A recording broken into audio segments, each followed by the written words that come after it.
I'm Justin Brady, and we're in beautiful Salt Lake City, Utah. Technically a suburb of Utah. We're just outside of Utah. Draper, Utah? Draper, Utah.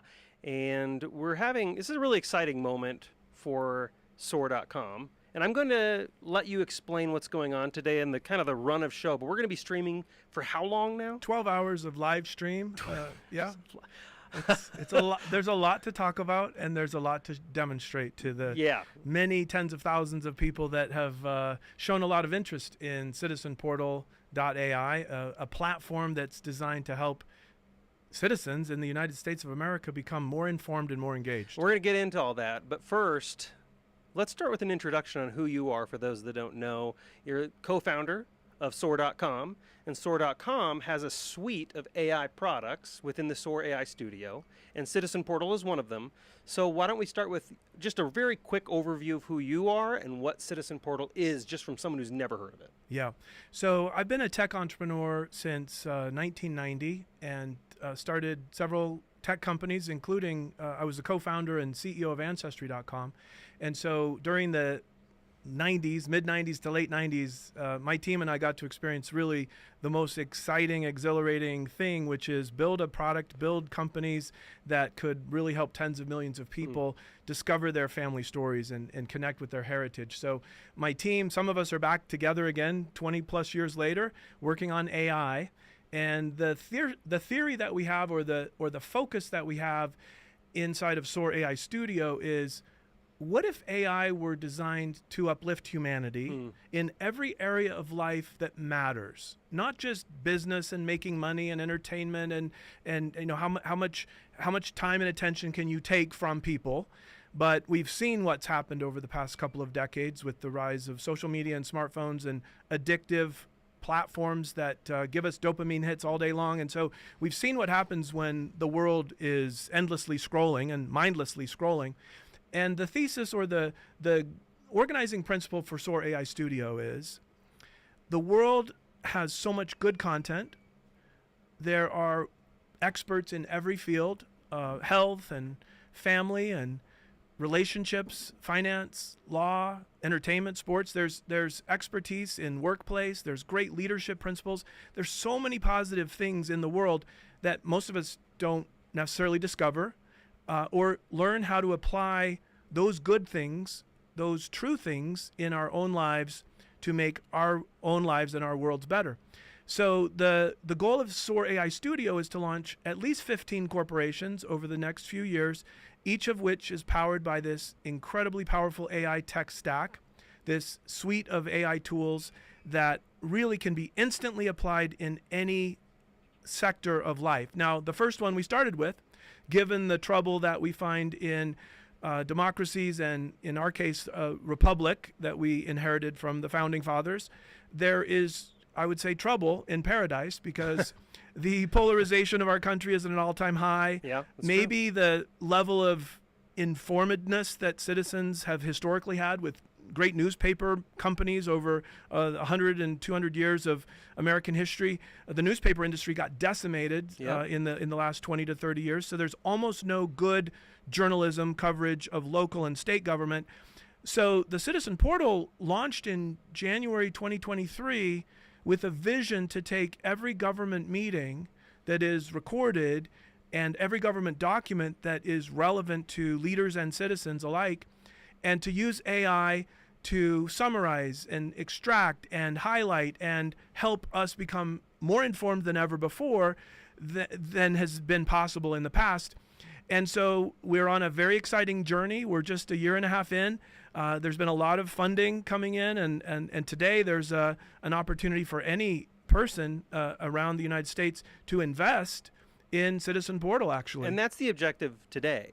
That is the 12-hour people, exactly. It's kind of like, you can think of it as like an old school telethon, kind of. So 12 hours, we're going to raise a lot of funding for Citizen Portal if people believe in the mission. And we'll be discussing today what that mission is. We'll be discussing with a lot of experts, essentially telling them why something like this is valuable and why it's needed. I think overall, like a 30,000 foot view, I think people kind of get it. They kind of understand, but they don't really understand that it's solvable. And so I want to touch on three things you said. There's one, AI. You kind of implied that maybe AI it could be used as a tool for bad. So I want to touch on that. And then you also talked about the launch, but you also talked about the media. And I have a lot of good friends that are journalists. I used to write for the Washington Post, Wall Street Journal, a few others. I understand it's a valuable entity, but as you know, Gallup's media, Trust in Media survey came back, and it's very, very low. I think we're hitting record lows often. And so citizen journalists, a lot of people are finding that they need to do their own research. And they're kind of stuck with, I know I need to do my own research, but there are still certain gatekeepers to that information. Is this an AI solution to that problem? Is that what you're trying to solve? Part of it is AI, and part of it is just identifying all the content that exists on thousands of government websites and different Facebook pages, YouTube channels, and consolidating it into one stream that a citizen can go to find out what's going on at their school board, their local government, their state government, and their federal government. So the content mapping is a big deal. When we were at Ancestry.com getting started, we realized that there were tens of thousands of places around the world where genealogical records were stored. Yeah. Churches, government entities, corporations of all kinds. There were records of marriage, birth, death, and everything. And so the ability to map where that content is and then to go find it and then index it so that everyone could go to one site to be able to get the slice or the view of that content. Now, if you went to Ancestry.com today, there's over 60 billion records that you could search through. Well, only a tiny, tiny percentage of those are relevant to you and your family. And using AI, Ancestry and other major genealogy organizations have gotten to the point where they can use AI to personally recommend which records you should be looking at because it's a high likelihood that they are your relatives. So the tiny, tiny percentage, the needles in the haystack that you would have to deal with, 60 billion records, that would take forever to go through. Yeah, that would take forever. But if It's AI overwhelming. can help you find the parents of your known great-great-great-grandparents using all kinds of algorithms and data clues and say, Justin, there's a high probability, check these records out. Maybe you've got a new puzzle piece for your family tree. So there's actually a ton of parallels between building a massive genealogy database by mapping all the content and indexing all the content from all the sources. And citizenship is like that too. You might move from one town or one city to another and have no idea what's going on in that local government or in the state that you just moved to. So having a single place with a hyper-personalized AI algorithm that you control. Yeah. The thing is, it's very open why you're seeing each piece of content on the Citizen Portal feed. And we have a strong belief that you ought to be in charge of the algorithm that decides what content you see and what you're not interested in. Right. If you're not interested in Parks and Rec in your local city, then you say, I'm not interested in that, and it won't show you more like that. But you're in control, and it's very clear what your content sources could be and the content that you want to have coming to keep you informed at the local, state, and federal level. You say that information, you kind of said, is essentially everywhere. It's all over the place. There's lots of it, but the core challenge is people are having a tough time filtering through it and understanding where to access it. This is the core challenge. Like, it's sitting on public records. You mentioned even genealogies. Some churches had genealogies, I think, at Ancestry. Tons of information everywhere, but it's impossible to find or impossible to filter through. So Citizen Portal's objective is to put all that in one space where it's really, there's an easy user experience where people can understand what laws are being written, how they're being written, and why, and how it impacts them in their community. Is that a fair summary? That is the goal. We're early stages. If you go back to Ancestry.com in 96, 97, 98, you'll see that it was a work in progress. And by 99 and 2000, it was a site that everybody could find a lot of high quality content in. So we're early stages. The crowdfunding has been very promising. And if anyone wants to go check out how many people have invested and what the opportunity to invest is in citizenportal.ai right now, you can go to startengine.com/citizenportal. And as soon as you go to that page, you'll see the full disclosures. This is an SEC approved crowdfunding platform under the Reg CF category. And you'll be able to go see how many people have gotten really excited about Citizen Portal. And today you'll hear 4 new product announcements that are available to everybody who's using Citizen Portal or who decides to use that in the future. And so and then in the next segment, you're going to hear from some AI data scientists that are just brilliant. Now, AI, Justin, is only as good as the questions you ask it or the words and phrases you put in. And the people programming it. And but the AI is just these large language models are basically trained on all words written and spoken that they can get their hands on. So it's a very powerful way to understand how to create language, how to create words. With the AI that we're using, it's much more of transcription AI. What is everything said by every city council member in the last city council meeting? So transcribe every word of every public meeting as much as possible. Summarize it, but then let you click through on anything that looks interesting and go right to the video, right to the moment where that city council person or that mayor or that state legislator is saying those exact words. So the full original record is there, and the AI just helps you get there faster. And you can go right to the context. You can hear the quote for yourself. You're not relying on someone else representing that information to you. Exactly. So you're essentially removing, I personally believe media and news always has a job. Great journalists will never go out of fashion. Agreed. I believe AI will drive more great journalists into the field. This is what I deeply believe. But what you're doing is you're also giving a direct, no gatekeeper access to any citizen, any voter, so they can understand what was said or what laws are being considered directly from the legislator proposing it, immediately. They don't have to rely on a third party, because what's going to happen, and news people understand this, but what's going to happen is the news needs to drive subscriptions. They need to stay around. They need to sell ads. So they're naturally going to focus on the things that are going to get the most clicks and drive the most ad revenue. That's great for them, and they need to stay profitable. But in many cases, it's not going to be so great to voters and citizens who really care about this city council thing.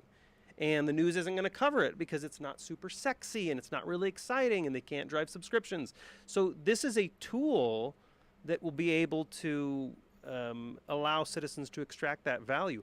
Is there anything historically that has done this? I mean, when the world was a bit smaller of a place, maybe it was easier to be more tapped into every government action.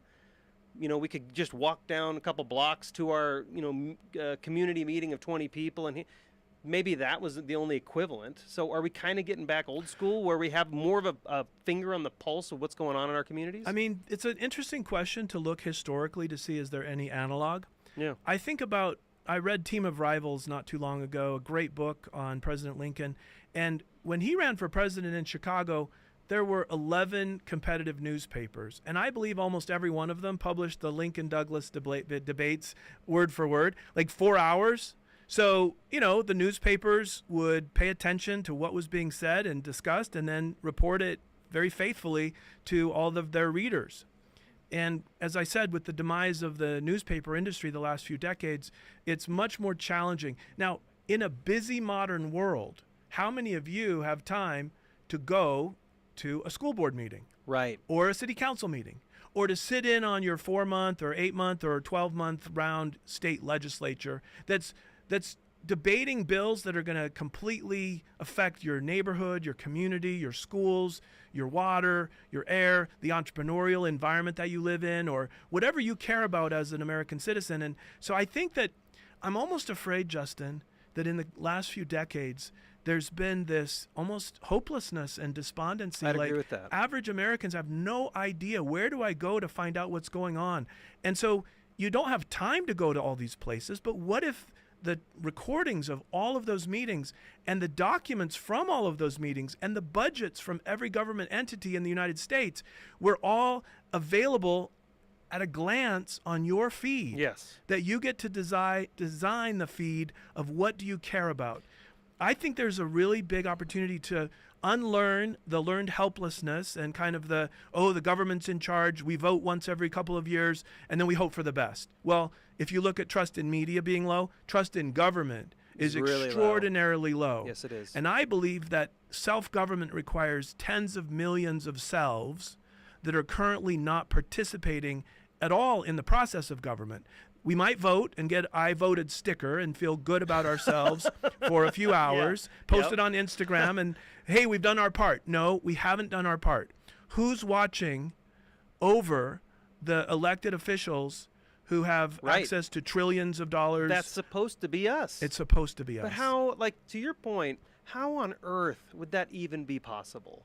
And I think back to a couple of years ago, a friend of mine who writes for our local paper, and I just asked him, I was like, dude, how could you miss this story? Like, this is a you know, I was in local radio at the time, and I was like, how could you miss this story? Like, I missed it too. And he's like, I know you think that we're the local paper and we just have our feelers everywhere. We do not. We don't have we don't have the resources to send a journalist to listen to every city council meeting. That's not possible. So there are things they're missing all the time. People have they believe this myth that the news knows everything and the news is everywhere. And if it matters to you, the news is going to cover it. And I say that's a myth because it absolutely is a myth. News agencies are way under-resourced. They don't have resources anymore. And so there's so much distance between us and the truth and us and laws and how bills are being written. There's so much distance there, and it sounds like we're closing that gap. The goal is to close that gap. Yeah. I saw a post, I think Elon Musk liked it or shared it on X. It said something like the newspaper industry revenue dropped from, I believe, $46 billion in like 2008 to $8 or $9 billion 15 years later. And so the tradition of journalism and even muckraking and overthrowing corruption with the power of the fourth estate, that's gone, Justin. Boss tweet of Tammany Hall was outed by Ogden Nash, a cartoonist who was publishing cartoons in Harper's Weekly. And this New York City government machine that was giving spoils to all the victors and rewards to all the cronies, super corrupt. And there's been many instances of corruption in American history. Yep. There was a governor in Missouri named Joe Folkman, and he got the reputation as a anti-corruption politician. He was later elected governor. They called him Holy Joe, and he set a tone around 1900 to 1910 to get rid of all of the corruption in local government. Well, what if there's actually overspending or contracts being awarded to the friends or the donors? Like, could that be possible? Did it happen in American history? When it did happen in American history, how was that addressed? It was addressed with amazing journalists who risked a lot to uncover the story, and publishers who risked a lot to tell the story, and these corrupt officials were voted out of office or in some cases imprisoned. Now here's an interesting, more recent story, not from the United States, but from Brazil. Reportedly, there was a lot of corruption in Brazil in the early 2000s. A lot of local municipal leaders were somehow taking money out of the municipal budget or spending wildly and benefiting their cronies. And so apparently there was a crowdsource effort for citizen auditors. I think there was over 1,000 volunteers who joined this effort to crowdsource an audit of every municipal budget in 2011 or 2010. And it resulted in massive whistleblowing about corruption in municipalities. The next election threw out so many corrupt people. Wow. Now, I don't know what the scale or the size of corruption is at your city, county, state, or federal government, but I think all of us probably think that our federal government is off the rails. $35 trillion debt, nobody wants that. How did that happen? Both parties are participating in outrageous spending. Yep. And are we on the verge of bankruptcy? Are we on the path towards bankruptcy? How do we rein that in? Well, it's going to take the power of technology and AI to give millions or tens of millions of citizens a much more personalized look at what does that debt mean to you? Yeah. how does that affect your household budget and your taxes? Now, one of the things you'll hear about today, one of the new product launches I am so excited about. Ooh, wait a minute. Hold on. Okay. Are you announcing something right now? Well, yes. Actually, my co-founder, Okay. Clint Carlos, is going to demonstrate a very powerful AI system for note-taking in government meetings. Every government employee who wants to have perfect recall of all their plans and meetings and tasks assigned to different city employees. I mean, I've talked to lots of city managers over the past few years, and I actually really admire people that go into public service and run our local governments. There's a lot of good people in those roles, and AI could boost the productivity of government employees, let's say by That's 10 or 20%. What if, as the AI chatbots are replaced by AI agents, so if you had a city planning meeting and there's 70 employees that have tasks to do, what if the AI could start doing those tasks for you as a city employee? What if in the coming 3 to 5 years, the productivity of any government employee could double? What would that mean to our taxes? If AI isn't just a way to get knowledge or have it create something like write some document for us, but if it becomes agentive AI, and so we're not ready to fully announce agentive AI, but that's what Soar AI Studio is working on. And the Civic Scribe product, which will be demoed several times today with different portions of it available, has the potential, in my view, to dramatically increase the productivity of government employees and agencies. And if that happens, what if we could get better services and better outcomes with less spending? What if our taxes could be better spent with the help of a productivity AI? Yeah. And so then I think about, well, what's the positive impact on my tax bill? Yeah, and absolutely. I'm kind of excited that AI productivity could actually not only help citizens become more informed and engaged, but could boost the productivity of our government employees. I want to go back to that because you mentioned the impact of like whistleblowers coming forward because they had more information, they were more educated. Is this something that you think is possible with Citizen Portal? You think if people have the knowledge, because we hear all the time, low information voter, usually used in kind of a derogatory sense, they're a low information voter.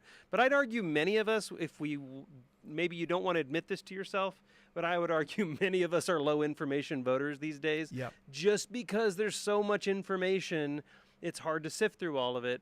So do you anticipate a new generation of high information voters? And if that happens, what do you think the impact is? Like looking 30, 40 years down the road, what is the impact if everyone has a perfect understanding of what their politicians and their lawmakers that they put in office? What if we all have we know exactly what they're doing, we know what they've said, we know what they're lobbying for, and we know who's paid for it? Like, what's the impact of that? Well, let me give you one actual story that happened last year. There was a particular city with a mayor and a city council that were evaluating a developer's proposal. And there was a very keen-eyed citizen who I personally know who noticed in one of the city council meetings that the developer had just lied to the mayor and the city council to get their proposal approved. How did he know? Because he had a video, a search engine on Citizen Portal with the previous city council meetings, and he was able to, after the council approved the developer's plan, he went back to the previous month's meetings, found that there was evidence that the developer had lied. He found a clip. Wow. You can go in and search and find and share the clip. This friend shared that clip with the mayor and the city council, and they reversed their decision after the meeting. Unbelievable. Okay, that's one tiny That's a little instance example of one sharp-eyed citizen who stopped one act of corruption. Right. Now, what I'm most excited about, because my life has been really blessed by the philosophy of, as you know, Dr. Donald Clifton, the father of strength psychology and the grandfather of positive psychology. His focus on what is right with people and looking for what is good and what is right has really changed my life over the past 10 years. Me too, by the way. Yeah. And so I think about, how does the AI help citizens? Well, what if in the laboratories of democracy, there's a small town or a city somewhere in one of the 50 states that's done something remarkable for K through 12 education, and they're finding better outcomes than any other locality because they wove together some ingredients. I could give you a couple examples, but I won't. What if eagle-eyed citizens weren't just looking for what's wrong and corruption and overspending and waste. What if we were looking for the localities that had found the best way to boost entrepreneurship, to have higher graduation rates, higher college acceptance rates, better healthcare, less obesity? What if there were communities that were experimenting with policies, programs, or third-party tools or systems that actually led to great outcomes to boost happiness and safety of our citizens, Right. which was one of the aims of the signers of the Declaration and the framers of the Constitution. General welfare, happiness, safety. Okay, that's what government is supposed to enable. It's not supposed to provide all the goods and services that we all need. We're not like this dependent class of people that needs all-powerful government to provide all of our resources and needs. We should be free people. We should have the rights to pursue our goals and have as much freedom of speech and liberty in pursuing life, liberty, and the pursuit of happiness. But what if in these laboratories of democracy, keen-eyed citizens find really cool things that ought to be spread across the nation? Yeah. That is what makes me most excited about Citizen Portal. And if anybody listening thinks that, yes, we should stamp out the bad, but yes, we should spot and spread the good, you can go to startengine.com/Citizen Portal. You can invest and become an owner in this company with many, many others. And the funds that are raised will enable us to accomplish these missions of universal access to local, state, and federal data. What's going on, like you said, what if people were perfectly informed? And then how about the finding and highlighting the good things that are happening across the laboratories of democracy, and then find a way to spread those across every jurisdiction? I like the laboratories of democracy. But did you just coin that in real time? No, I think it's, okay, I think it's a phrase that's been used many times before. Blew my mind a little bit there. Startengine.com/Citizen Portal. You can keep this stream up on one tab or going for a long time. Make sure to check back in often. We're going to be going all day. A lot of incredible guests. Can we tease any of the guests right now? Are we allowed to do that? Maybe we should not mention names, but maybe we can say some of the roles they've played, some of the nonprofits they run. People that were in Congress? Former member of Congress has graced us with his presence. Some global journalists. Very, very successful journalists who have helped train up the next generations of journalists for decades, both here in the U.S. and around the world. Individuals who lead citizen efforts to help create a network of citizens to review all state legislature bills. There are some Constitution experts that I'm very excited about because, we live under a federal constitution, but there's also 50 state constitutions. Yes. There have been, I believe, over 230 state constitutional conventions that were convened sometime in the past. And all of us live under these rules and laws, but most importantly, under the framework of an agreed-upon constitution for the federal and the state. And it's a lot to try to understand. Now, AI can understand it and help us get up to speed on, if a bill or proposal is not constitutional, I think it won't be very hard to train an AI to spot why it's not constitutional. That could be at the federal level or it could be at the state level. I want to talk about you had an interview with Glenn Beck. He had me in his studio in November in Dallas. It was an incredible experience. And, of course, former CNN anchor, had a show on CNN for a while. I believe it was CNN. And then he went over to, is it Fox News? He was at Fox for a long Fox time. News, and now he's at The Blaze. He has his own media company. What did you discuss? Can you give us a recap? And now, obviously, that video for people that want to see it is at the website. I think you can get to it on the website. Well, you can go to YouTube and search for Glenn Beck, Paul Allen. I think now there's a link on SOAR, right? I think there is. SOAR.com. There is 550,000 views or something like that. It was wonderful. Glenn was curious because, as with most of us that are paying attention to AI, there are a lot of scary and maybe even existential threats that we keep hearing about. Yes. That's kind of the primary headline is be afraid of AI. I think that Glenn was intrigued by the concept that, hey, maybe AI is one of the most wonderful possible creations of all time if we can find a way to properly use it. Of course, AI can be used to get your children addicted to screens, and so TikTok and other things that are so powerful at firing off dopamine that they just can't ever put it down. And, maybe their whole life will go by and they really haven't had a real life experience. The screen, Jonathan Haidt has just kind of written the best book ever on why kids shouldn't have smartphones and social media till they're 16. Like, I think everyone needs to pay attention to the research that Jonathan Haidt has accumulated and reported on. But Glenn, I think, was excited about the idea that a free version of Citizen Portal could help every person in this country become more informed at the local, state, and federal level. I think he also was excited about some of the other SOAR AI Studio projects, like our family portal, our friend portal. I won't say too much about the friend portal, but it's interesting that Facebook says you have 1,000 friends or 5,000 friends, and people are more lonely right now than they've ever been in history of the world. That's true. Loneliness, depression, anxiety, and stress are at an all-time high. And that's kind of scary to me. So our friend portal will try to actually use science and psychology to help you find out who your real friends are, what role they play in your life, what role you play in their life. And the goal will be that every person can have a few real friends for life. Because if you don't, you're going to live 7 to 10 years shorter than if you have a very small but strong network of real friends. So the lie that Facebook tells us that, you have 1,000 friends, it just needs to be countered with, like, no, what does science and psychology say? What does a real friendship look like? I've talked to some scholars now who say that it takes 60 hours to go from meeting someone to becoming a friend, 90 hours for a real solid friendship, and 200 hours for a lifelong friendship. Well, Wow. Let's find ways to make that available to everybody. What else did he say? Because, how long was the interview? 33 minutes. Yeah, it's a pretty long interview in Newsland. That's pretty long. What else did he dig into? Were there any areas he went that were kind of surprising to you?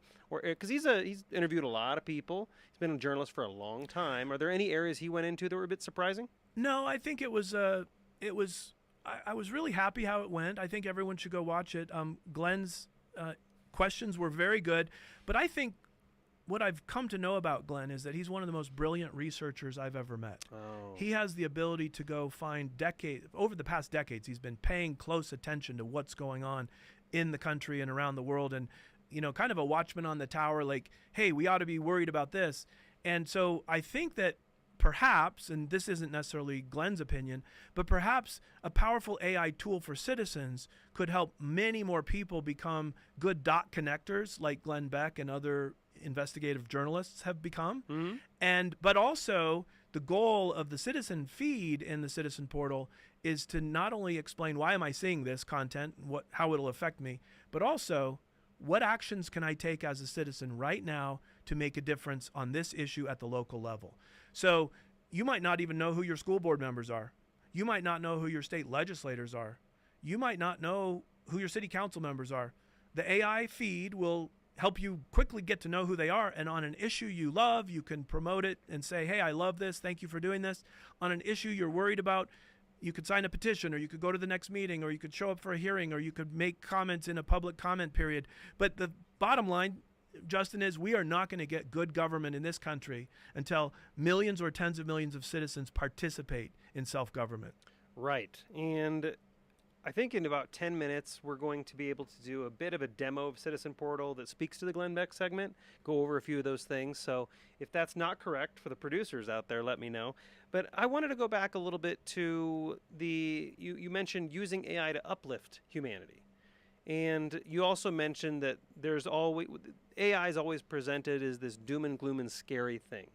And this goes back to something we've discussed years ago, but you told me, like, AI can be a scary bad thing, but just like any tool, it will be a great thing. It will uplift humanity if we use it that way.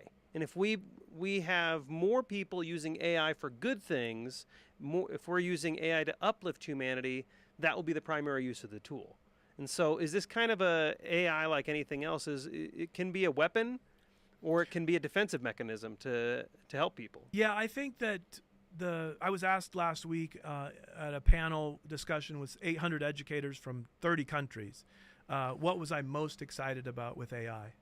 And while I'm worried about military use of AI and facial recognition and drones and hyper targeting of people that are your enemies, I'm actually really worried about that. I think Robert F. Kennedy Jr. has a proposal that there should be some international treaty conversations, just like there were in the nuclear era. We probably need some conversations with all the country leaders in the world talking about, just like chemical warfare was banned after World War I, and nuclear war has been prevented so far with lots of treaties and lots of negotiations. I think AI does pose a major threat when it's used for military purposes. So we have to be very, very careful about that, or for government surveillance and corporate surveillance of people. I think those are some things that we should elect people who understand this and can speak out in our behalf. Now, there's a guest tonight that I can't wait for everybody to meet. He runs a very important project that is aiming to create a policy and a protocol to invent a new and better internet that gives humans control of our personhood, our digital personhood, and our data. For the first time in decades. It's a really big proposal that he and a very important and wealthy entrepreneur are working on. So we'll hear about that later today. But I think that the thing I told that audience I'm most excited about is hyper-personalization that AI can give me as a lifelong learner and as a productive citizen, as an entrepreneur. If you can think about AI, what if it was a perfectly knowledgeable librarian that knew all the knowledge in all the world, in all the fields of the world, and it was in your pocket or voice activated, but that AI also knows who you are and what your talents and strengths are and what your goals in life are. And the design of that AI is to help Justin Brady maximize his potential, to reach his goals by helping you and assisting you along the way, helping you know what you need to know and do what you need to do and work with the people you need to work with in order to have your highest chance for fulfillment and flourishing. Now, the AIs that understand a child or a person in kindergarten through 12th grade or college education, many adults don't have time to sit with a child and read to the child. In fact, my friend Dr. Phil Haycock has an AI that helps children learn how to read, and it gives them feedback every step of the way. It's a beautiful use of AI to help children read. And if 75% of fourth graders aren't reading at grade level in the United States, why? Because the number one way to get a child to learn how to read is to have an adult sit with them and listen to them try to read. Right. If parents and teachers aren't providing the hours required each week to sit and listen to each child read, I'm not saying AI is a better approach, but AI could enable all of those young children to learn how to read by giving them feedback on every word, every phoneme.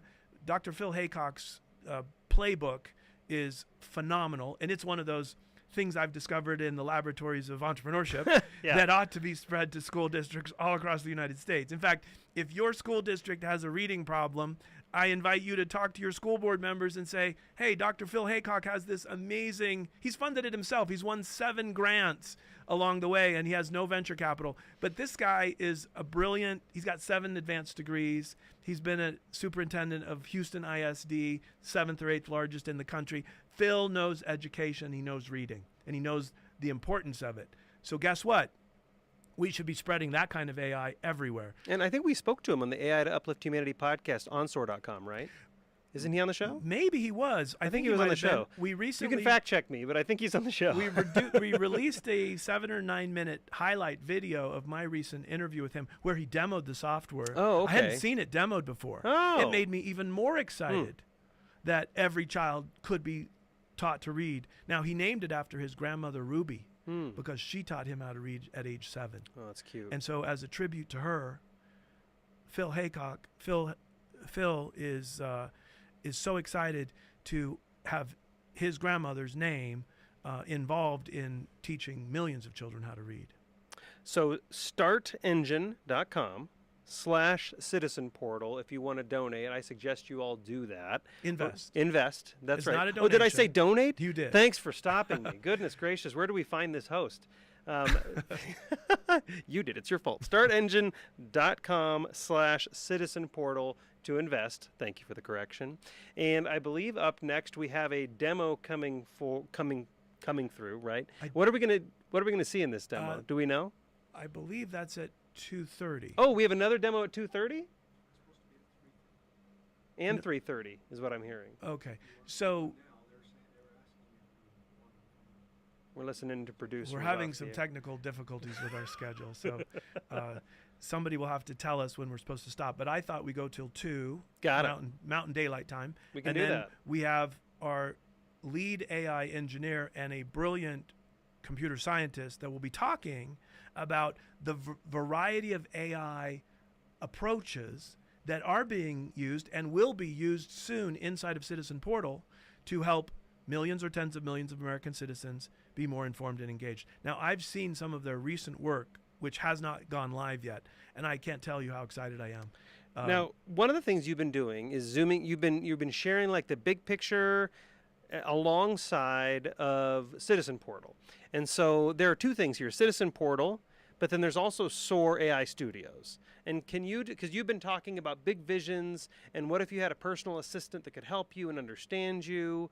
And so can you break down what the difference is between Citizen Portal, which we're seeking investment for today, and SOAR AI Studios? Can you break those out for everybody so they have a better understanding? Yeah, as I mentioned earlier, Justin, there are 15 planned corporations. We've already incorporated 5 of them, and the other 10 are being incorporated in the next 2 years. And really, every area of life that we think is important to people, family, faith, citizenship, Yep.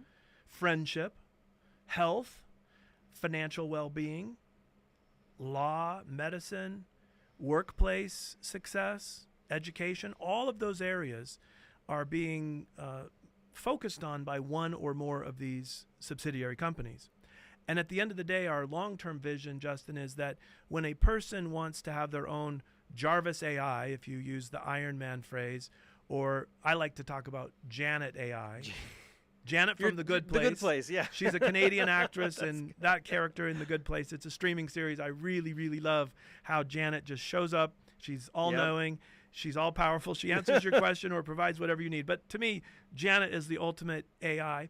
And the goal is that SOAR customers will someday be able to weave together all the ingredients from their Citizen Portal, their Faith Portal, their Family Portal, their Friend Portal, and all the other learning and workplace AI companies, and have a single assistant that understands your entire value set for your life. So, for example, Microsoft is a $3 billion publicly traded company, and Google and Apple and Meta are in the race to build the world's best AI assistants. My argument, Justin, is that the AI you'll get from our family of companies will actually know more about your faith and your desires to be a good person of faith than those trillion-dollar companies will. Yeah.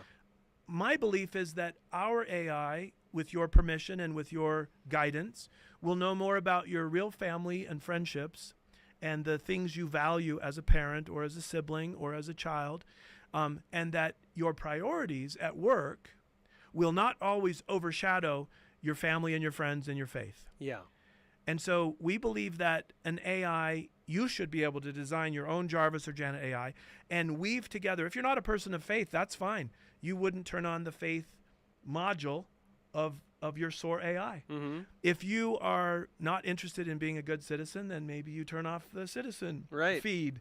And you're like, okay, assistant, I don't care about being a good neighbor or a good citizen. I just want to go make a lot of money at work. Yeah. Then you would use the workplace AI. Make a lot of money at workplace AI. That's right. So to be announced in a few years. Obviously, trillion-dollar companies with billions and billions of dollars of profits every month to throw at building AI. We're going to see some pretty amazing products come out in the coming years. What you're getting at is it's fully controlled rather than people using it to control you. And this is an important point, I think, because a lot of people are fearful because AI technology, they're being tracked all the time. We talked about data. You know, is it your data? Whose data is it? And so when you say like an AI that can help you with these goals and an AI that knows your family better than you do, I see the benefits, But we have been hammered. We have been trained that we should fear that kind of statement because all these social media companies and all these companies, they do know our families better than us, and it's not a good thing. So can we change people's thinking that AI can be used in a good way? This can be a good thing. And what does that take to convince people and change their mind? You'll have to pay attention to the segment this afternoon. What time? Do we have a time on that? Let's try to get a time for you as soon as we can.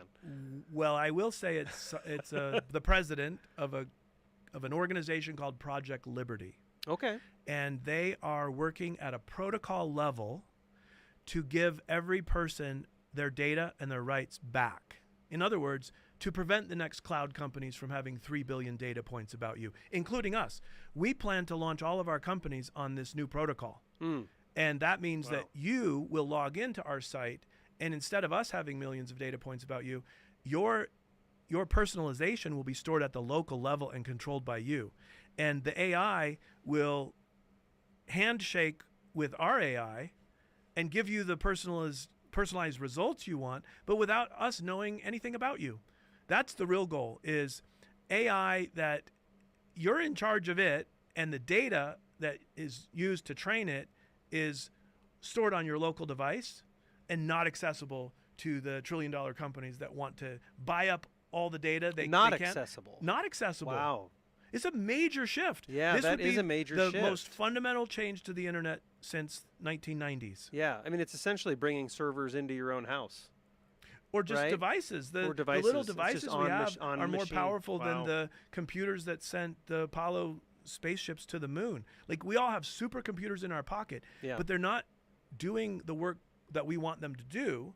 They're doing the work that we want, that the trillion-dollar companies. Someone else wants them to do. Exactly. Yeah. Like whenever you, there was what was it? There was an ad I saw. Maybe you've seen this. There was an ad somewhere where their boss leaves and they left their phone on the table and they're sitting there. Their boss has to step out of the room for some reason, and so the person leans over to the phone and says like, information on raises. How do I give employees raises? Why should I give employees raises? Should I give an employee a raise? Raise for employees. And just starts talking to the phone really quickly because there's that rumor that every time you say something near your phone all of a sudden starts suggesting articles. And like, social media companies deny this left and right, but we all know what's happening, and they're like, oh, we just have really sophisticated, and like there have been so many instances where someone in my family is talking about something. They've never searched it. One of my brother-in-law's in IT, and his wife, my sister, never searched it. Just I brought it up in a conversation, and she's like, I kid you not. I had never thought of that before. I had never heard of it before. It was something in your subject matter expertise you were talking about, and lo and behold, minutes after you left, started getting ads about that. And everyone's like, we know what y'all are doing. And so, people have that natural fear. Can I talk about, zoom out a little bit to Citizen Portal? Obviously, I've been able to test that, but there's also Scribe. It's another company. But can I talk about that a little bit? Today, briefly? Justin, you're going to see several demos of a Scribe? version of Scribe called Civic Scribe. And this is what you were talking about earlier. Exactly. Civic Scribe belongs. It's a built product. It's millions of dollars of development went into it. It's an AI note-taking app that has a lot of capabilities to be used by government employees, by nonprofits and NGOs, by political campaigns who want to record and communicate and store information more effectively. And then the agentive AI features that will come are the ones I was talking about that could really help governments provide high quality services, and government employees' productivity could just go off the roof, off the charts. So that'll be demoed 3 times today in different segments. Got it. Can I tell my Scribe yes, story then? Please do. Okay, because one of the challenges I always have, and you can, like, if there's something I miss, you let me know. I was telling you this story earlier. One of the challenges I often have is I'm trying to have my clients create content. Like, create more blog posts, this is one of the things I go over with my clients. I do a bunch of communication stuff.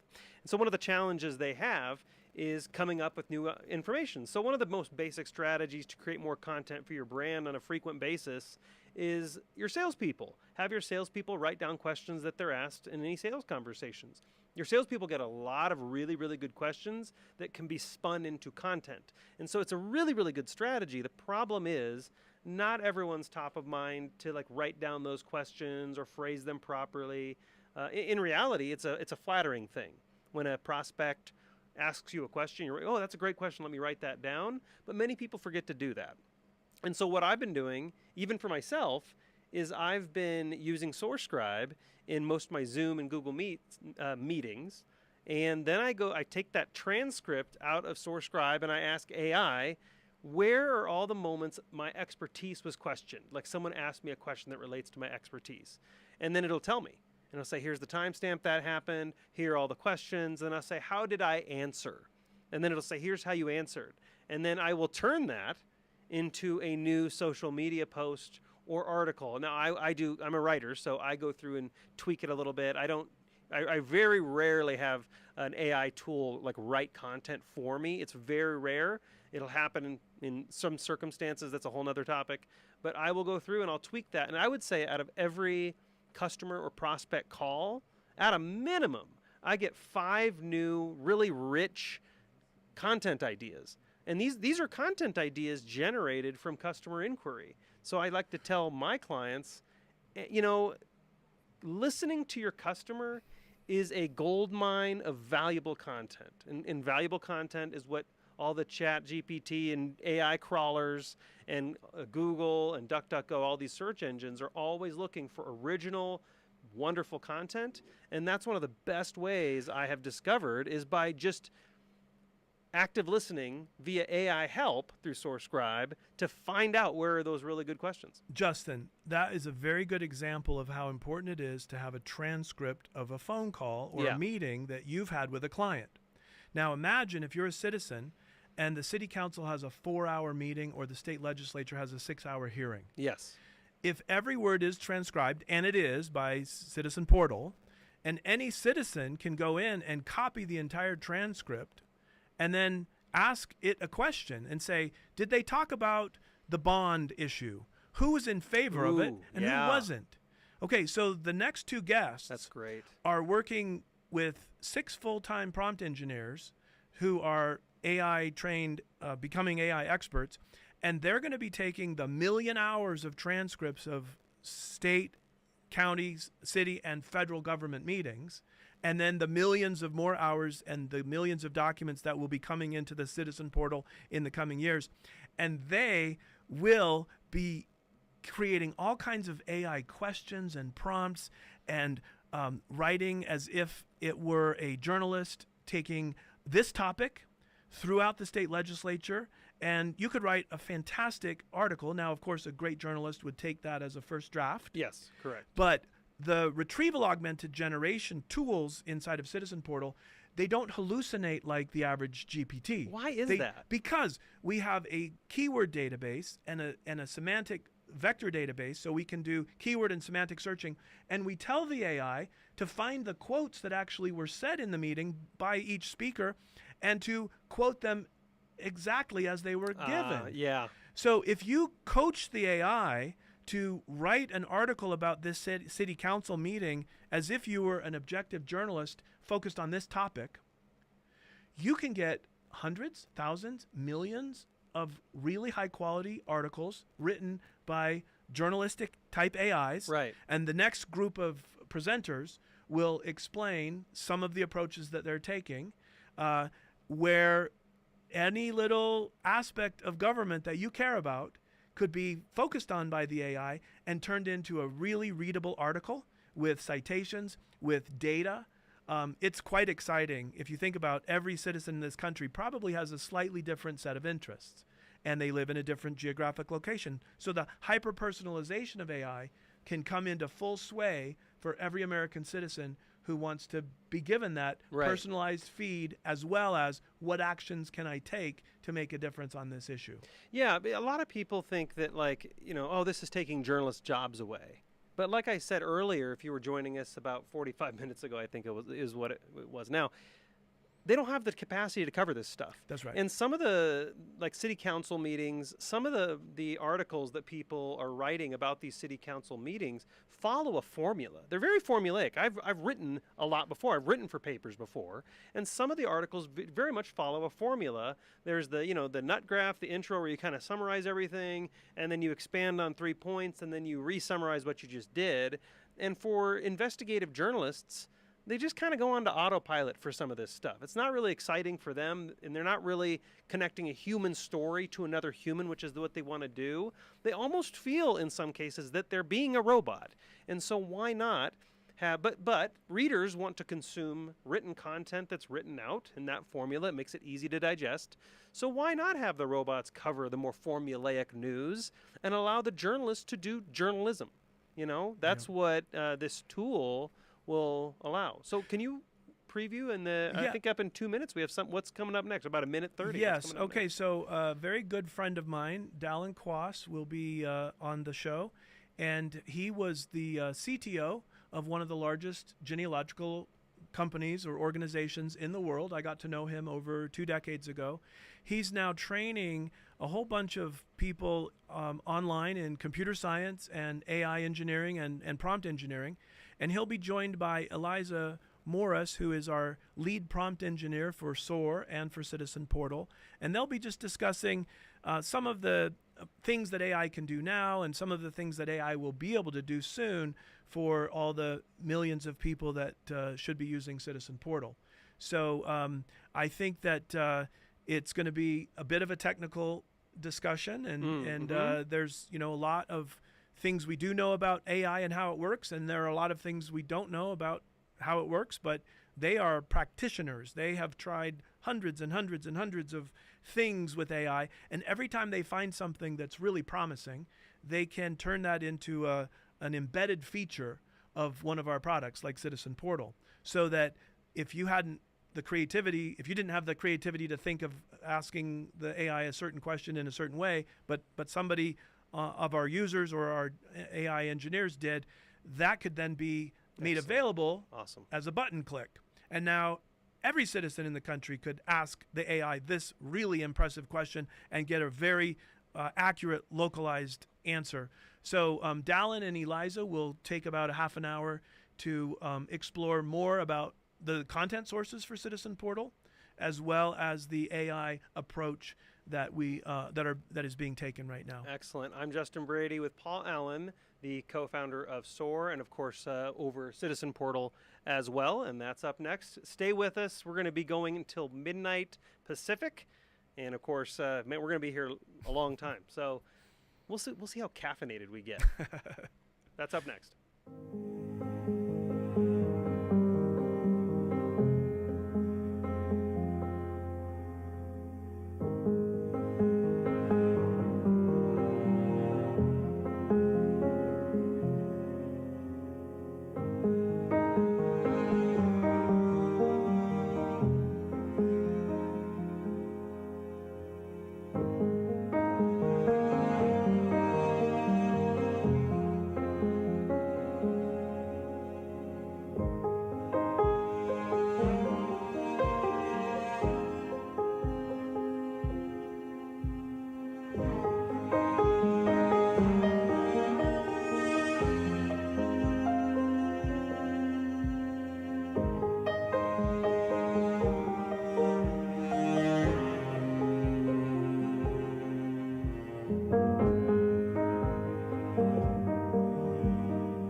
Hi, Dallin. I'm glad to be talking to you today and glad to get to talk a little bit about what we're doing with AI and what we're doing for Citizen Portal.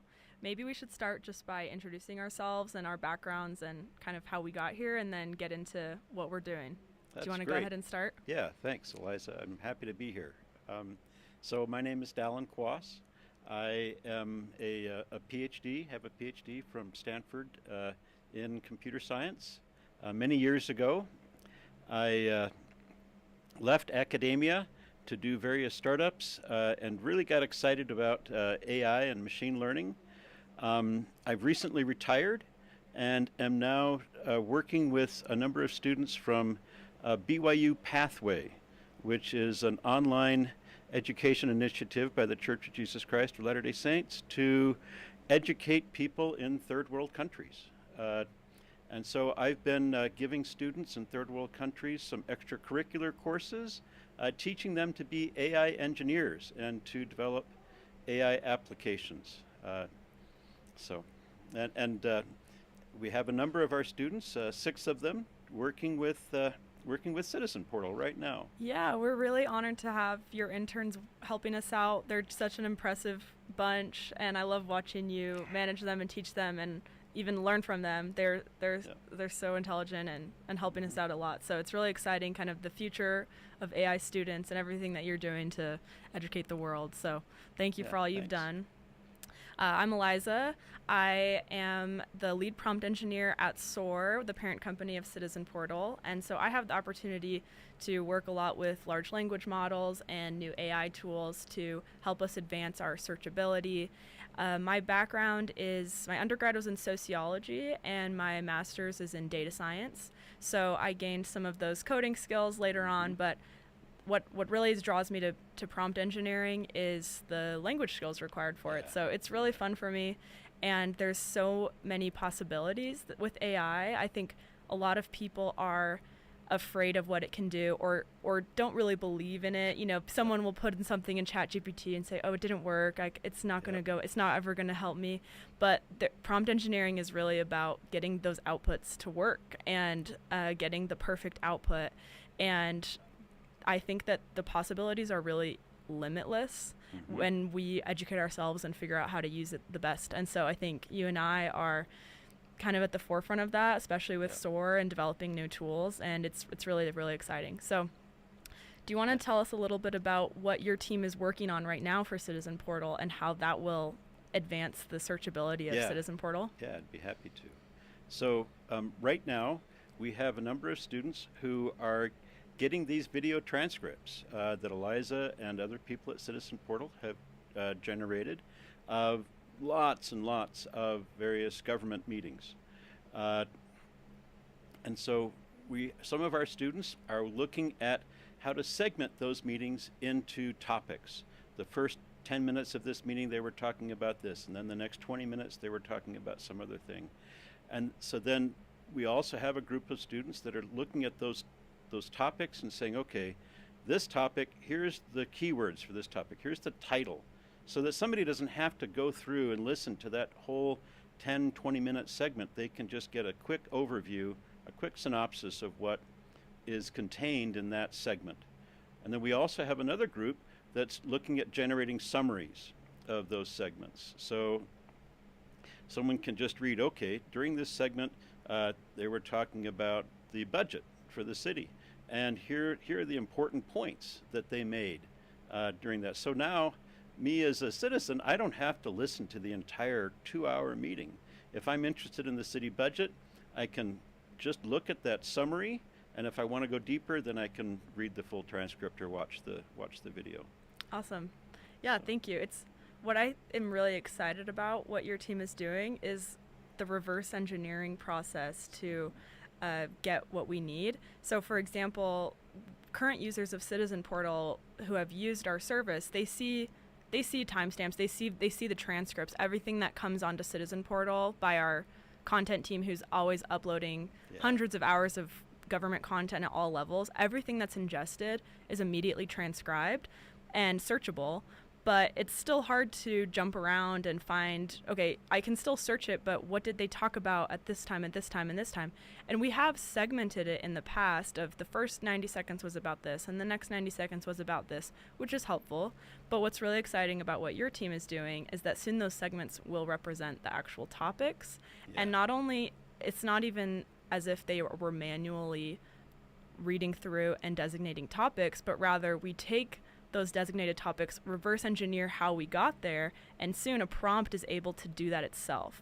So soon our AI is able to, as a video gets ingested, not only transcribe it, but segment it into topics so that a user will come on and see, oh, the first 10 minutes was about this, and I want to skip all of that. And soon it's in super helpful topics.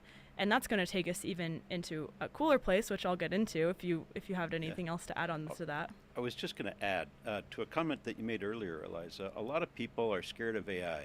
They're worried about different things. But the thing that I think we need to also think about is the promise of AI. That AI has the ability to save us a lot of time and help us get involved in things that we really did not have the time to get involved in before. I love that. Yeah. Thank you. Because if we think about this, the idea of Citizen Portal is so great to be able to have all of our content in one place, be informed citizen, be able to easily find government information, but it's frankly not feasible without AI. Yep. And so that's what's so exciting is that now we're going to be able to take in everything and make it all usable and be prompted with AI so that it's searchable and everybody will be able to use it rather than have hundreds of hours of labor just to have a few videos. It's all about, with government information, it's all about recency. You don't want to see a city council meeting from a month ago by the time it would take to manually, segment that and make it searchable. We want to see it today as it's coming in. So you're exactly right. AI is going to improve the efficiency of engaged citizens and make it even possible to sift through a world of misinformation and over-information to find this is what really matters. So yeah, exactly. That's a great point. And just to talk about what we're going to do with those segments, that's really exciting. If people go on citizenportal.ai right now, there's an early version of this, but this is going to continue to get developed thanks to Dallin's team, which is a news feed. We're developing an algorithm so that any user who comes onto Citizen Portal will, for a long time we've had all the content there and you can search it, you can create notifications to get something that you want to see. But now it's going to feed it to you. So you come on and already I live in Salt Lake City, Utah. So already when I go on, I see the most recent Salt Lake City Council meeting clipped for me, the section that it thinks that I would like to see. And then I scroll down and I see a Utah State Council meeting and I continue to see relevant information. Then I start to see federal information of government meetings of topics that I've watched in the past. So it's just going to continue to learn and get better and make it even easier to be an informed citizen. You don't even have to do a ton of research. You can just be an active user on the site and basically be a passive learner and be able to stay informed, which has really never been possible before. Yeah, so it's kind of like when I get onto YouTube, it knows me enough to give me the videos that it knows that I'm interested in. And so Citizen Portal will be able to do the same thing. Exactly. That's fantastic. Exactly. And you don't even have to watch no one wants to watch a 3-hour city council meeting, but thanks to your team, which will segment it in the appropriate way, the AI and the algorithms will know this person wants to watch this particular section of the video and then feed it to you. And so it's just right there and automatically you know what's going on in your town. And just in the times that I've used it, I went from knowing absolutely nothing, knowing not even who my elected officials are, to actually knowing about things that are going on and even taking action. And that's the next step is now you can, there's even like a take action button in the feed where you can go and there will be links to sign this petition or call a representative or send an email and things like that are possible before, but just really difficult to find out how to do. And so now it's presented to you in that way. That's fantastic. It's really, really exciting. Like and like I mentioned, it's just an early version, but this is what's coming, and this is the future of being an informed citizen with the modern technology that we have. One other feature that we have there is right now you can set notifications to receive, for example, I'm a big dog lover, so I have a notification set on my Citizen Portal account called Dog Parks. Okay. And anytime my city council talks about dog parks, I get a notification with that actual clip of that moment, so I can know what they're talking about. I have several notifications set, but that's just one example. The future of this is agentive AI, where we'll have agents that can know what you're interested in and then ping you, remind you to take action, give you opportunities. With your computer science background, would you maybe want to talk a little bit about agentive AI and how that can help us in government? Yeah. So agentic AI is this idea that you can have a team of AI agents, each specialized in a certain area, all working together and collaborating together to produce an output. Just kind of like in a company, you have a CEO and then you have maybe a software developer and a product manager. With agentic AI, you can give different prompts to act like a CEO, act like a software developer, act like a product manager. And so with agentic AI with Citizen Portal, you should be able to have a prompt that says, hey, this person is interested in environmental affairs, and this is a good way to get involved in environmental affairs. So whenever as it reads through the feed of the different meetings, it'll highlight, oh, this here is something that is interesting to people who are interested in the environment, and this is what they can do about it, and then pass that along. And you can have a bunch of different agents that way, each focused on different areas. Great. It's pretty exciting. It's really exciting. Thank you for explaining Yeah. for us. And we have, just for the average person who may not know that much about, modern AI tools, agentive AI is this emerging idea that you can have it act for itself without having, right now, with ChatGPT, you have to go in and say, do this, and then it does it. But what's coming is that it can help you do things and say, hey, sign this petition, hey, watch this video. And it knows already, it's prompted, as you said, in a series of prompts, not just one, do this thing, so that it can help you be even more effective. Yep. The other AI tool that I want to talk about, so we've talked about, large language models like ChatGPT, agentive AI. We're also really employing RAG AI, which is retrieval augmented generation. Would you mind explaining that for us as well? And then I'll describe what applications are in Citizen Portal today. Yeah, thanks. So when these companies train these AI models, they try to gather as much information as they can. And then they spend hundreds of millions of dollars to train a model. But that model has a cutoff date of its knowledge, September 2023. And so say OpenAI or some other company, Google, will gather up all this information until September, and then they start their training process. And that'll take a while. And then they launch their new model. The problem is they can't be retraining these models every month. It's just too expensive. So retrieval augmented generation is this idea that you'll take up-to-date data and you'll put it in a database. And then you'll ask the AI, hey, here's a question. Go grab the relevant information that may have just come up yesterday from the database that is relevant to answer this question. So that's like the first step. First, get the information out of the database that's relevant to answer the question.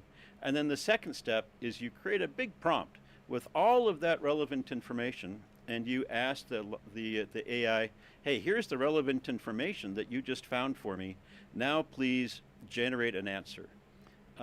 This has a couple of benefits. Besides being up to date, it also reduces what we call hallucinations.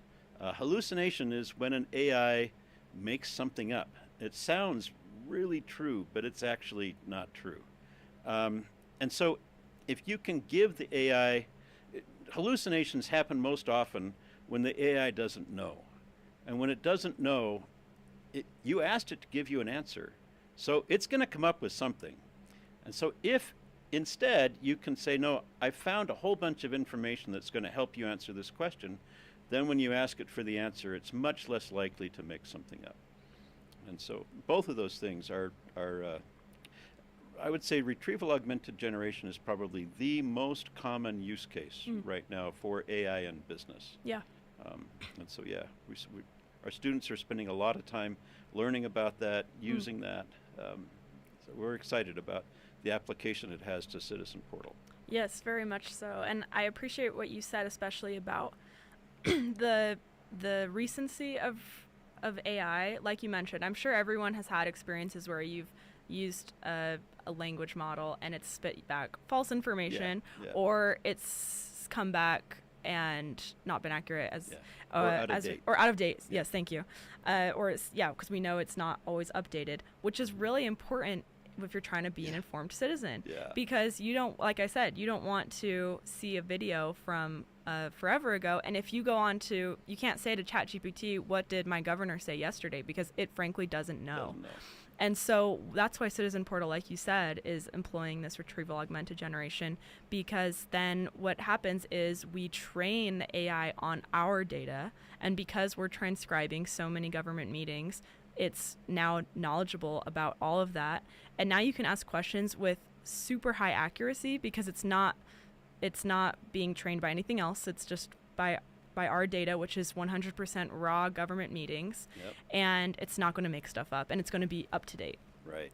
And so a couple examples of this are our pro users have what we call GPTs, Citizen Portal GPTs. And if they go on, you can go on right now to citizenportal.ai as a pro user, and you can see there's, just for example, a Congress GPT.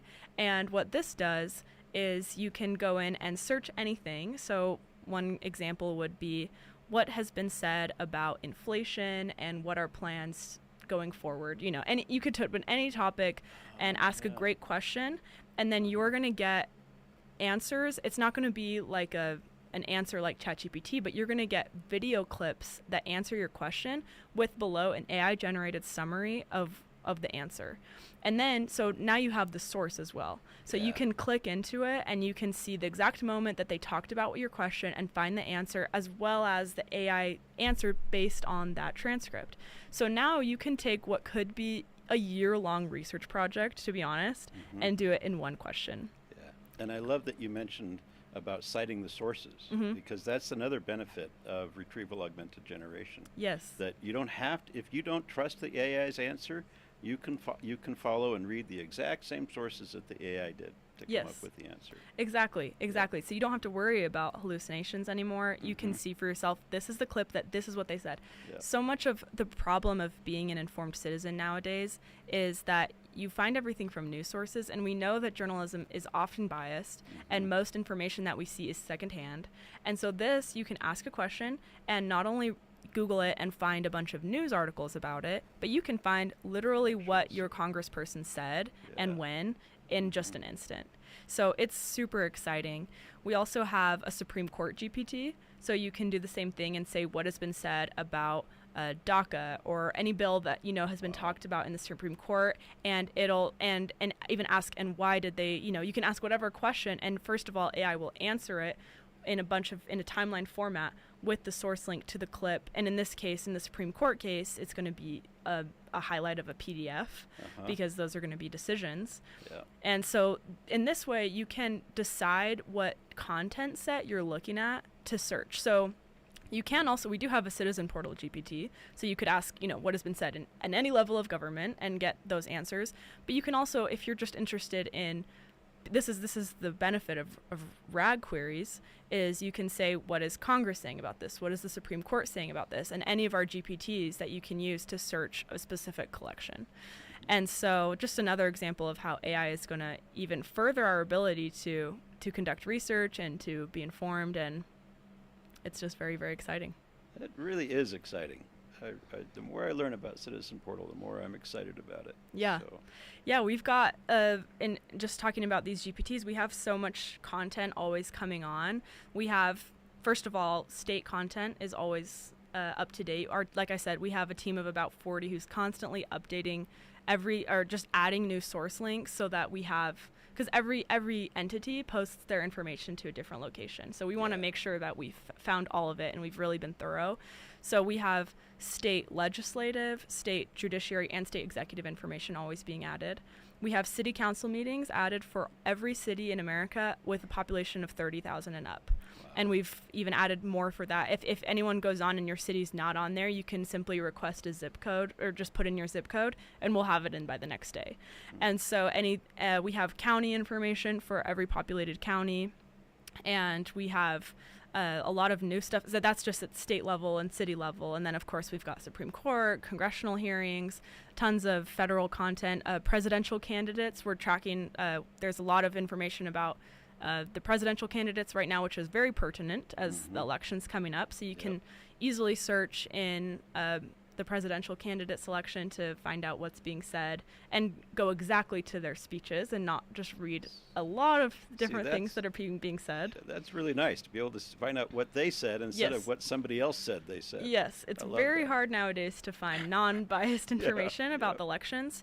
And so, and that goes down all the way to local. You know, you want to know really what's being said at your local level as well. So that's what's really important at Citizen Portal, is that you get the firsthand experience and the content, and we're just always adding to that.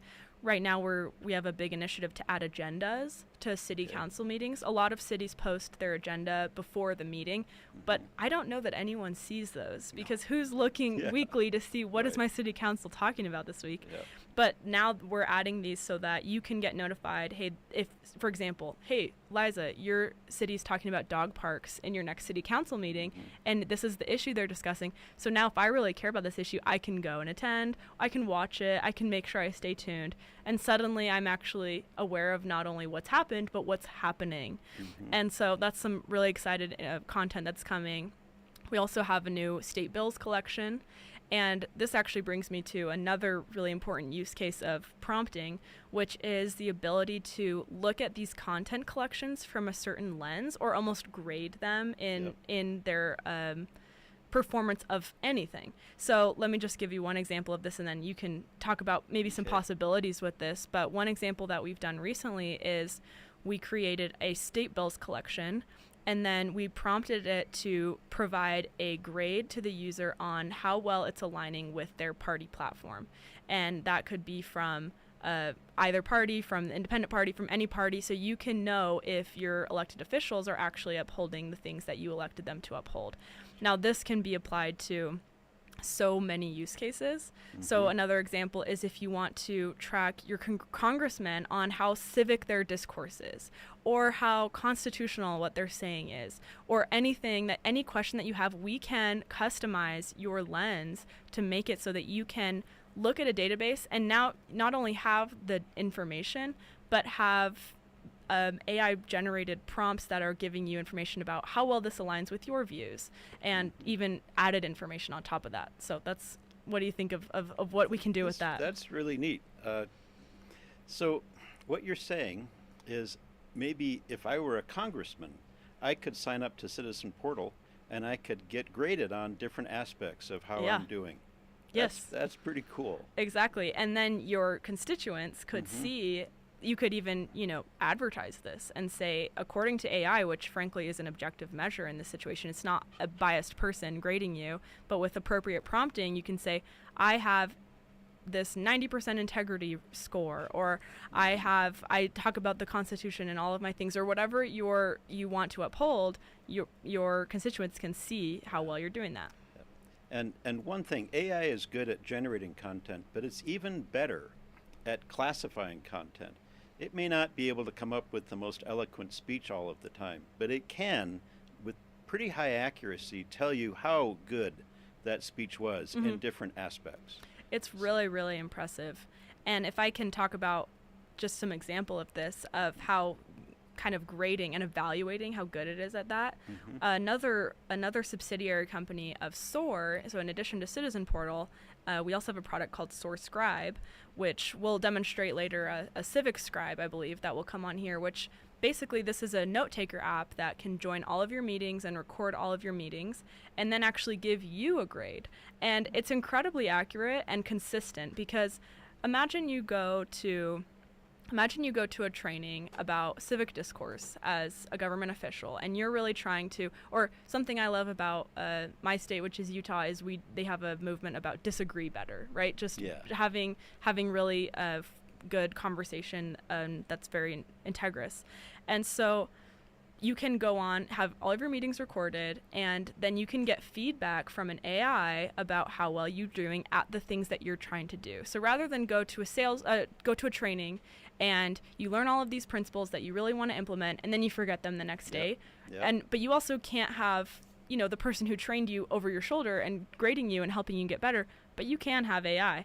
And so this is one place where government officials can get feedback on how they're doing so that they can be continually improving, and even a regular citizen can be a user of this coming product and get feedback on their calls. That's amazing. About what they're doing. So I can see how my elected officials are doing, and if I agree with them or disagree with them, and that's really helpful in the upcoming elections. Yes. So very much so. So I'm just really pleasure to talk to you, Dallin. I'm really excited about specifically what your team's doing to make it so that our content is really easy to digest and really easy to find pertinent moments, because in a world of so much information, it's harder than ever to find the things I really care about. And so what your team's doing to help us dissect and find the key moments that will help me be informed and help me have the sources that I need to advocate for the things that I care about is really incredible. And I'm so excited about all the content that's coming to Citizen Portal and the way that we're going to not only ingest so much valuable content, but layer AI on top of that to dissect, to evaluate, to feed it to users, and to just make being an informed citizen easier than ever. I feel that in my generation of just coming up in this world of social media and everything, I almost feel it's impossible to be an informed citizen until I found out about Citizen Portal. That's true. So it's just really exciting for me personally to think, okay, finally I have a way to know what's going on and make it, and it's not gonna be a part-time job to just, I don't have to go to every city council meeting, and I don't have to be getting people to sign a clipboard.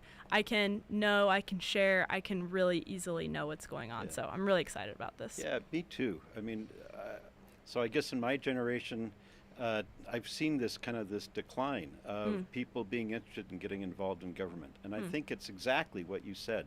It's just overwhelming. Yeah. And you don't know where to start.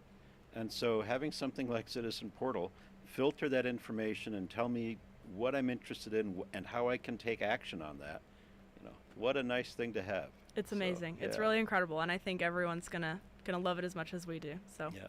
Well, thanks. Thanks, Dallin. Thank you, Eliza. Appreciate that.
I'm Justin Brady. We're still doing the Citizen Portal stream all day long. I'm going to be joining you the entire day. I have a long day ahead of me. Hopefully they have a canister, like a giant container somewhere of Red Bull. Anybody? Got nothing. We'll make it. I promise you and I are going to make it together. Today we're joined with Keith Allred, the Executive Director of the National Institute for Civil Discourse, and very important topic, divided we fall. We hear that a lot,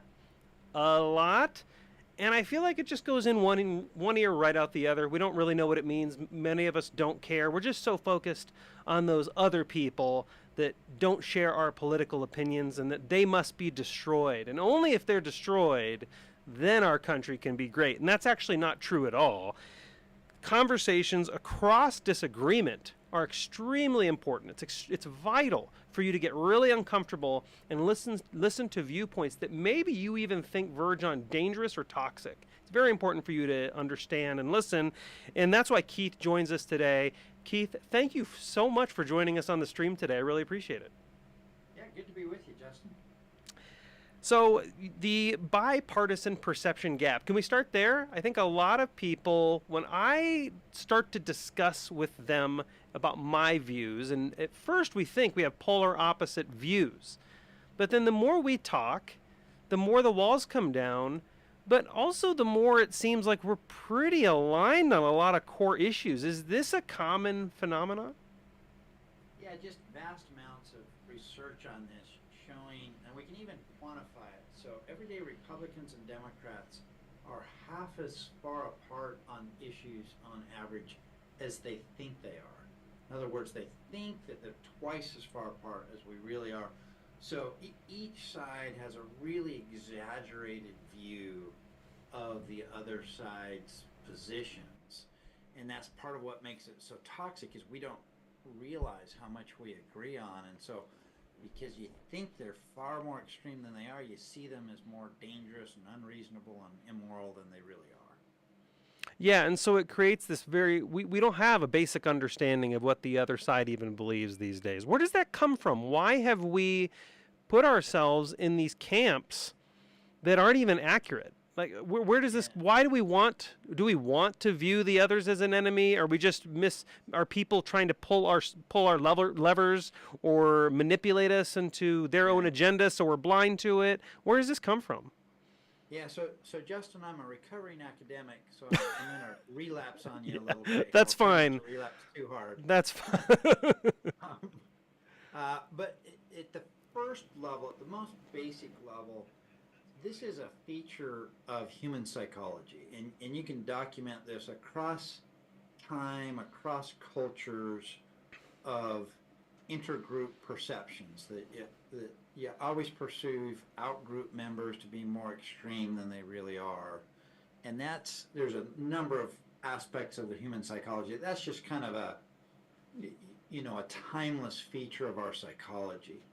But when it comes to American politics, there's a couple of really powerful and toxic accelerants on that fire, if you will. So one of them is, one of the most important ones, kind of going back a ways, starting in about the late 1970s. For the first time in American history, the two parties started to sort themselves out ideologically. For almost our entire history before that, both parties had liberals, moderates, and conservatives in their parties. So to be viable for an issue, a policy proposal to be viable, or a candidate to be viable, you had to be able to attract support across the ideological divide, because both parties were mixed. And so then the two parties weren't as far apart. There was quite a bit of overlap, and they could work together more. That started to shift for the first time in a long-term systemic way in the 1970s. And so now, you don't find any liberals in the Republican Party. You don't find any conservatives in the Democratic Party. That was call that the thing that ignited this wildfire of toxic polarization that's threatening to burn down American democracy. Now here's a bunch of the accelerants that we've put on top of that. So if you've got those ideologically sorted parties, that in-group, out-group kind of thing of seeing the other party as more extreme, that's basic to human psychology, has much more fertile ground. But then in the 1990s, we started to also sort socially in a way we never had along political lines. So in the 1950s and 1960s, if you knew whether someone lived in a rural or urban area, if you knew how often they went to church, if you knew what their race was, it told you almost nothing about what party Interesting. they belonged to. Today, it's highly correlated.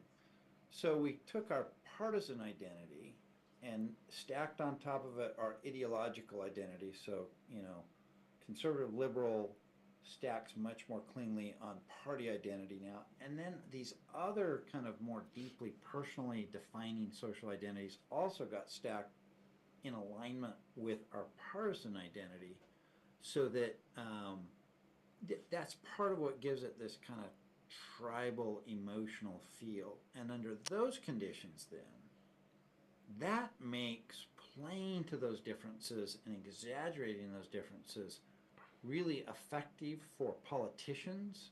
So there's no more powerful motivator of human behavior than negative emotion, fear and anger. So if you're a politician and you're wanting to really move people, get people off their duff and say, man, give me money, volunteer for me, get out right, then what you do is you say, hey, do you see those people over there? They're really extreme. They're dangerous. You need me to protect you from them. And under these conditions that we have now, we're much more prone to that kind of exaggeration and deception than we otherwise would be. So elected officials play to that, but also media companies. So mainstream news media True. are increasingly segregated because they just make more money, they get more clicks, more readers by playing to those exaggerated differences. Social media algorithms play to that. And so once you have those conditions of polarization, a lot of actors have an incentive to exaggerate then even further, where we're already prone to seeing it in exaggerated terms. They really build on that and make the exaggeration even greater. Yeah, polarization drives votes. And it also, polarization sells papers. And so this is why people are tapping into that. But this is interesting. I want to go back to what you said. You mentioned that it wasn't really always liberals or Democrats or conservatives were Republicans. I think younger people, maybe even baby boomers, have a tough time remembering when we couldn't easily categorize someone's voting habits based on what, I mean, it seems like you said, it seems like where you live, what you look like. We almost are all categorized into a different voting class, but it didn't used to be that way. It used to be like two farmers out in the field and one votes Democrat and one votes Republican. And based on their life choices, their livelihood, anything about them, you'd have no idea how they voted unless you asked them. But these days, you can almost tell based on how they talk about certain ideology or how they look at the world. Just where they live or if they go to church. Right. So it wasn't always like this. Right. We are the exception in American history, not the rule. It's only been about last 30 years. And, over 230 years under the Constitution, it's only been about the last 30 years that it's been like this. So if everyone's basically, the politicians, as you said earlier, are trying to find ideology. They're trying to push people this way. They're trying to label people. It really comes down to, and I don't want to oversimplify this, but does it have political parties replace something else? I kind of feel like there were community groups before. I used to be a member of Kiwanis, and like those groups used to exist. People used to go to their churches. And now those groups are kind of struggling. Churches are struggling. But meanwhile, political parties, are they, I guess I'll have to be the one to say it here, are they kind of the ones that are taking over more of a religious ideological institution? Or people kind of, is that where they're finding belonging today in more of a political party? Belonging and I think identity. It's far more of a personal identity matter than it used to be. It just didn't loom as large. Like Republican Democrat didn't have the same kind of personal, moral, emotional connotations to it that kind of define who you are that they used to. That really is new for American politics, and obviously just a really destructive development. I mean, it's a serious threat. A relapse on you again here a bit. The founders, the American founders, studied the 3,000 years of dozens of attempts at self-government that preceded the American Revolution. And they, for a very practical reason, they're like, hey, we had better understand why self-government has always failed and have a better answer, or we'll suffer the same fate. So they looked at that history. This is the pattern that they found. They overwhelmingly concluded that the reason self-government had always failed is what they called the spirit of party. We don't really have a term that's quite synonymous with that today in modern American English. Partisanship's the closest thing to it. But by saying spirit of party, they were really emphasizing this angry, fearful kind of way in which you deal with differences. And so they just observed this pattern in republics that as soon as you put the ultimate power in the people, different groups form trying to drive the government in different directions. And the contention that then ensues between those two groups makes the government so incompetent and unstable that it opens the door for despotism to come back in. So it's even more alarming, this trend that we're talking about, Justin, when you put it in historical context and you understand that the founders warned that if the American Republic were to fail like every other had failed, the reason would be angry partisan differences. That's what would take us down. Wow. And so if you put that, we've gone, over 230 years under the U.S. Constitution, worst record of spirit of party in the last 30 years. And that is what the founders warned would take us down. George Washington dedicated his entire farewell address to warning us about this, that this is what would take us down. And, right. And clearly we haven't heeded the warnings very well. Yeah, clearly we haven't. I think some people in their mind think that the only way forward, like we alluded to at the beginning of this opener, was just complete domination of party. Like that's the only way, Republicans believe the only way things are going to move forward is complete domination. We got to just vote all the Democrats out. Democrats feel the same way about Republicans. We just have to vote them all out. But it's basically either it's either complete domination by a political party, which would move the country forward. I don't know what that would look like, but it would move it forward in a bad way. But the alternative is true bipartisan collaboration, which I would argue is going to move the country in a better path. Are those the only two options? I really see those as being the only two options forward. Yeah, in fact, there's actually not even an option here. It only appears that there is. The only thing is bipartisanship, and there's two reasons for that. One is that founders' diagnosis. When they concluded that the thing that would take down the American Republic, their answer to that was to create a constitutional structure that erected barriers, making it nearly impossible to do things on a purely partisan basis. That's the explicit design of the Constitution. The reason we take separation of powers further than anyone else had ever taken them, further than anyone else has ever taken them since, is that it makes it very, very hard for one party to gather up all the reins of power and drive the government in the direction they want. The second reason is more modern, is that while we're the most deeply divided along party lines as ever in our history, we're also the most narrowly divided. So at least nationally, in various states, they can be quite red or quite blue. But in the American Congress, the majorities have been razor thin for about 30 or 40 years. So if you combine separation of powers with really thin majorities, it doesn't matter if in the 2024 election, Republicans win the White House, Senate, and House, or Democrats win the White House, Senate, and House. American policymaking will shift very, very little. That is not where the fulcrum of policy will be made. We'll be stuck.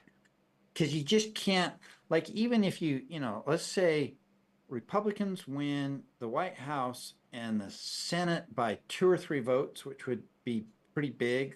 Say they had 52, 53 of the Senate and they had the House.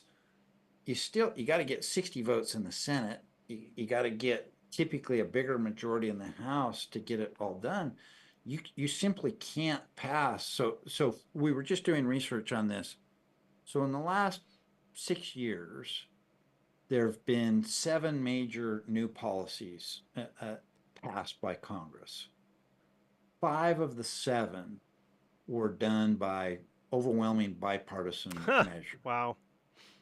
There's only 2 that have passed on a purely partisan measure. So Trump's tax bill and Biden's Inflation Reduction Act were passed on largely partisan measures, but they are the exception to the rule. So that's actually fascinating. But basically you're saying the other choice is a false choice because domination of one political party is never going to happen. It's never going to happen. It's never going to happen. It's a fairy tale. Yeah, it's a fairy tale. It's the fairy tale of which the campaigns are made, right? Both sides are saying, hey, you got to elect me and we got to have control of the House and the Senate, and then I'll do X, Y, and Z. Yeah. So snowball's chance of that happening. The only opportunity then to recap what you just said is both political parties finding ways to collaborate more and stop mudslinging. That is the only way we move forward in an actual meaningful way. The other way is just we stay stuck and everyone gets mad and accuses the other side of keeping us stuck, and we'll be there for decades unless they find a way to collaborate. Is this mostly a show? Or, I think a lot of people want to know, voters want to know, is this mostly a show? Like, are these politicians that seem to be aggressive in the camera, are they actually getting along in the background and laughing? Or are they really pretty angry with each other? Like, how do we, the only story I have kind of in the inner sanctum, I guess I would say, is a story that Tulsi Gabbard told me when I was interviewing her for president many years ago. And she mentioned that her first time in the halls of Congress, someone said, these are the Republican offices. And truthfully, to this point, I can't even tell you if it was on air or off air she said this, but she's like, these are the Republican offices and we don't work with them. And if they do, she's like, well, what if they suggest a bill that's great? We work with them then, right? They're like, no, we actually take the bill, we say how bad it is, we rebrand it, put our name on it, and then try to push the same bill through with some changes. Is this all like chess moves and strategic stuff?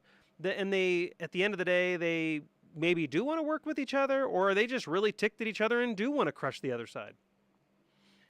I would say that for the majority of members of Congress, it's exaggerated for public purposes. Sure. But the behind the closed doors animosity and bitterness really is increasing in a significant level. So it's still pretty bad. There's an exception.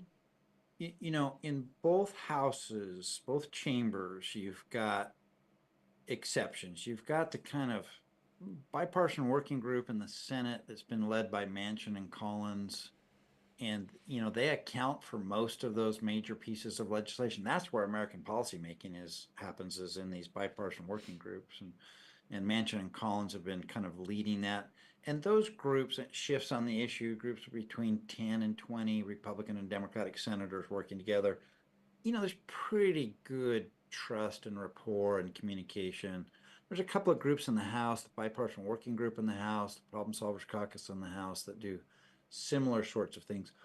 So there remain kind of core folks, small, but core folks who do have good relationships across the aisle. And because we're so evenly divided, they have outsized influence. They really are at the fulcrum of American policymaking. And so that really is a bright light for us of hope that, it doesn't take that many of them with the Congress so evenly divided for them to really make the difference, because neither party can do anything without them. Just the last couple minutes here, and then we have a video on Common Sense America. We can see the poster in the background here, and you sent ahead a video, which we will show on the stream. But just one quick question before we get to that.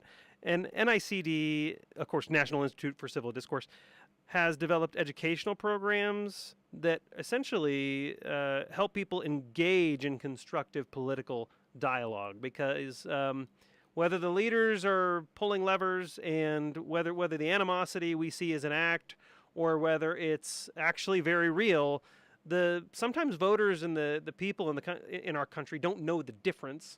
And so you are trying to develop these programs to help people have civil discourse and good discussion. Can you just give us a really quick, about maybe 1 minute overview of how that works? Yeah, we've got 5 different programs. Let me focus on just one in the time we have available, and that's Common Sense American. So it's commonsenseamerican.org, and that's what the video will be about. It is a program where 79,000 Americans have joined with us, balanced left, right, and center, balanced geographically. We pick one issue per year to work on, and we develop a thorough policy brief on it where we make the strongest arguments for and against each proposal. And then our members spend an hour or more reviewing the brief and weighing in.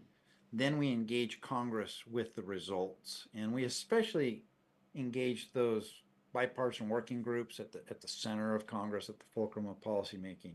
And Justin, we are actually 3 for 3 in the American Congress. All 3 issues we've taken on, Congress has acted on our members' views of where there's been broad grassroots bipartisan support. We've shared that with Congress, and Congress has passed legislation along those lines. So we've been part of several of those big bills passing and been an important part of it. So this really is kind of, in the spirit of Citizen Portal, a way for everyday Americans to be empowered. Like, if you feel like, geez, what am I supposed to do? How am I ever going to make a difference? There is nothing more powerful in the country today than joining Common Sense American, becoming a member. Any citizen is invited to join. And it's very simple. You just spend an hour reviewing the policy brief, share your own honest opinion. We aggregate that up with everybody's, and then we share with Congress. Here's where there's broad agreement among everyday citizens. All right. Keith Allred, Executive Director of the National Institute for Civil Discourse. Thank you so much for spending time with me and everyone on the Citizen Portal stream today. We're going to show that video here next. And as a reminder, everyone, if you believe in what we're doing, startengine.com/Citizen Portal to become an investor today. Here's that video.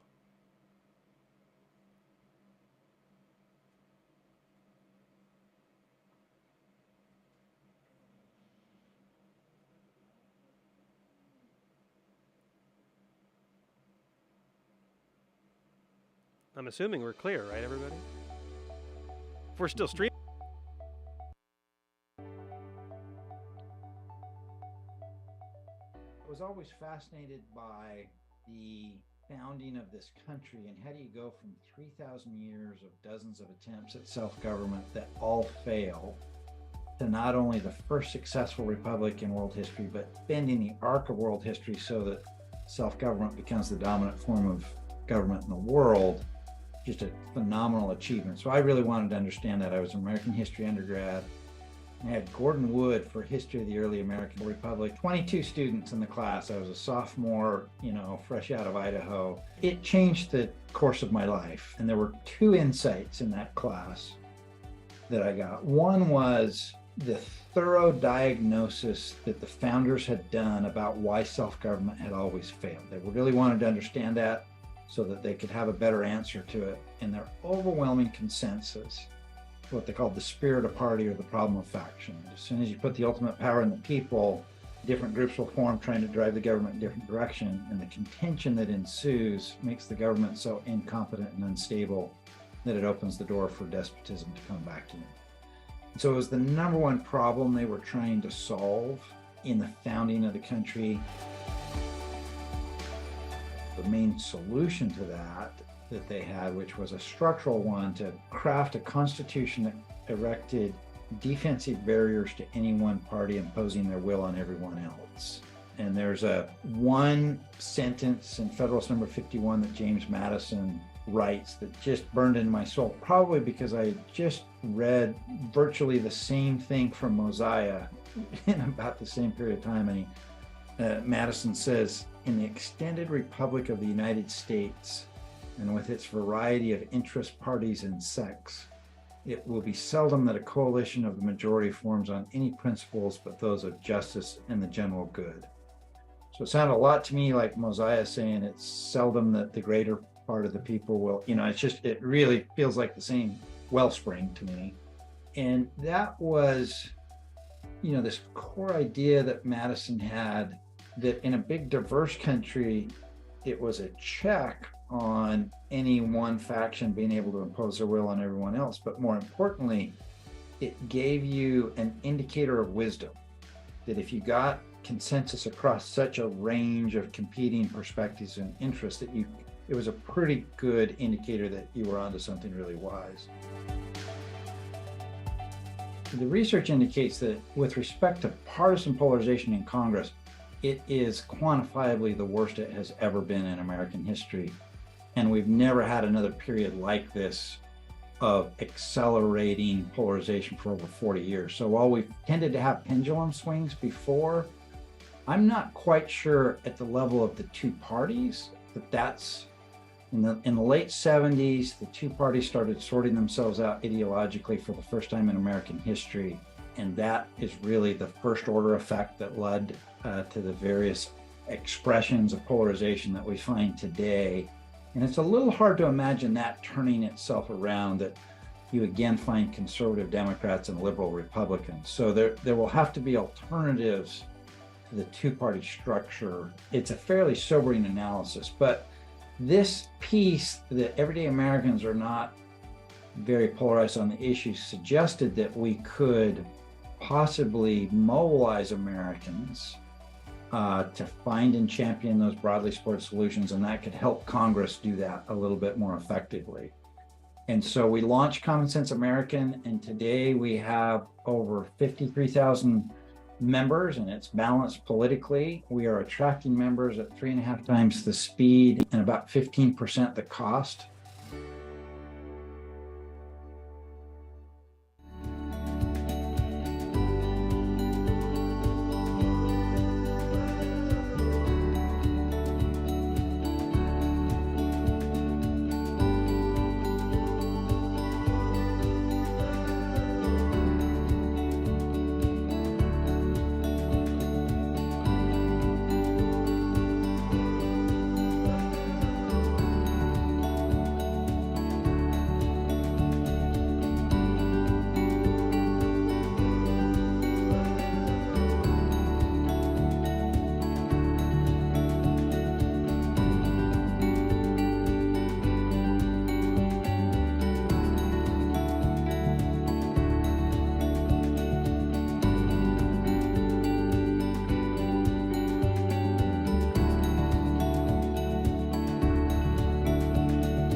Citizen Portal stream continues. Let's see if we can outlast that TV. See if we can burn it out today. I'm Justin Brady. We're still going. We're going to be going very late. As a reminder, I think we're doing midnight Pacific time, which is just pure craziness. Pure craziness. As a reminder, throughout the day, you can go to startengine.com/Citizen Portal. If you want to be an investor in Citizen Portal and you believe in what we're trying to do here, please go there. Startengine.com/Citizen Portal. Donate a lot of money because it's a good cause, right? It's hopefully you believe in what we're trying to do together and believe in making people more informed. And when you inform people, money and power tend to start to lose a little bit of control, which is what we're talking about right now with Jason Hoyt, author, speaker, and podcaster. Jason, thank you so much for coming on the show.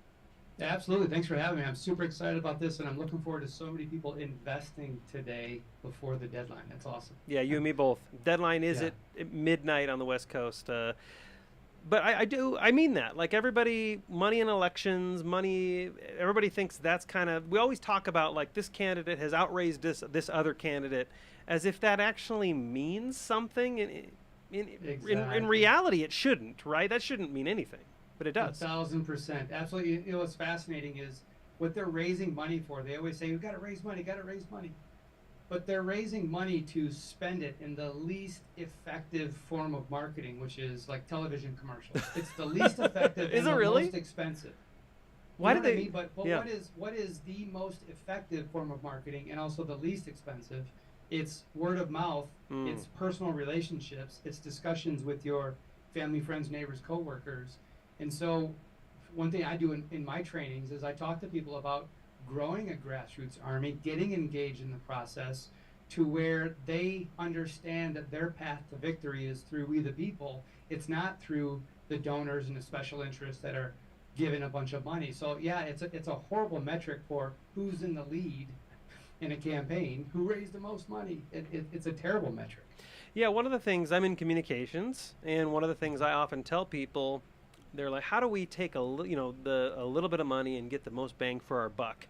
And I always tell them the story of one client I got in Bloomberg, and they got 2.5 million listeners, maybe converted a few leads on that, and then they got into this very niche podcast with only 100 subscribers, very tighter relationships, and got way more leads. I also share the example that I did a bunch of Facebook ads for a particular client to increase their podcast subscriptions for their company podcast. Had a kind of a small effect, but then one of them went to a small event and talked to a group of like 20 people, and that had like 20x the conversion face to face and just acknowledging people and getting in the weeds, or maybe the grassroots. I don't know how you would spin that. Sure. Seems to be way more effective, but maybe it's not always top of mind. Why is that? Yeah. What do they say in business? The riches are in the niches, you know. Yeah.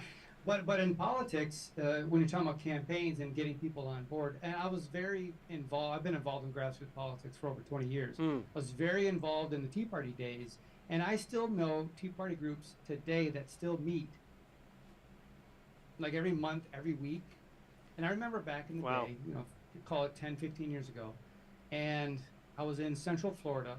On one side of town, there was a group that met every single month, and they would have 300 people there, and they really focused on who's going to be the next speaker. On the other side of town, there's a group that they had a smaller group, 20 to 30 people. They met every single week. They didn't care about the speaker. They were so devoted and so focused on the cause for freedom that they weren't there to be entertained, and so they were very niche. So I think that's exactly what you're talking about with these podcasts, where a small group doing a lot of hard work versus just getting big numbers or trying to get big numbers. Do you see that, obviously, Citizen Portal, one of the objectives is to make sure people can inform themselves. And so do you see that when citizens are more informed, when they have knowledge and information, those cash raises and the TV commercials and the ads they're bombarded with, are those way less effective against an informed citizen? Absolutely. But it amazes me. We live in the information age, and as you guys have covered a number of different times, our electorate seems to be less informed than maybe in years past. And part of that is the media. Paul talked about that in the first hour. Yeah. About the media's kind of been decimated, the newspaper business, and that was this source of news and supposedly unbiased information. And with the advent of the internet and now clickbait and now just sensationalized headlines, people are less informed of the facts. And yeah, I think this is filling a massive void where we, the people, can go get the information ourselves. But as you guys have talked about a number of different times, we're overwhelmed with so much information. There was a school board meeting and it was 4 Right. hours. How am I going to go, having an AI or having a system that can go in there and find the information for you, and I love the engineers talking an hour ago about, and I don't remember the technical term of what they called it, but their ability to go in there, find the information, and pull the facts of the Yeah. original source documents, not just provide an answer and make something up, but bring the actual quotes. I think that I'm really looking forward to the power behind what you guys are building at Citizen Portal. Yeah, I mean, I'm just the messenger. It's what they're building, but I'm also Yeah. excited about it. I'm like a customer, and I've worked with them in the past on some projects. But the other thing that information does, having information access, is it allows us to hold our politicians truly accountable. Because you have access to a lot of knowledge in this space. You know where to go to get answers, and you know how to motivate people to, if you give people that information, you know how to motivate them to act on that information. But most people don't even know where to find that information at all. So they don't know how to hold politicians accountable. They can't go up to them and say, "Hey, you said this," and then they don't know how to do that. And so part of bringing information to everybody, if people truly have this kind of information where they know about a politician's experience and how they voted, what does that look like in culture where people are constantly holding politicians accountable? What does that look like? Can you give us that vision of what that looks like? Sure. I mean, let's define accountable. Accountable Yeah, to what? good. Yeah, thank you. It's not, the first and foremost thing is not just accountable to what I say, or even accountable to what they've said in the past, which is impactful. And I love the story Paul shared earlier where they replayed something that happened just a short time ago and said they actually had some, I don't know if they lied or the wrong information. Right. And that was a great testimonial. But what is their first and foremost, what should they be accountable to? The Constitution. The It's true. Constitution is not a partisan thing. Every single one of them swore an oath to protect and defend it. And that is their instruction manual. That's what gives them their responsibility. That's what outlines what they're supposed to do and not supposed to do with regard to our rights. And there's this play, this shift in perspective in the electorate, and especially by a lot of politicians out there. It is supposed to be the government can do nothing unless granted authority by the Constitution. But the way everybody acts is the government can do anything unless the Constitution forbids it. Yeah, that's true. That's a good point. They completely flip the script on that. But if we, the people, don't hold them accountable to the Constitution, to what it actually says, it's like the most powerful question every single debate questioner should be asking, every single reporter should be asking, and even citizens when we go to these meetings. The most important question we should always be asking is, from where in the Constitution to get the authority to do that? Right. And if we haven't read the Constitution, if we don't know what it says, then how in the world are we going to hold them accountable to the document they swore an oath to protect and defend? And I love the fact that, and we'll talk to Carlos in a little bit, I believe. And I already downloaded my set of constitutional documents.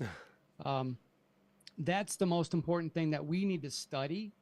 And then as we're watching the congressional hearings, as we're watching these debates,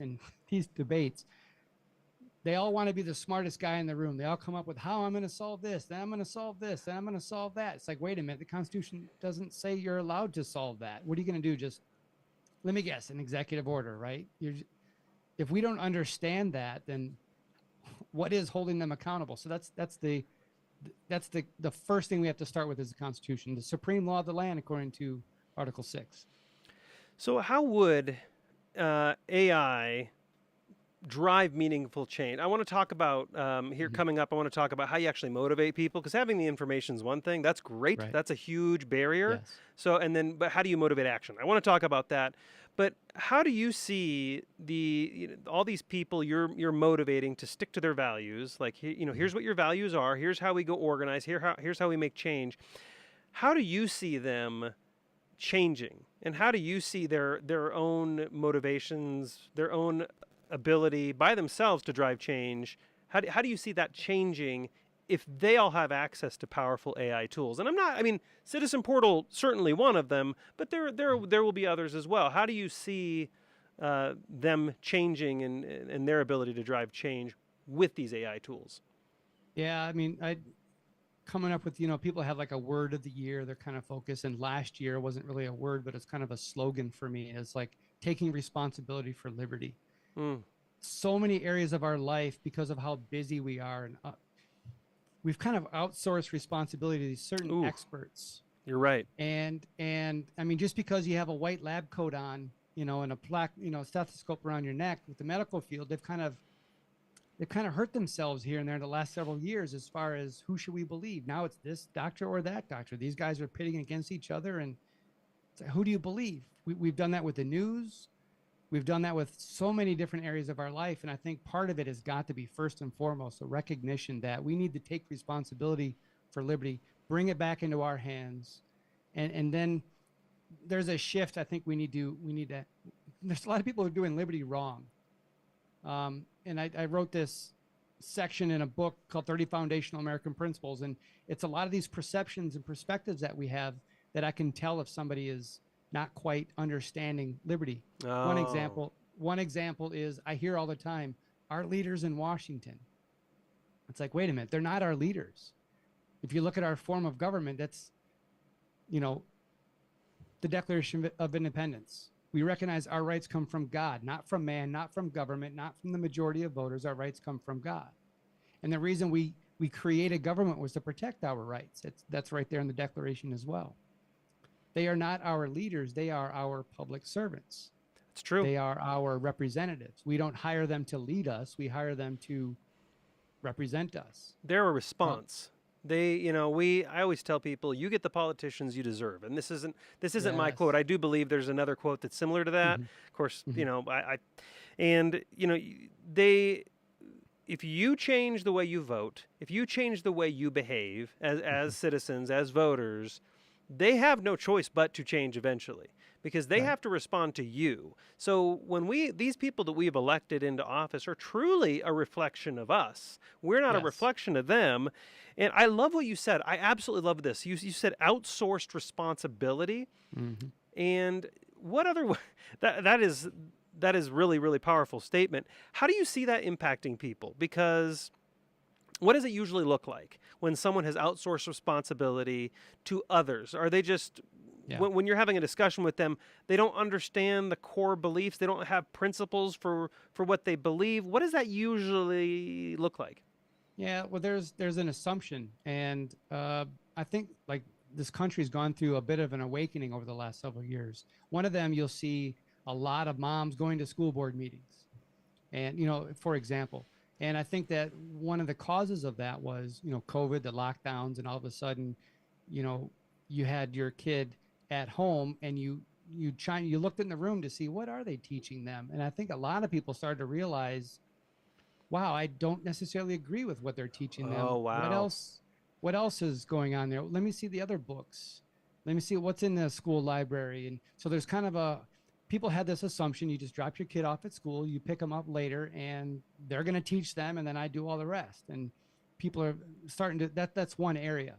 Yeah, that's a great example, because, and that's a good example, no matter which way you stand and whatever political issue is going through the school systems right now. Yes, you're right. A lot of people had outsourced the responsibility of their children's education and were shocked at what was being taught. And, a lot of people of various political views and ideology were like, hold up, whoa, we had no idea. And so you see, moving forward, do you see less of this, less of outsourced? Is outsourced responsibility like a matter of time? We just don't have the time to devote to it? So if we just had more time, people would be more likely to be informed on what's going on in their own communities. Is that what you see? I would say time would be not the primary. The primary would Yeah. be to re-emphasize and really understand your principles and your priorities. Sure. My children are my priority. I can't just outsource it and just assume that they're going to, do the best at school. I have to dig in. I have to make the time for that priority. I think this is, it's happened in other areas of our life as well with, say, even food. This is not necessarily a Citizen Portal thing, but there's kind of an awakening with our food. I don't know if you watched the interview the other night with Casey and Callie Means with Tucker Carlson. And I purchased their book, and I highly recommend people watch that. You'll be shocked at their understanding of big food, big pharma, and all this. There's people waking up saying, look, the pesticides, what's in our food, the toxic chemicals, this kind of the processed foods and all that. Oh, man, don't get me started on this. I know. It's only a 12-hour broadcast. I know. It's only 12 hours. We need 15 to go. Even, but that's a really great example, because now we have things like, the Huberman Lab, and we have some more resources. Yes. That being said, I listen to some of these longer form things on like flights and whatnot. But again, that's some time I have. And there have been times where I've asked AI tools, according to this physician, this physician, this physician, and this research, what should I do, or what's a good regimen for muscle recovery, or what's a good, and that has really been, I hate to use the word game changer. I hate to use that word, but it really has been a game changer. It's given me that information really, really quickly. So I naturally see Citizen Portal being able to do that same thing. So once we have the information, once Citizen Portal gives us the information, how do we actually act on it? Because this is something that you know a lot about. This is one of your big things. What's successful? What are your successful strategies in getting people motivated to actually get out there and doing something? Because that's excruciatingly hard. Yes. Yeah. I break it down into people people you don't know, and it's really about analyzing the conversations you have with them. Now, for the people I did this last fall. I did a little training video, and I said, okay, we're getting ready to get into holiday season. We've got Thanksgiving, you got Christmas parties, you got holiday parties at work and all this. I said, get out a piece of paper, write down 20 names of people that you're going to see over the next couple of weeks, and kind of do an assessment, degree of 1 to 10. How much do they believe in freedom? these three really don't, these 5 wear their MAGA hats or whatever. And there's a bunch of people in the middle that you're not quite sure. Catering your conversations to each of them where they are is super important and much more effective than that 30-second commercial is going to be on TV. There's a chance that these 10 in the middle, Tucker Carlson's not going to show up in their news feed. They're just not in that.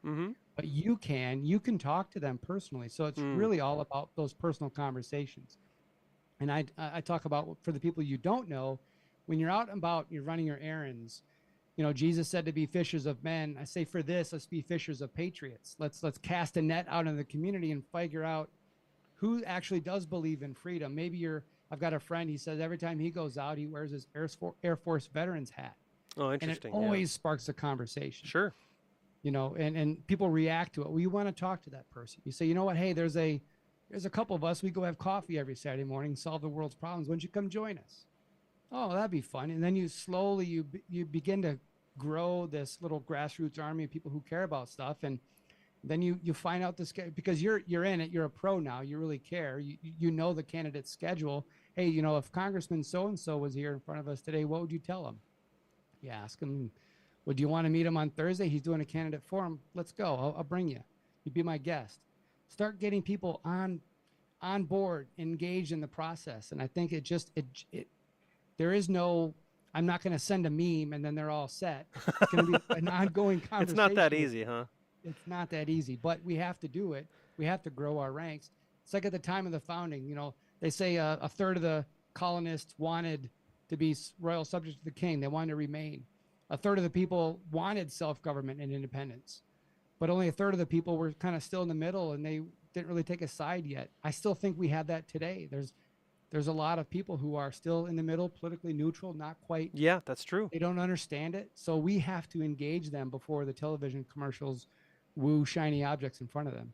Yeah, I'm glad you brought that up. There are a lot of people who don't really fall on the left or the right, Republican, Democrat, liberal, conservative, right? They don't fall on those traditional lines. And so when we teach people how to motivate a grassroots movement, when we teach people how to organize and how to get a group together and how to go make change, that might not necessarily be a Republican group again, trying to push out a Democrat group, or a Democrat group pushing out a Republican group. When you see people that align based on principles and values, do you notice that political ideologies and political parties almost take a back seat? Yeah, 1,000%. And I highly recommend people, you don't start the conversation off with, I'm a Republican. Would you like to? You don't start that. Yeah.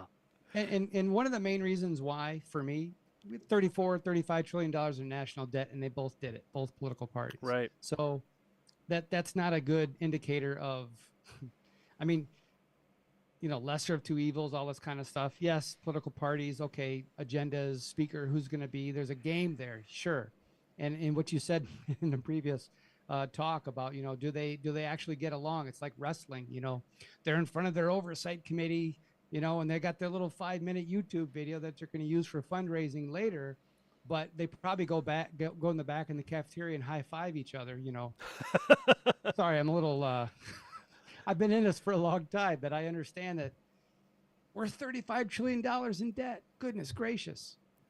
Yeah, the other day, I don't even think people have fully processed the words, how are we going to pay for it anymore? I feel like we're so divided.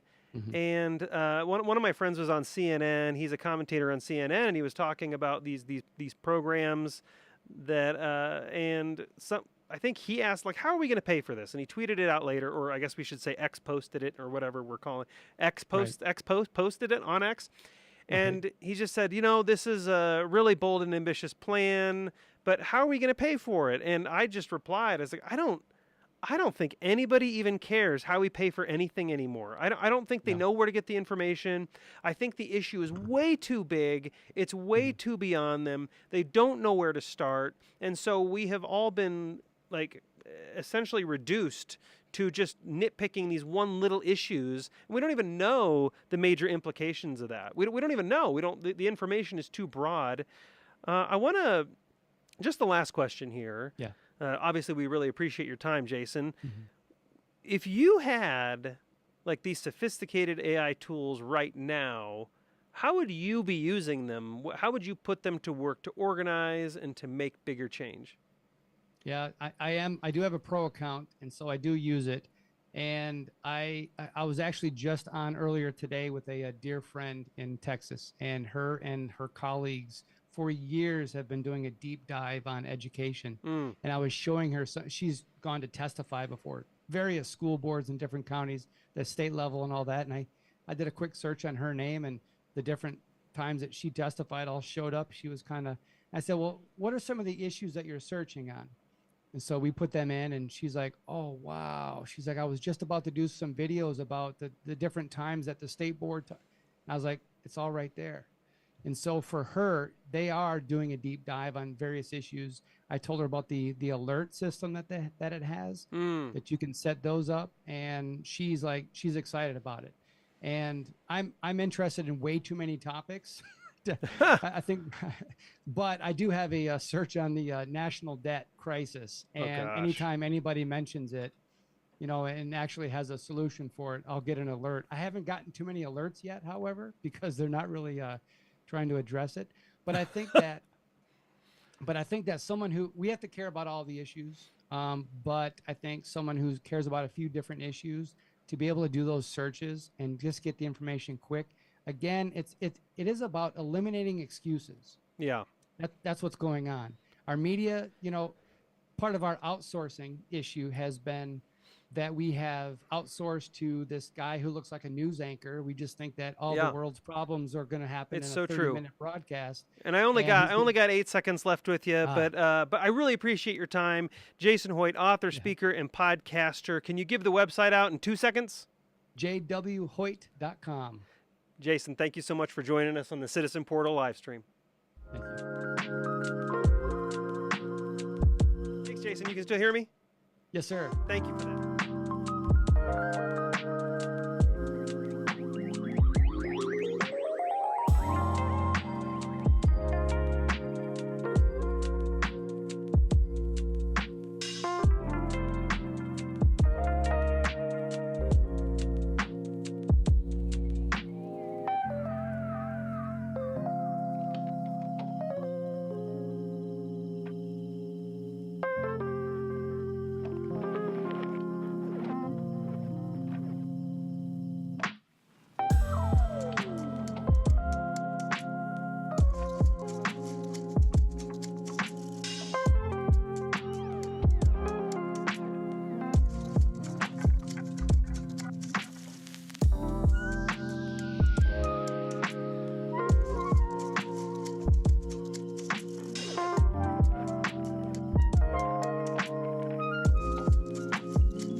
Well, hello, this is Carlos Packard. I am a VP here at Citizen Portal, and welcome to today's live stream all day. And I've got Jason Hoyt. He was on the previous segment, and I'm so glad that he's agreed to stay for my segment. I've known Jason for many years. He worked on some big projects that another company that I was with 15 years ago, right? About 15 years ago. And we actually developed or I should say published a book that we were able to get Glenn Beck to write the foreword for. That went huge. That was a lot of fun. Yeah, absolutely. 15 years ago, the glory days of only being $9 trillion in debt. Exactly. Yes. And now we're dealing with it again. So even at a greater scale. I kind of took a little bit of a hiatus, I guess, from this. I was spending time with my family, had young kids and had to step away, but I'm so glad to be back in this with Paul Allen, with Citizen Portal and everything else that we're doing here. It's very exciting. So what I'm going to do is I'm going to go into Citizen Portal, and so you should be able to see this on your screen. And I'm going to do a demonstration of Citizen Portal and the different features that are on there. And Jason and I are going to have a little bit of a discussion as we go through and comment on some of the important aspects of what I'll be showing you here. So this right here is Citizen Portal. You'll notice that from the federal levels all the way down through your local school levels, districts and whatnot, you have access to, quite frankly, about 1 million currently hours of meetings, of government meetings that we've put in there. And we're uploading thousands every week to this site. And it's not just, going through 1 million hours of video, who wants to do that? And find what you're looking for.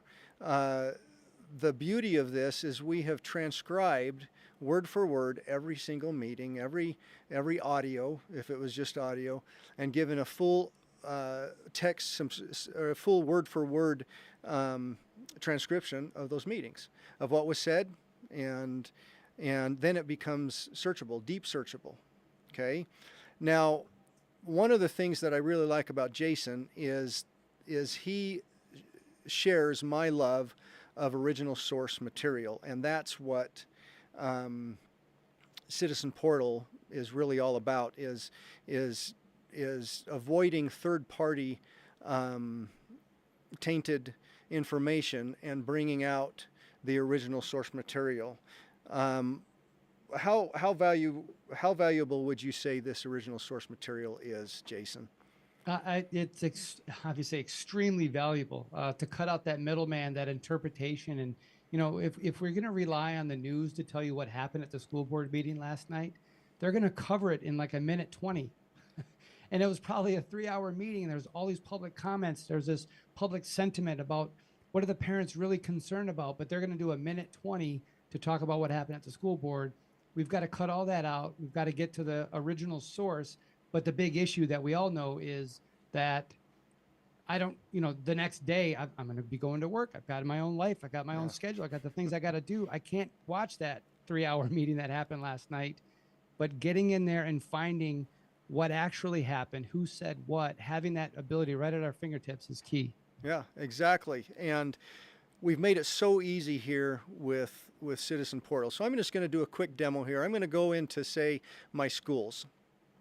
And since I've logged in, it recognizes where I'm at. I've put in my zip code. Okay, it recognizes the school districts right here in my area.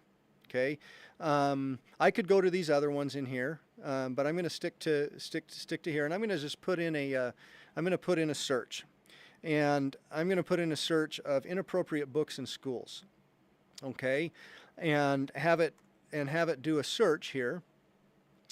And give it a minute here, and it'll bring up all the different videos. It'll actually give me a heat map of the United States, and the redder there's more information and hotter information on what your search is. But I'm just going to go to my state here in Utah, and it's going to list out these different board meetings that my search was discussed in inappropriate books.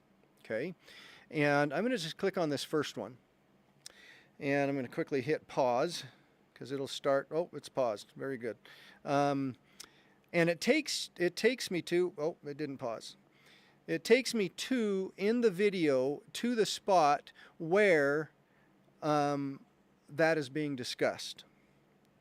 Yes, notice that is 3 hours and 44-minute meeting right there, and it goes right to, and it highlights in yellow, gives you a little bit of context beforehand, continues through the discussion, and then a little bit afterwards. You can actually get the context around it as well. So important. I love that.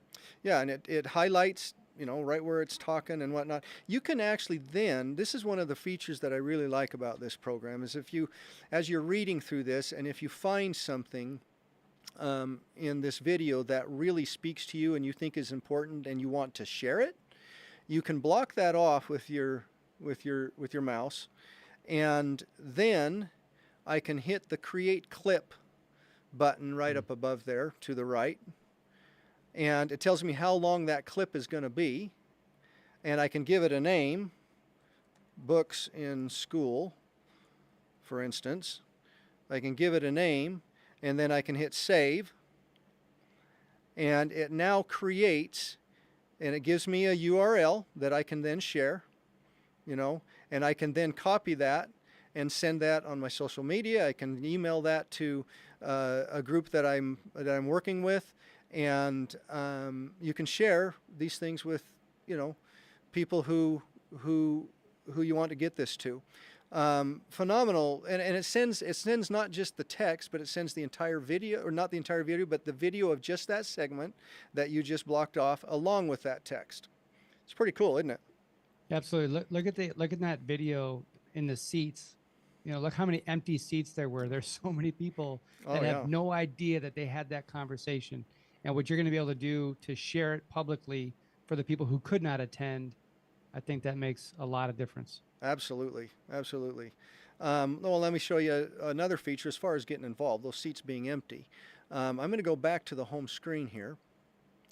And on the home screen, you'll notice right below, I have this feed of things that are going on locally in my area. I'm in Spanish Fork, and so Spanish Fork City Council, City Council, and I've got these different meetings that are going on in my own city.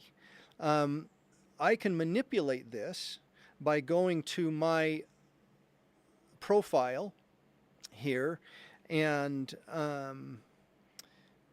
go to my issues, and I can tell it what issues I want to be alerted about.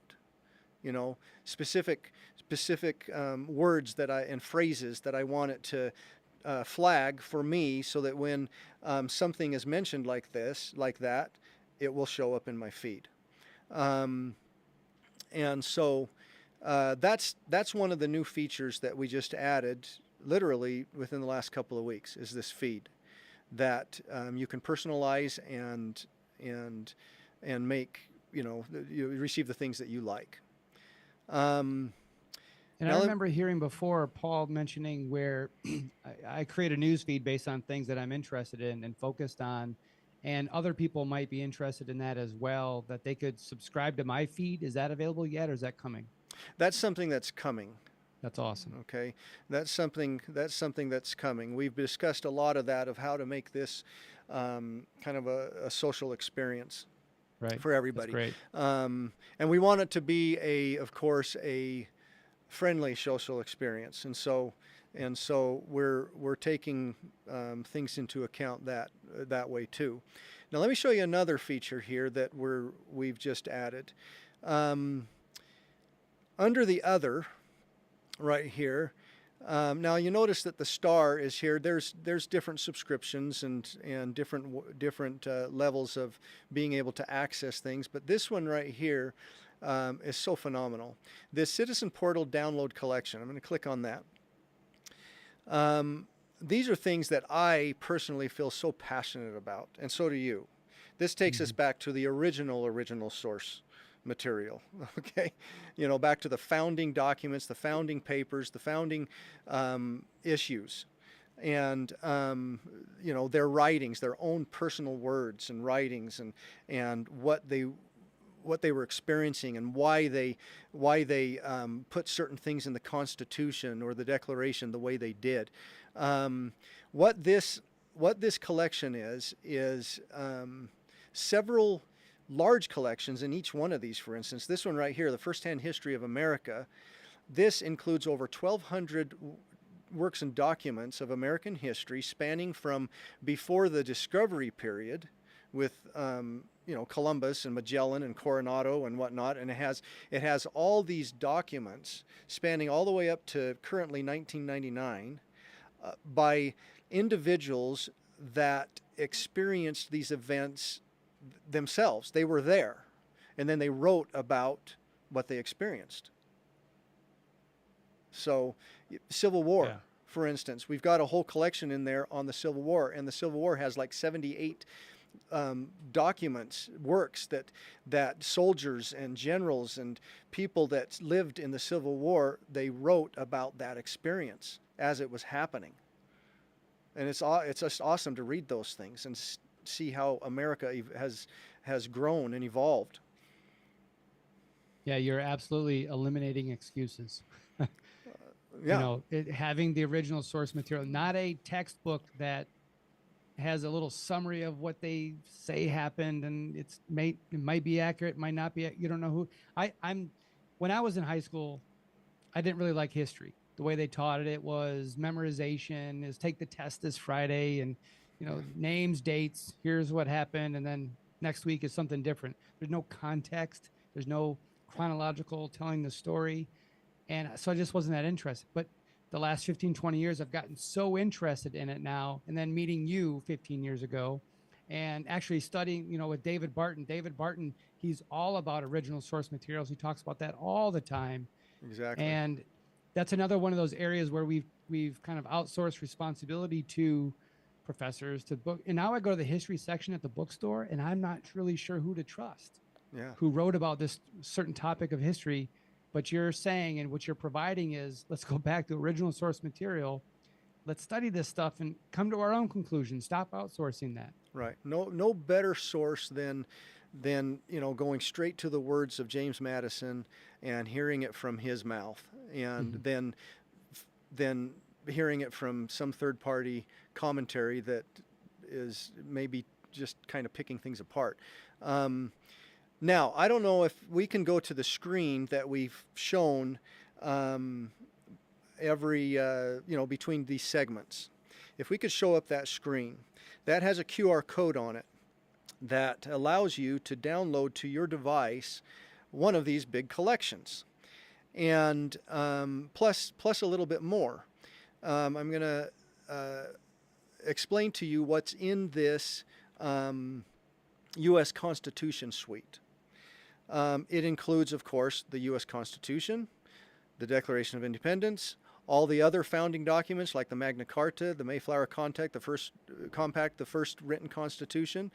But then it takes each one of those and gives a brief history of each one of those that you can kind of read and see kind of how they came about and who was involved in them, the different debates that took place in the meetings. And then it takes, for instance, the Constitution of the United States, 55 delegates. It takes every one of those delegates, and it gives, with illustration, it gives a short biography on each one, and you can see, you know, who they were, what they were involved with. What were they doing on the side besides trying to save the country, you know? And it's just chock full of so much information. But then what I really like about it is it goes into some of these founders and their works. And so, for instance, it has the full book of Common Sense by Thomas Paine, and The Wealth of Nations by Adam Smith, and de Tocqueville's Alexis de Tocqueville's Democracy in America, and the Federalist Papers. It's got the complete Federalist Papers on there. And you can research it, you can navigate it, you can search for different terms and words and whatnot, and really inform yourself what people need to know to really be an engaged citizen. Now, one question I have for you, Jason, is do you have any, and I don't really know the real answer to this, but do you have any idea how many congressmen actually read the Constitution? Oh, goodness gracious. Well, that's a short conversation. I don't know. It's actually a pretty sad state of affairs. I mean, they all raise their hand. Most of them put their hand on the Bible. They swear an oath to protect and defend it, and they're held accountable to it. And anything they do outside of what the Constitution grants them authority in, they should be held liable in their personal capacity because they're not supposed to be doing those things. But it's, yes, in one hand, that's a problem that Congress isn't really following the Constitution, but it's only as good as the piece of paper it's written on, unless we, the people ourselves, if we read it, if we understand it, and we hold them accountable to it, and we actually not just go to these meetings, but we watch these meetings, we actually begin to talk to them about the Constitution. And I mentioned this in the last segment.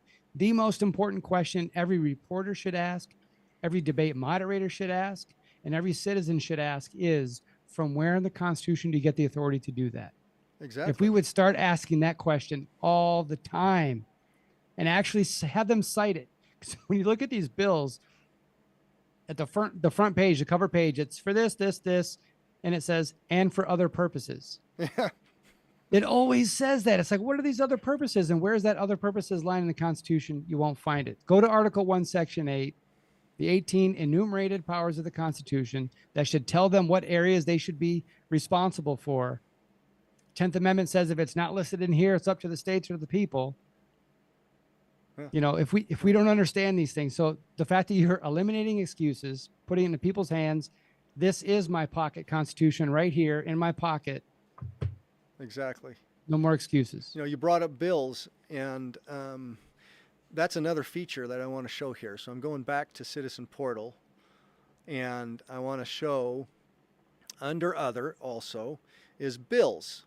Now, Eliza, earlier in an earlier segment, she talked a little bit about how we're taking information and analyzing it and showing how closely it adheres to, a party or the Constitution, and those are features that we're still working on. But this is one that I can show you. So I'm going to go to the Senate here in Utah, and it's got all these different bills, and I'm going to click on one, and it brings up the bill, the full context and everything of the bill. But then I can go in and there's a feature here called party alignment. Okay, I can click on that, and I've got the Republican Party and the Democrat Party, and I can select one of those, and it will tell me how closely that bill, the different topics around that bill align with which party, with the party you've got selected, and how that is gauged with the different topics. Okay, and I can switch this over to the Democrat Party, and it'll show me that also.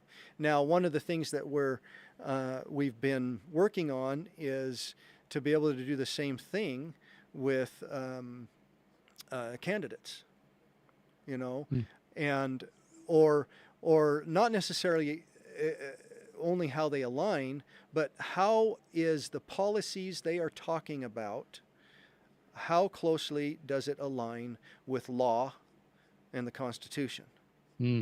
Okay, and those are things that are really, really important to know, especially when you're trying to make a decision in an election year and you've got all these candidates that you're trying to make a decision for. Instead of adhering to your neighbor or some guy down the street or somebody on the TV saying this is how you should vote, a tool like this actually tells you from their own lips where they align and where they're at.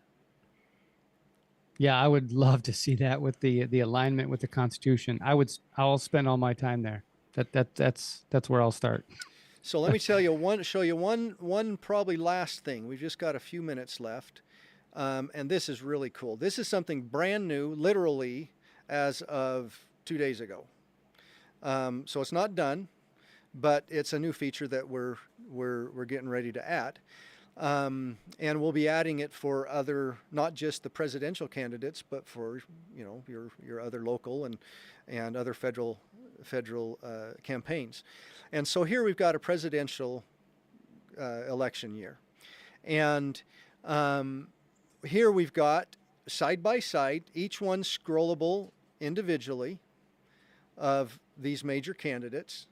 And it's got their videos, their meetings, their press releases, their on the campaign trail, and the things they're talking about. Okay, and you can type in here. I've got immigration, border security. You can type in your topic, and it will bring up, videos on each one where they're talking to that subject. Okay, and when you get to one, you can click on it, and I always have to be ready to hit the pause. And it'll take you just like it was, like I showed you before in Citizen Portal, of where he's talking about this, and it gives you the full transcript that we've transcribed, full word for word, and you can read about what's being said.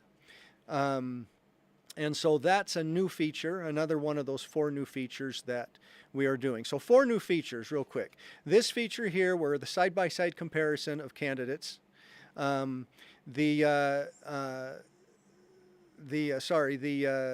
Citizen Portal download collection, okay, the feed, okay, these are things that are new within just the last days.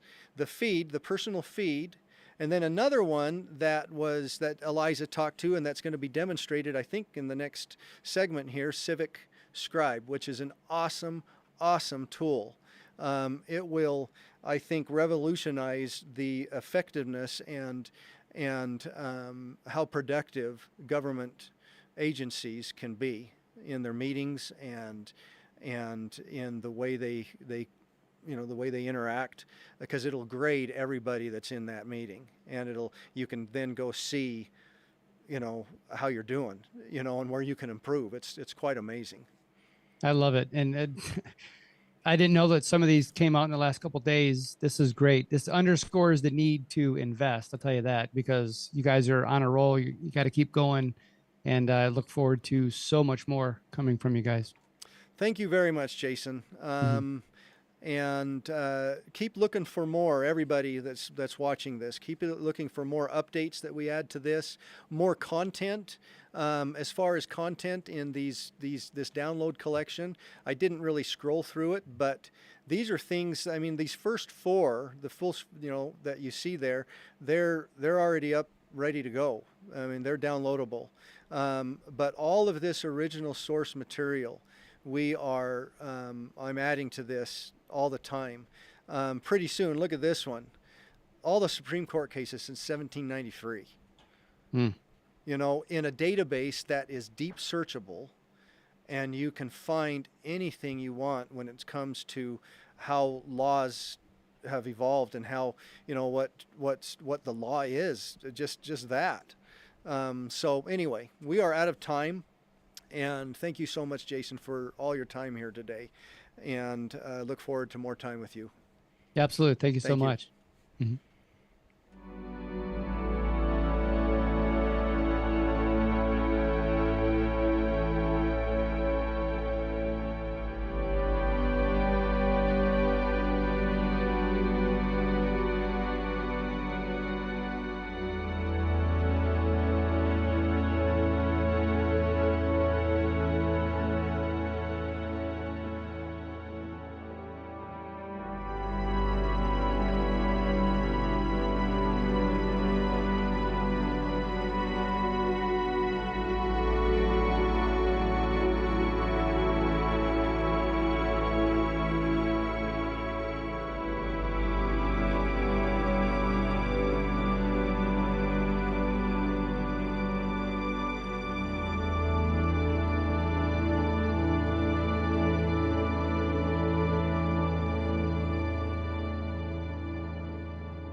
Hey everyone, it's great to see you. Thanks for joining the live stream today. It's kind of exciting to be learning from all these awesome guests and experts and really leading thinkers around what is important in preserving our constitutional republic. And so just excited to be here with you for a few minutes this hour. The goal for the next few minutes is to share you a little sneak preview of what's coming down the pipe in terms of some of the new products that Citizen Portal is going to be offering. I'm one of the co-founders here of SOAR and of Citizen Portal. And, you know, people often ask, why did you start Citizen Portal? Why do you care so much about, you know, recording these government meetings? And I think, you know, for me personally, it's just really important that we hold our leaders accountable. And so you're seeing Citizen Portal here on my screen, and this is a screen you're familiar with if you've been to Citizen Portal or use the platform. And just to point out, one of my favorite things that I use regularly is this feature, the pro feature called My Representatives. And so when you go here, you see this recognizes where I live, and based on where I live, these are my elected officials. And Governor Cox, our governor here in Utah, is up for re-election. And so it's important for me to know what he's saying and understand his leadership and whether he's representing my values as a citizen or not. And so when I click on this, it's pulling up all of the references, all of the statements he's made in official proceedings over recent months, and even going back years. And so, you know, this is helpful. Now, one of the things you might be thinking is something I've thought a lot about, which is, hey, I really care about what my elected officials are saying and doing in public. And of course, when they're in public, they're on their best behavior. But you might also be thinking, how are they leading in private? You know, how do they treat their cabinet members? How do they treat others in government? And so in addition to this public repository of all the things that elected officials are saying in public, we're really trying to make a bigger push for transparent and accountable government by encouraging cities and states and municipalities and others to adopt a fully transparent internal leadership and management platform called Civic Scribe. And this is going to be released by Citizen Portal here in the coming months. Civic Scribe enables government organizations to run their organizations. This could also be used in political campaigns or NGOs or other types of organizations, but to benefit from the advances in AI for effective and efficient leadership and governance of their organization in very similar ways to the most leading and cutting edge corporate enterprises are leading their companies. If you're in the corporate space, you probably have run into many applications where people are using AI to record their meetings and take notes. They're also using it to hold people accountable, but most importantly, they're using this AI to help level up their performance. So you'll see sales professionals that are getting AI feedback and coaching after every call, or you'll see leaders that are getting feedback on whether they're being empathetic or whether they're being persuasive or whether they're being inspiring after all their calls. And so if you really want to nudge human behavior, really there's one mechanism that we finally have at our fingertips to do that, and that is through lots of repetition and feedback. And going back 5-10 years, this really wasn't possible to have this level of repetition and feedback that is enabled today through AI. But because of cloud computing, because of the plummeting costs to store lots of data, and because of the ubiquity of AI to make sense of everything that's happening, you can now, and government organizations can now benefit from recording their meetings and from having AI analyze and provide feedback and insight to those leaders. And so one of the best ways that I can hold my governor accountable is not just to see what he's saying in private, but to encourage him to be a better leader in private settings and to represent my values there. And I may not get access to see every meeting he ever held or every word he ever spoke, but I can be confident in knowing that he's getting coached and getting AI feedback to live up to the things that he says he aspires to be as a leader.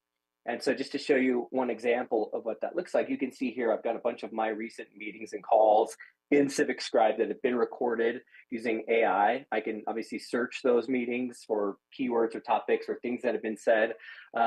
And of course, I can go into any of those meetings and get further analysis and insights. For example, you can see what percentage of the time did I talk? as a leader, did I dominate the conversation, or did I listen more to my team and the trusted voices that I surrounded myself with? In this call, I spoke 4.6% of the time, which is doing pretty well. Still a little high on the number of filler words I'm using. And so just in terms of helping these leaders and these elected officials, especially, communicate in a better way, you can see a lot of benefit to this. Of course, there's chapter notes of all the things that were discussed on the meeting, action items, who agreed to what. So you think about, oftentimes we as private citizens can kind of slam government. We say, oh man, I went to the post office and it was really inefficient today. It took forever. Or I went to the DMV, and we wish, hey, they were run with more efficiency and more effectiveness through better management, better leadership capabilities. And this is really what Civic Scribe intends to do, is help leaders and managers and others in government settings level up their game through better communication. Now, the full transcript is available and searchable, clippable, and shareable. But when you get to this repetition and feedback in terms of nudging human behavior, helping build better leaders, you really get to the AI insights. Now, here's just a sample of what this could look like. This is totally customizable. So each leader can say, here's the type of leader I aspire to be. They might say, I want to follow the best principles from this best-selling book, or I want to follow the principles of this thought leader around leadership. But this is kind of a generic one, so you can see the way that this feedback will be given on a very personal basis. After each call, you get a grade, and the leader can see what they did well. And in this case, the AI is identifying highlights from my conversation on the call, suggestions for ways that I can improve in being a better leader and a more eloquent communicator. And so this is broken down into these 5 categories: effective communication, spreading or capturing the vision of what we're trying to achieve together, showing empathy, solving problems, and team empowerment. And each of those have different, very granular, very specific feedback for each leader within these organizations to just level up a little bit every day. And that's really how you become a more effective leader, is one small habit at a time. And so we believe that this platform can really lend itself to helping enable and empower better leadership through government organizations. And just one more kind of feature that I'll show you. There's a lot more that we could get to, but just to spare you that, there's a really powerful AI search engine behind all this. So once these organizations are recording hundreds or thousands of meetings, you can start to ask the AI insights about what's being said on the meeting. What are the fears of the people in the organization? What are the hesitations? What are the strong beliefs that they hold? What are the biases that they're exhibiting? What are the ways that they can better listen to the constituents or become more effective, more persuasive, more inspiring leaders? Here's just a question that I asked the other day. What are my personal leadership values, based on not what I say in public or what I put on a wall as a poster, but what have I done or said in meetings? And how would you evaluate my leadership? So this is a mirror for leaders to be able to hold up and understand and evaluate how well they're growing and stretching their capabilities as a leader. And our belief is that as more leaders do this, they'll run better organizations. These government agencies will be run more effectively. And you as citizens will have greater ability to hold them accountable and have better confidence that your elected officials and also all of the career government employees and other leaders are living up to a higher standard. And so really that's the picture that we're trying to paint of creating a better world through better leadership, through better government, transparent and accountable government. And so we're just excited to announce that here today. Civic Scribe is coming. If you want to encourage your local municipality or state or other organizations to adopt this, please send them our way, make an introduction. We'll be happy to talk to them and get them in on an early pilot for this product. Thanks so much for the time. It's been great spending just a few minutes here with you and introducing you to Civic Scribe. I will be signing off, and I'll see you again later this evening. Thanks so much.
I'm Justin Brady. We're still live on the Citizen Portal stream, and joining me today is Bart Baggett, author and forensic handwriting expert, which I don't even... first, I guess I have some checks that I want to show to you. Can we just take a pause here? I'm going to show. Just kidding, Bart. Thank you for coming. Can you write them to me, and I'll put them in the bank, and then we'll analyze them. Yeah, exactly. Obviously, appreciate you coming on the show. You just met the co-founder of SOAR.com and, of course, over the Citizen Portal Project here, Paul Allen. Can you talk about that a little bit? This is kind of an interesting backstory, and then maybe I'll ask you some questions. Filming the next season of my podcast called The Bart Baggett Show, and it's called The World's Most Interesting People.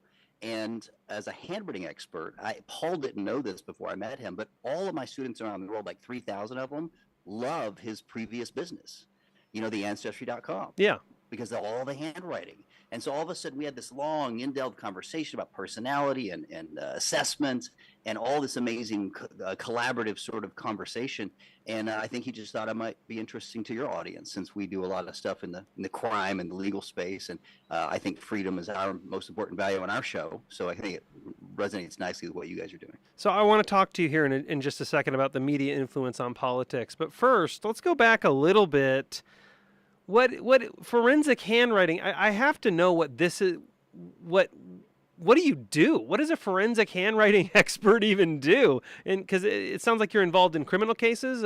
Yeah. So I've been in the courthouse and sat with a guy accused of double murder. Took handwriting samples from this guy that's facing life in prison, and we're trying to match this handwriting with a piece of note, picked up in prison, or a suicide note, or a ransom note, like a John Benet Ramsey note. They've got to match those people. Most of what I do is not that glamorous. Most of the things, besides a few, headlines like the John Benet Ramsey trial, it's matching handwriting of a decedent. Somebody's fighting over a will or a house. Oh. There's a lot of real estate fraud. You may be familiar with the whole Memphis, Tennessee, the Graceland scam. Mm. So that kind of stuff, the FBI said, oh my God, they've created a forged deed and will and contract, and they're trying to steal Graceland. So that's the kind of stuff you need someone to come into court and say, hey, I'm a court qualified expert. This is a forged will and deed, and this is not Lisa Marie Presley's handwriting. This was cut and pasted. So we just solve $1 million problems, and most of it's in the civil space. Is there going to be a need for handwriting experts in the future? Like, are you one of those individuals that's like, oh my word, AI might be taking my job? Or are you one of those individuals, or you're like, nah, it's not a thing? No, I hope they take my job because I like podcasting better. I think that'd be great. Good answer. I do. We actually run a school, and so I actually have an honest conversation of, look, anyone under 25 is not signing documents. They're not necessarily doing wills with handwriting like they did if you're 55 years old. Right. So I think there's another 25 years of working with documents. However, you are correct. A lot of our industry now deals with electronic signatures, deals with deals with problems authenticating credible documents, but it won't always be handwriting. And good thing, documents aren't only handwriting. So yeah, I think it's probably one of those careers I wouldn't get my grandson to go into, but I'm okay for 2 decades. But thanks for asking. Well, here's why I asked, because I don't know if you can see this on the camera. I don't know. I don't see my own monitor shot here. I don't know if we can even zoom in on it, but I have notes here, and I kind of I don't know if you can see that. I have a little e-ink tablet. Sorry about everybody hitting the microphone there. I have a little e-ink tablet, and I've noticed, and I'm sure you know all about this, is that memory retention and my ability to remember things is enhanced to a dramatic degree because I handwrite things. And so I'm just wondering, with the presence of AI and all these fascinating tools, is there a future where we're handwriting more? I don't know if that makes sense, but in my mind, it helps, as technology is more complicated, it actually helps me think by handwriting and staying away from all the beeps and boops and typing. Your intuition is backed up by many clinical studies, is that kids and students both have much longer retention in the short-term and long-term memory by writing notes, by writing essays. I was just reading in today's one of the articles about the excessive cheating on college exams these days. So colleges are going back to those big blue books when you had to write.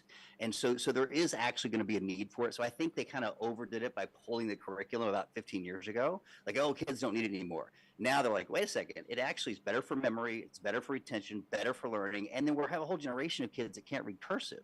So they can't even read the Constitution. That's bad. That's bad for business if you're a constitutionalist.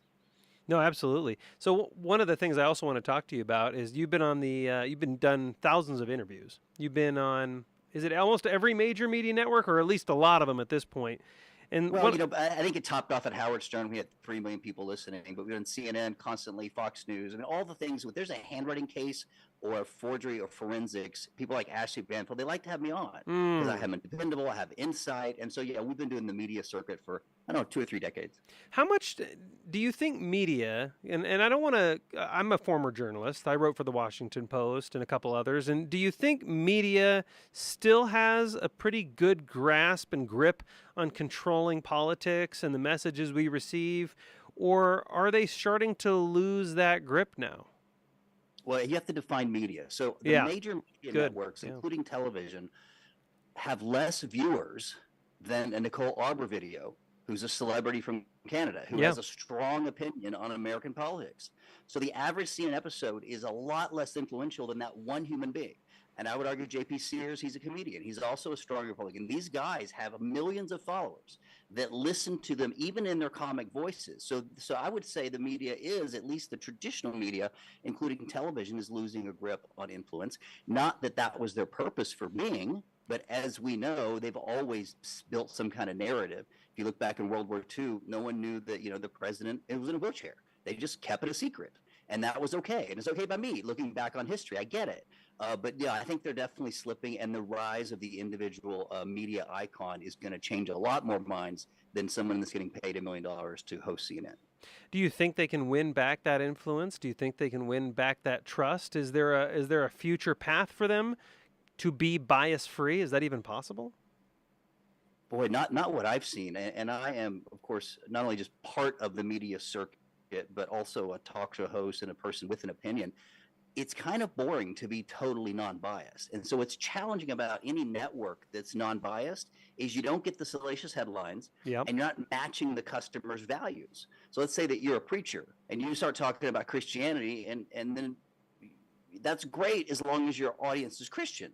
But if you go to a Muslim church, they're not going to like that very much. So what's interesting is to sell ads to these particular right and left, that's an easier business model.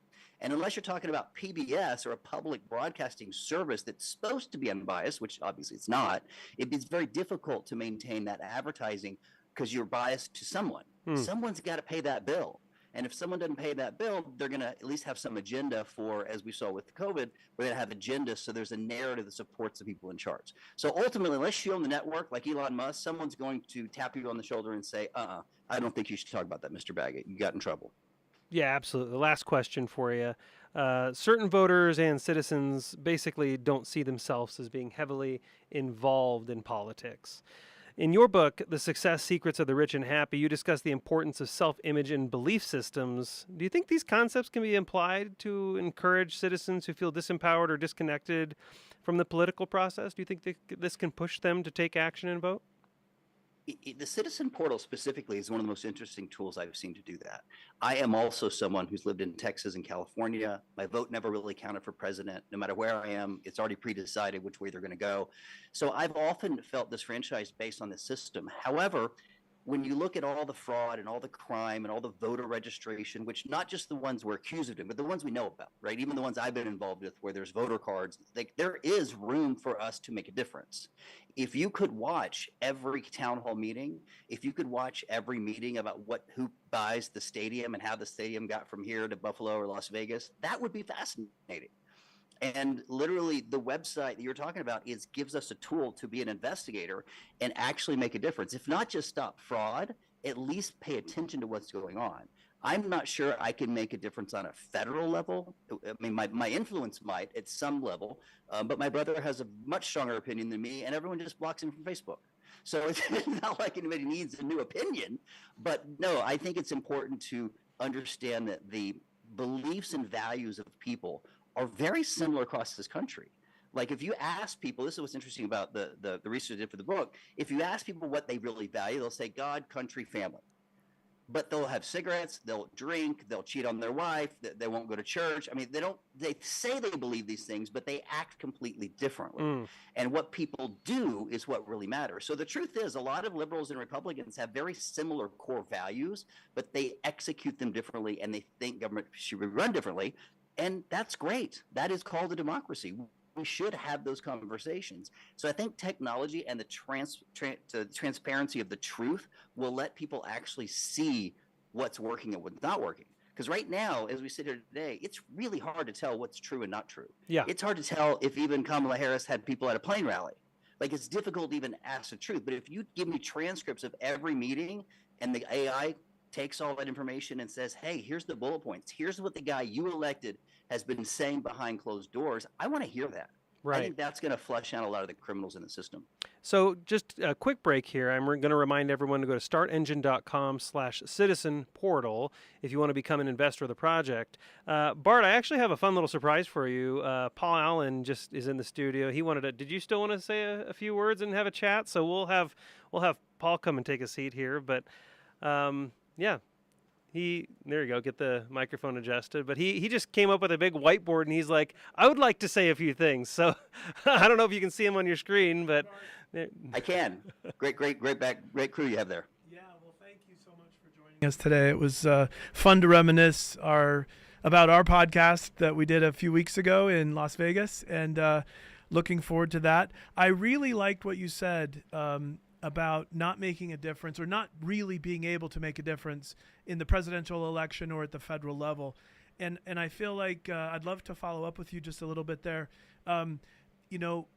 We have to earn the privilege of having self-government. And de Tocqueville saw a very, very different country in the 1830s. America was very unique for self-organizing. There were thousands of local organizations of all kinds, religious, non-religious. The country was just filled with people that were proactive in setting things up. I like to think about the Red Cross was founded by Clara Barton, a nurse, and it's become this fantastic global nonprofit. And so many good things don't necessarily start from the government kind of waving a magic wand and solving everything. In fact, I think a lot of disaster relief happens more quickly through the faith community than it does through FEMA. So I guess my question is, how do we boost awareness and self-belief that local people, that you can actually show up locally, actually learn the issues, and become a practicing participant in our democracy or in our constitutional republic? How do we go from learned helplessness, maybe even generationally passed down, to going back to the original spirit of this country, that was, we didn't want to be ruled by a king from a distant land. Mm-hmm. We didn't want taxation without representation. We were don't tread on me. And like we had a very big fighting spirit towards independence and liberty. How do we reinculcate that, Bart, in millions of people in this country today? Man, that's a heavy question. So we could just turn the clock back and get everyone at day zero and teach them a little self-reliance. I think that's a good point. But the bigger issue, I think, is ownership. If anyone's ever owned a piece of property and gone to an HOA meeting, they realize that the world is full of a bunch of idiots sometimes. And it feels so frustrating because you live in this community. You're like, it's a golf course. We don't have to spend $30,000 for, like, it goes nuts. This is for all the condominiums and the houses I've owned. It's like, these people are crazy. Now, that's just 10 people or 100 people in HOA. Multiply it to a city, and then you've got government, and then you're like, man, I can't make a difference in my HOA. I sure can't make a difference in the city. And then how can I sure make a difference in Congress? So I think the answer is ownership. Most people that buy a home or have a business have a very self-reliant way of looking at the world, and they don't look for handouts. They want to protect it. And that's not wealthy or poor. That's simply the idea of ownership. You could own a trailer. In fact, I met a guy in an investment area, we invest money, and he owned 3 of the rundown trailers in the neighborhood. His neighbors thought he was rich.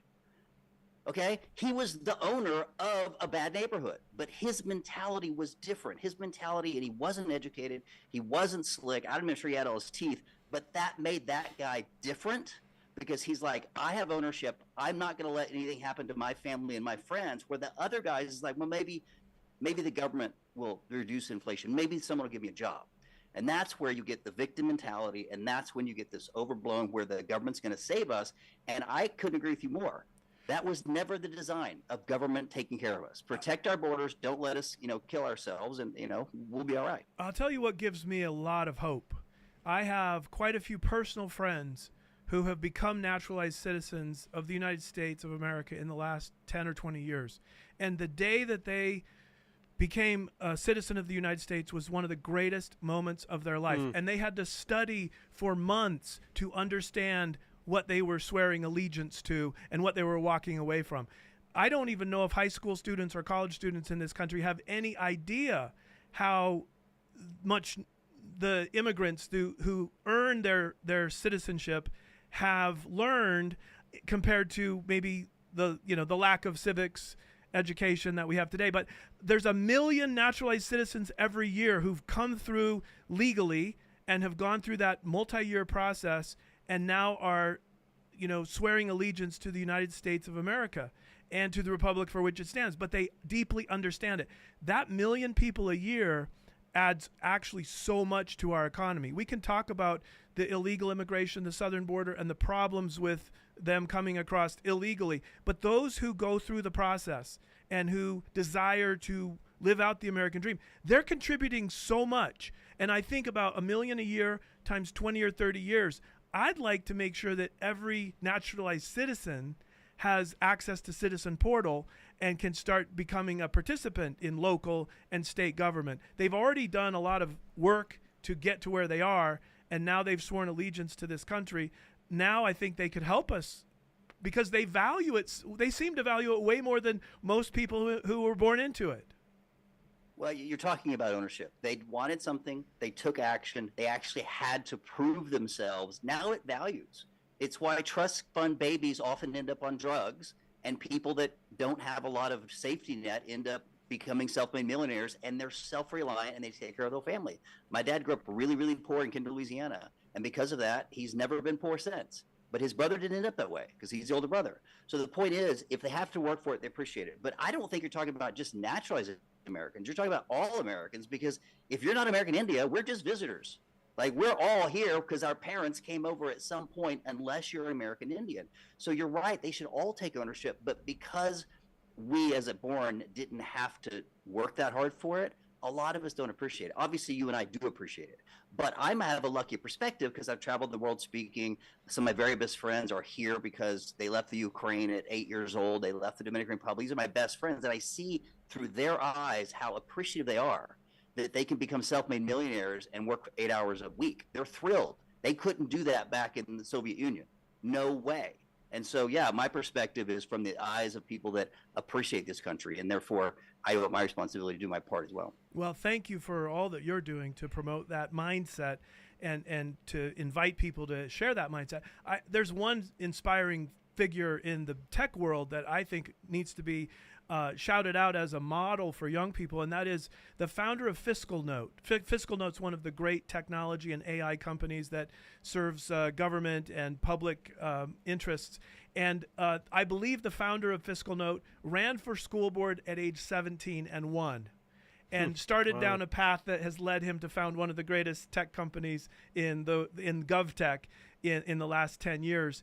And it's just really cool that sometimes young people decide, hey, I'm going to participate. Like I'm going to do this, and they become adults and they become major contributors to society. So I don't know. We all have to kind of figure out the formula for the rising generation to really not take for granted what they've been given, but really stand up and do their part to preserve the liberties that we've inherited to the degree that we still have them.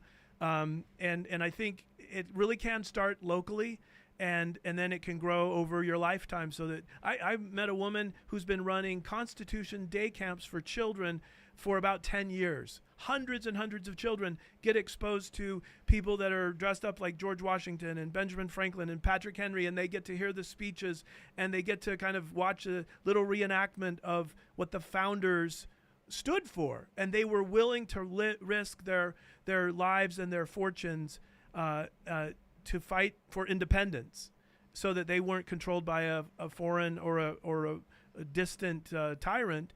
And they wanted that freedom and that liberty. I think we have to kind of desire that again in this country. And I, Citizen Portal is connecting me to thousands of people all across the country that do have that shared desire.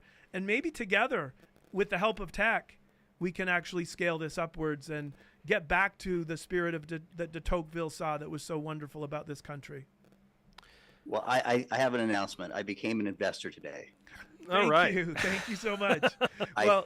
I thought the least I could do is buy a few hundred shares and support this great vision. So I'll see you on the board. I'm going to read all your notes to make sure you're handling it. Much appreciated. So just a reminder, startengine.com/citizen portal. We can't announce over the air how many people have funded the company or how much funding has come, but you can go to that website, startengine.com/citizen portal, and see all the documentation of the company, its plans. And today, the 4 new products that we've announced are very exciting in terms of the possibilities for growth and profitability. And so we're very excited. Thank you for your support, and thanks for joining us today on this live stream. Bart Baggett, author, and thank you so much for joining the Citizen Portal live stream. And, of course, my beautiful co-host, Paul Allen. All right. Up next, we have, let's see, I'm going to pull it up here. Up next, we have Jess Riegel, the co-founder and CEO of Motivote.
I'm Justin Brady, and joining me today is Jess Riegel, the co-founder and CEO of Motivote. I almost caught myself in the previous thing by saying motivate, Motivote, but it's Motivote, right? Can you, first of all, thank you for coming on the Citizen Portal stream. I appreciate it. Yeah, happy to be here. For those that don't know, can you give us just a little background on what Motivote is and what you're trying to accomplish? Yeah, absolutely. So Motivote is a nonpartisan voter engagement resource. We help folks learn about the voting process and give them step-by-step guidance from being registered to vote to getting educated on the ballot to actually casting one. We do that in way that is shaped by behavioral science, which is my background. So we use different types of nudge strategies like gamification, plan making, and social accountability to help move people through that process. Why do we need behavioral science to get people to be motivated to vote and change their communities? Like, isn't maybe other countries look at us and they're like, you can vote and change your political system. Why isn't that motivational enough? Yeah, it's the question that actually started me off on this research. Motivote actually began as a grad school research project looking into why do so many people who are eligible to vote not doing it, and I am one of those people. So confession, I'm somebody who on paper checks all the boxes for civically engaged millennial. I majored in political science in undergrad. I went and got a master's in public administration, and I had never voted in a non-presidential election until actually after starting this work and this research. What our research showed is there are a whole bunch of people who drop off during the voting process because they're not prioritizing it. It feels sometimes confusing. It can feel inconvenient, especially for younger folks who are new to the process. They don't really know how to navigate it. And as human beings, right, when we have something, a task, whether it's going to, get our driver's license updated or go to the dentist, if it seems like it's going to be a little annoying, we're going to put it off. So it's not the reason why all people who don't vote in the U.S. don't vote, but there's a sizable portion of folks who sort of maybe have that intention to vote. Maybe they've gotten registered at some point, and the process just causes them to drop off. So that's where the behavioral science comes in. What's the struggle? Because ever since I've been able to vote, I just did. And maybe it's one of those things, like my seatbelt. I just do it. People are like, oh, that's responsible of you. And I'm like, yeah, I guess it is. I don't even think about it. So when it comes time to vote, I do the research on who the people are, and I go, and it's part of my pattern. And so what I'm hearing is that that's not everyone's pattern. That's not really the way other people look at it. Where's the struggle? Is it just something that hasn't been passed down by their parents or their community, so they're just like, they don't value it? Or are they completely like, it doesn't matter, I voted before, it didn't change anything? Or both true? Yeah, in our research, we started off by interviewing thousands of folks who talked to us about their voting experience. We heard a lot of, oh, I went with my mom to the voting booth, and I got to pull a thing when that's a core memory that really instilled in me the importance of this. Right, and then on the other end of the spectrum, folks who sort of have much lower levels of sort of, political knowledge, civic literacy. It's not really something that's modeled for them. Where my research focus and the part that really interests me is just kind of in the in between, right? Something like, okay, I saw something about an election and I moved a couple months ago and I probably need to update my registration status, and I'll get to it next week when the same way we do with lots of tasks. Or I'm going to be out of town on election day, and maybe I've heard about something called, absentee voting or vote by mail, and maybe I have to go online and learn how to request a ballot, and I'm going to get to it. And I just say is, human beings are going to human being, and there's all sorts of places where we don't always follow through on the vision for our future self. And that's where, when we think about why we need behavioral science for voting, it's the same way as why we use strategies like plan making or accountability buddies for things like, working out or building healthier eating habits. That's a good example. Yeah, hold ourselves accountable to the future self who does vote, who does participate, when we know that sometimes the reality is, life and being a human being gets in the way. I'm glad you brought up the example of like healthy eating or working out, because you're drawing a parallel that some things we actually do want to do, sometimes it's hard for us to motivate ourselves to do them. Because my next question was going to be, maybe, people just don't value it. If they're not figuring it out, Jess, it's because they don't value it. But you're saying, no, they do. It's just that there's the same breakdown about healthy eating and healthy lifestyle. So how many people, like, do you have some data on this? Like, how many people they register to vote or they want to vote and they just don't do it? What do you have any? Is there any data? Yeah, big picture, there's about 100 million people who are eligible to vote and don't do it. Um, Wow. oh, it's a lot of them, and there's a spectrum like anything of reasons why people don't Sure. participate. And the one that I'm most interested in is sort of what we like to call behavioral science world, the movable middle, right? If you're like, this doesn't matter, I don't trust the system, I want nothing to do with Right. it.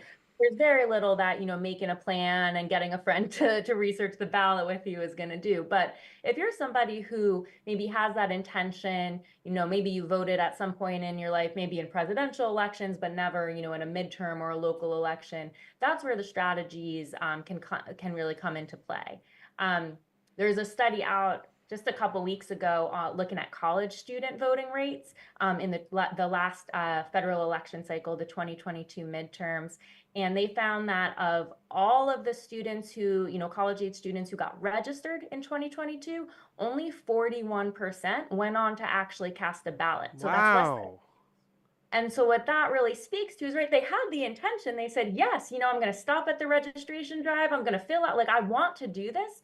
And then they never cast a ballot. And that's the piece that we think can really be shifted with behavioral science. Is it a humiliation thing? Like, people are like, I'm supposed to know how to do this, but That's I don't that's know who to ask. I don't want to ask anybody and look like an idiot, and I don't want people calling me out and yeah. saying I'm a part of the problem because I didn't vote. So people just kind of stay quiet.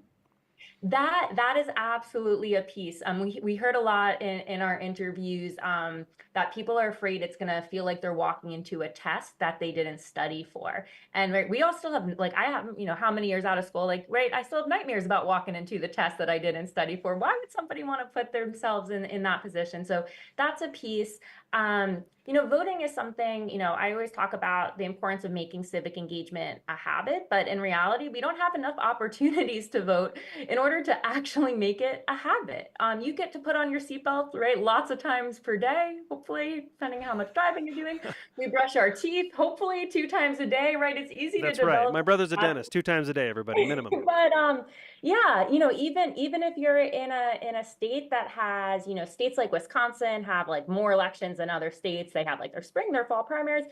At most, you're going to have a couple times per year that you're eligible to vote, and most people much less than that. So it's sort of no surprise, right, that this is a new and unfamiliar process. People feel like, I don't want to, I don't want to look bad. I don't want to ask a dumb question. So sometimes that just leads to opting out. Yeah, you mentioned like the frequency of which people are voting, which for some might be yearly, because Yeah. but I imagine people completely forget about many local elections. Yeah. So 2 questions there. One, is it a habit that people just haven't built up? But then 2, is there usually less interest in local, and why? So we'll start with the habit, and then we'll go to less interest in local. Yeah. There's definitely just the lack of opportunity to truly create a habit. There's research that shows when somebody votes for the first 3 elections for which they're eligible, right? So I vote when I'm, 18 and then 20 and 2022, you're more likely to be a voter for life. And that really gets at Wow. the idea of building the habit. It's also a piece of identity formation, right? Voting is considered, kind of a pro-social behavior. Even though a lot of us don't do it, we still know it's a good thing to do. So something that happens when we start voting is we start to see ourselves as a voter, and then we want to kind of fulfill that vision of ourselves. So that if you don't ever start to really build that up, right, and you kind of come in mid-game, that's you don't have that identity formation. And yeah, to your question on local elections, all sorts of reasons. And right, sort of contrast is pretty striking, because it's the local elections, right, that impact us the most directly, and impact the thing. Like, when we talk about why people should vote, and here's how it impacts your community and your values and decisions for the future. The thing that's closest to you is the local elections. But because there's so little, media salience, attention, there's relatively, much less funding that goes into them, less coverage. It's really hard to know what a lot of those positions do, right? Going back to like, people don't want to feel dumb. So all sorts of reasons why people, in most local elections, it's under 10% of eligible voters who are making decisions for the other 90%. And it's a little bit of a vicious cycle there. You're right. So it's not, obviously they're not the big ads. There's not the huge ad buys. There's not as much news attention driven to local elections. And that also translates into not a lot of easily accessible information as well. And so people just kind of think, I don't know where to go. I don't know how to find this stuff, so forget it. And as you point out, that's too bad, because that actually affects their day-to-day life more. Yeah, it's a huge piece, helping people feel that, like, even if you weren't, the political science student, that there's ways that you can get yourself to a place where you're feeling, informed and confident. And a big piece, of what we're seeing now is also just the lack of, civic literacy and education that happens in our K through 12 systems. No wonder that people kind of, come into voting age and they have very little grasp on what all this means. And so, our take is, even if you don't feel like you're going to get 100% right on the test, like, have some confidence in yourself, use some, here's some resources where you can go to learn about the process, make decisions, kind of break down who are candidates, what do they stand for, make the best choice for you, and just start to, rip off the Band-Aid, get in that habit of participating. So is Motivote more a virtual class kind of a thing? Is it a kind of a user experience where you ask certain questions and find out how to vote in your city? Is it both of those things, or is it a social support group for people that are just like, I can't take it? It's like, here's how to vote. A little bit. We like to call it kind of a workout buddy, but for voting. Oh, so okay. We partner with schools, we partner with employers, we partner with nonprofits, any organization that wants to help make sure that its members are ready, kind of all focused on the logistics of voting, not who you vote for. And we walk you through, hey, let's look up the next election that you're eligible to vote in. Let's help you figure out your voting options. Are you in a state like a Utah where you're going to get automatically mailed a ballot as long as you're registered? Or are you in a state like me in Tennessee, where if you do not have your updated registration status 30 days before election day, you're out of luck, right? So we help you understand those options up front, and we give you step-by-step guidance and reminders to help you navigate that process. Jess Riegel, the co-founder and CEO of Motivote, I really appreciate you coming on the show today and giving us some time. Just, can you give us the website real quick? Yeah, we are Motivote, which is like we like to interchange it, motivate, but with an O for vote, and it's motivote.us. Really appreciate you being on the Citizen Portal stream today. As a reminder, everybody, go to startengine.com/Citizen Portal to become an investor. Obviously, information access is extremely crucial, and it's hard to find sometimes, which is what Citizen Portal is changing. Up next is Jen Brown, the founder of the Utah Constitution Project. Thank you for having me.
I'm Justin Brady. We are live on the Citizen Portal fundraising stream. As a reminder, startengine.com/citizen portal. Did I get that right, everybody? Who's checking me?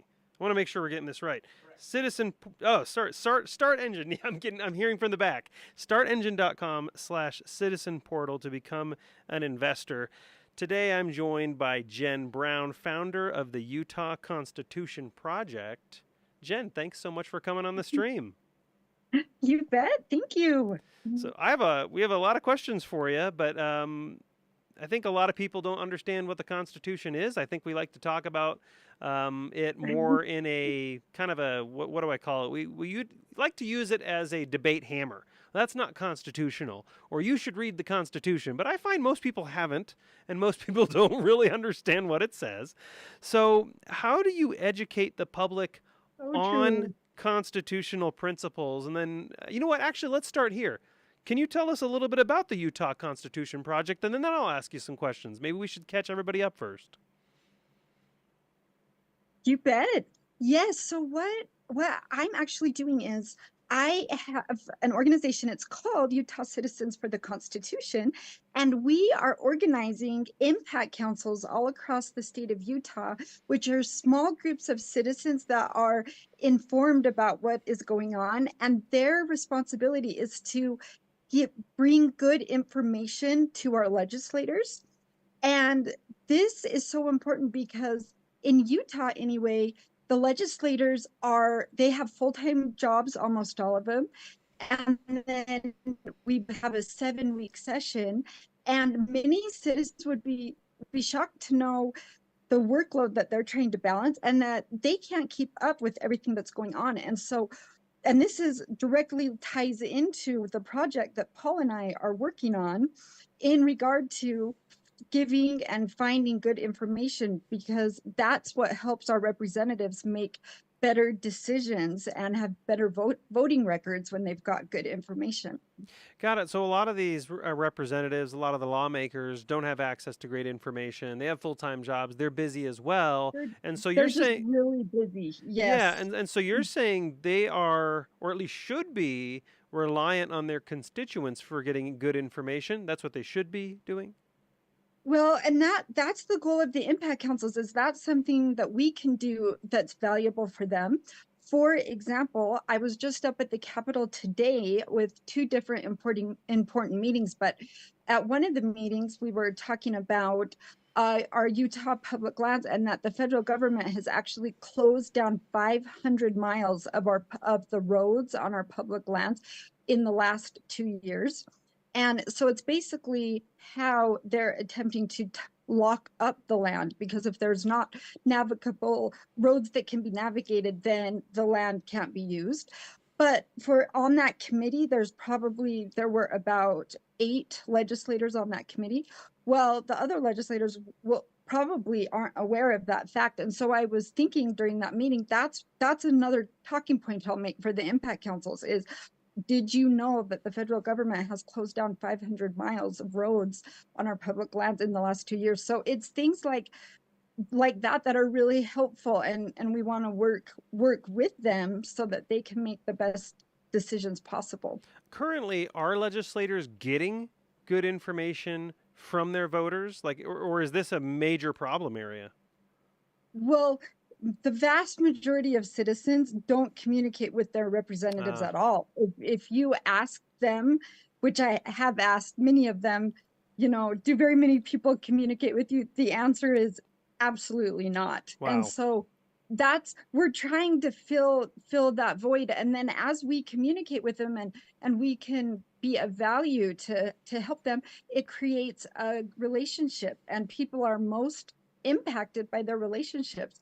And so that's the vision of these impact councils. And I can tell you just a little bit more that ties into this with what Paul Allen and I are doing, is that the Federal Register is basically the biggest issue we have right now in regards to how the federal government is amassing more power, which is the antithesis of the Constitution, because the Constitution was meant to handcuff or tie the government up, the federal government up, so that it couldn't become too big, because the founders knew that history shows almost without exception that as power conglomerates, tyranny increases. And so what's happening is these executive agencies, the federal agencies, they're passing rules, but they're being enforced like they're the rule of law. And this is where so much is happening, and they're bypassing Congress doing this. And I'll give you an example, just barely. This is one of my talking points this month. The EPA finalized a new rule with emission standards that have to be met by 2032. They're completely unattainable. It's an attack on our power and our ability to generate power within the states. And so, Congress hasn't done this, and yet this new rule's coming down. It's already been finalized.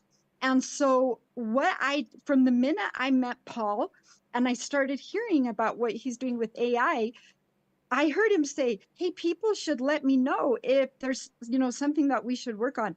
It immediately came into my mind. We need you to help us with the Federal Register. So I started talking to him about it, and I said, Paul, do you realize it's tens of thousands of pages long? They are passing anywhere from 30 to 40 rules a week right now. And it's legalese, nobody can keep up with it. And in fact, even at the Federalism Commission meeting I was just at the Capitol, they had one of the experts there that was talking about a law that had a rule that had just been finalized. And he said, we missed the comment period because we didn't know about it. And that's one of the experts they're bringing in. And so, this is done intentionally because it's cutting people out. The citizens they don't know what's going on. And the experts are having a hard time too. And so this is why we hope that Citizen Portal will be funded, because we are doing a very special project where AI can read the Federal Register daily and can make summaries of what is happening, what rules are being proposed, comment periods, things that are going on, and even making summaries of the comments that are being given, because there can be some really good insights as industry experts go in during that comment period. It will be a huge advantage to the citizens across this country and to the states, so that they can rise up more and protect their constitutional jurisdictions. And so the importance of this work can honestly not be overstated. And so as we're talking with Jen, everybody, you can pop up a different tab on your computer. You can go to startengine.com/citizen portal and become an investor today. Like Paul pointed out at the beginning, it's not a donation. You're becoming an investor. You're in on this ride with us. So thanks for the little plug there, Jen. Where are they currently getting information from then, legislators? How does that currently work? Like the citizens, from what you're telling me, the citizens should be communicating more often. They're not. And there's a huge, huge opportunity there for citizens to have a voice because no one's communicating. But then I have to ask, where are the legislators and lawmakers getting their information right now? Oh, and you know what? That's just depends on each one. They're in Utah, they're just normal people like us. They've got families, they have their news sources that they're looking at. They have different people they're communicating with, but they need assistance. If I sent them, I made a talking point about that EPA final rule. I bet most of the legislators don't know the exact, details on that. That if someone sent that to them, that would be helpful. They would say, "Oh, okay, thank you so much for letting me know that actually was finalized now, and look at what they're doing with our energy, and what are we going to do as a state to try to push back?" Because there's just so much, and they don't have in Utah, they don't have any staff, our legislators. During the session, they have one student intern. Wow. But the whole rest of the time, they're trying to juggle so many things.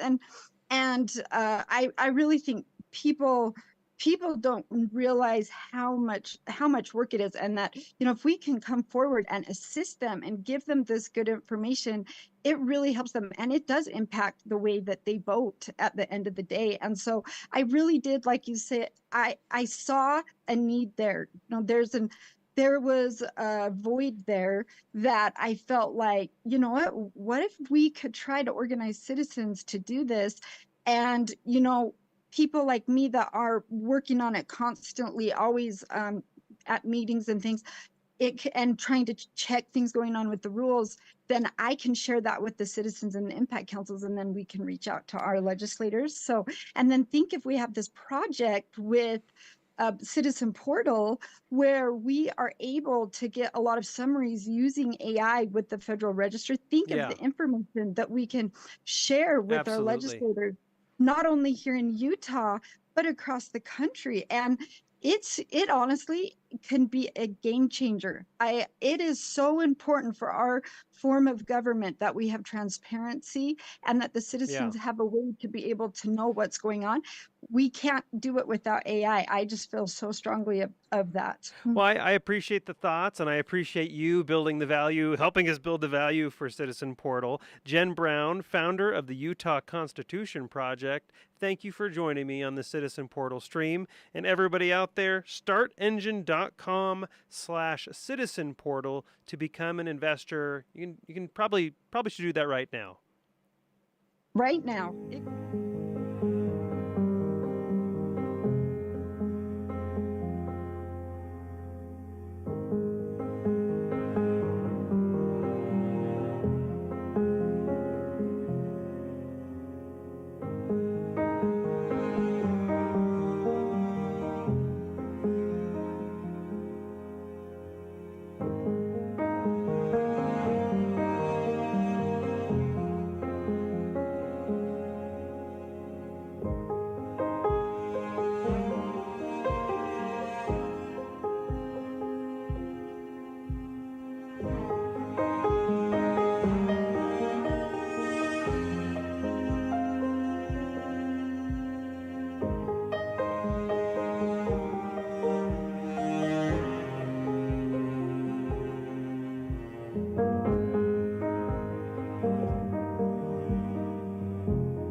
All right, we're back live with the Citizen Portal live stream, and I am very honored to welcome a very special guest to the live stream today.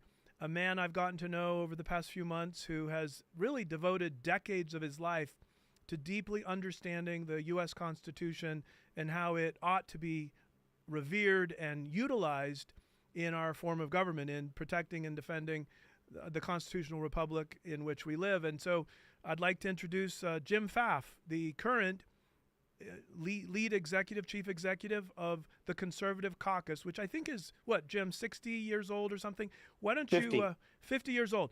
Jim, tell us when you became the head of this organization, what's its history, and then you and I can talk about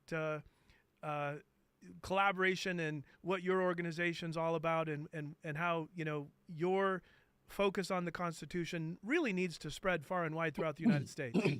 Yeah, true. Excuse me. I became president of this Conservative Caucus in February of this year. I have the Conservative Caucus was founded by Howard Phillips in 1974. He had left the Nixon administration. He had was heading up, or had a subhead of an agency there. He got frustrated. He wanted to promote conservative principles. He's originally from Boston. And Howard was really a force. In fact, when I was first getting involved in politics, and I'll say something very brief on my resume, but when I was first getting involved in politics in college in the 1980s, the mid 1980s, I was involved with the founding of Students for America with Ralph Reed. And I was at a founding conference. Howard was one of the speakers. And back then, it was like Paul Weyrich, Morton Blackwell, William F. Buckley, and Howard Phillips. You'd say their names all in one sentence. Howard had a really big shadow, positive shadow over the front of what was going on in the conservative movement. So he's really at the foundation. He passed away in 2013. Peter Thomas is the current board chairman, and he worked with Howard in the organization for many years before he went into the insurance industry. And they both they grew up together in Boston, Massachusetts. So we've had a big impact through the years on various bits of legislation. My background is I got involved in politics because Mike Pence introduced me to my first job. We went to church together, and he really helped me in the 1990s when I first got involved in politics. I worked on various campaigns in Indiana during that period. I ended up at Focus on the Family as a national representative for Family Policy Councils in 2005.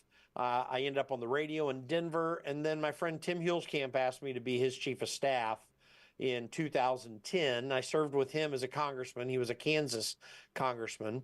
After that, I served with Thomas Massie, a current member of Congress from Kentucky, and I was his chief of staff for a time.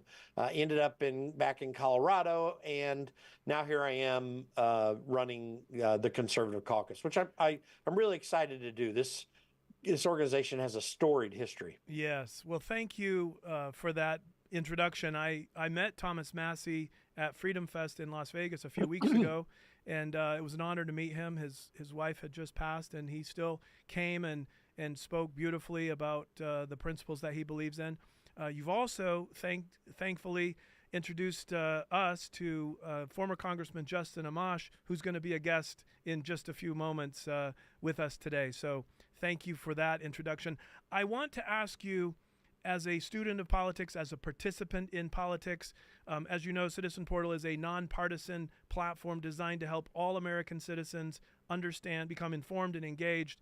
And but the foundation of understanding the Constitution and the uniqueness of our country's 248-year history, why the United States prospered for centuries, why we were so exceptional in terms of how much growth there was and how much freedom there was.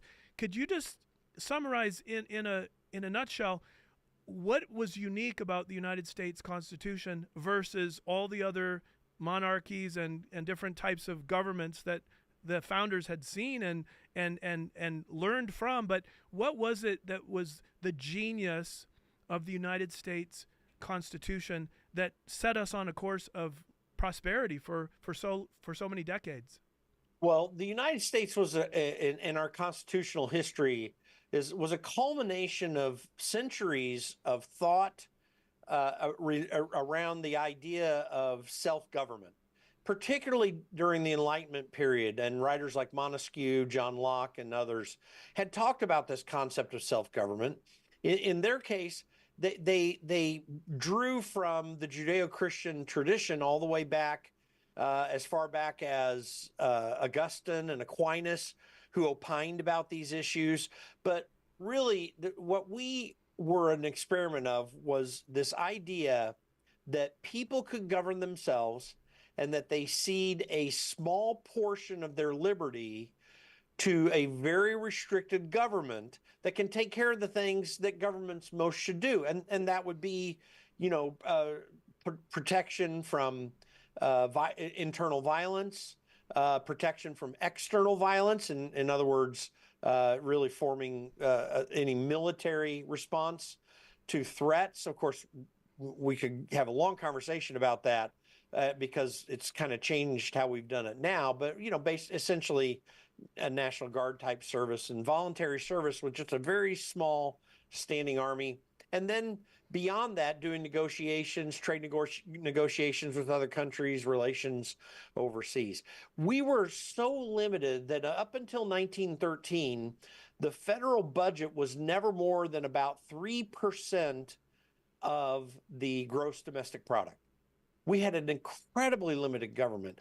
If people know their Civil War history, Lincoln was complaining about everyone wanting to get a position with government and get whatever largesse from government.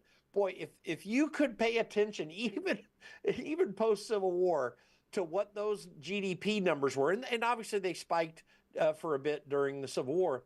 The scope of government, which was considered huge at the time, was no more than this 3% number that I'm talking about.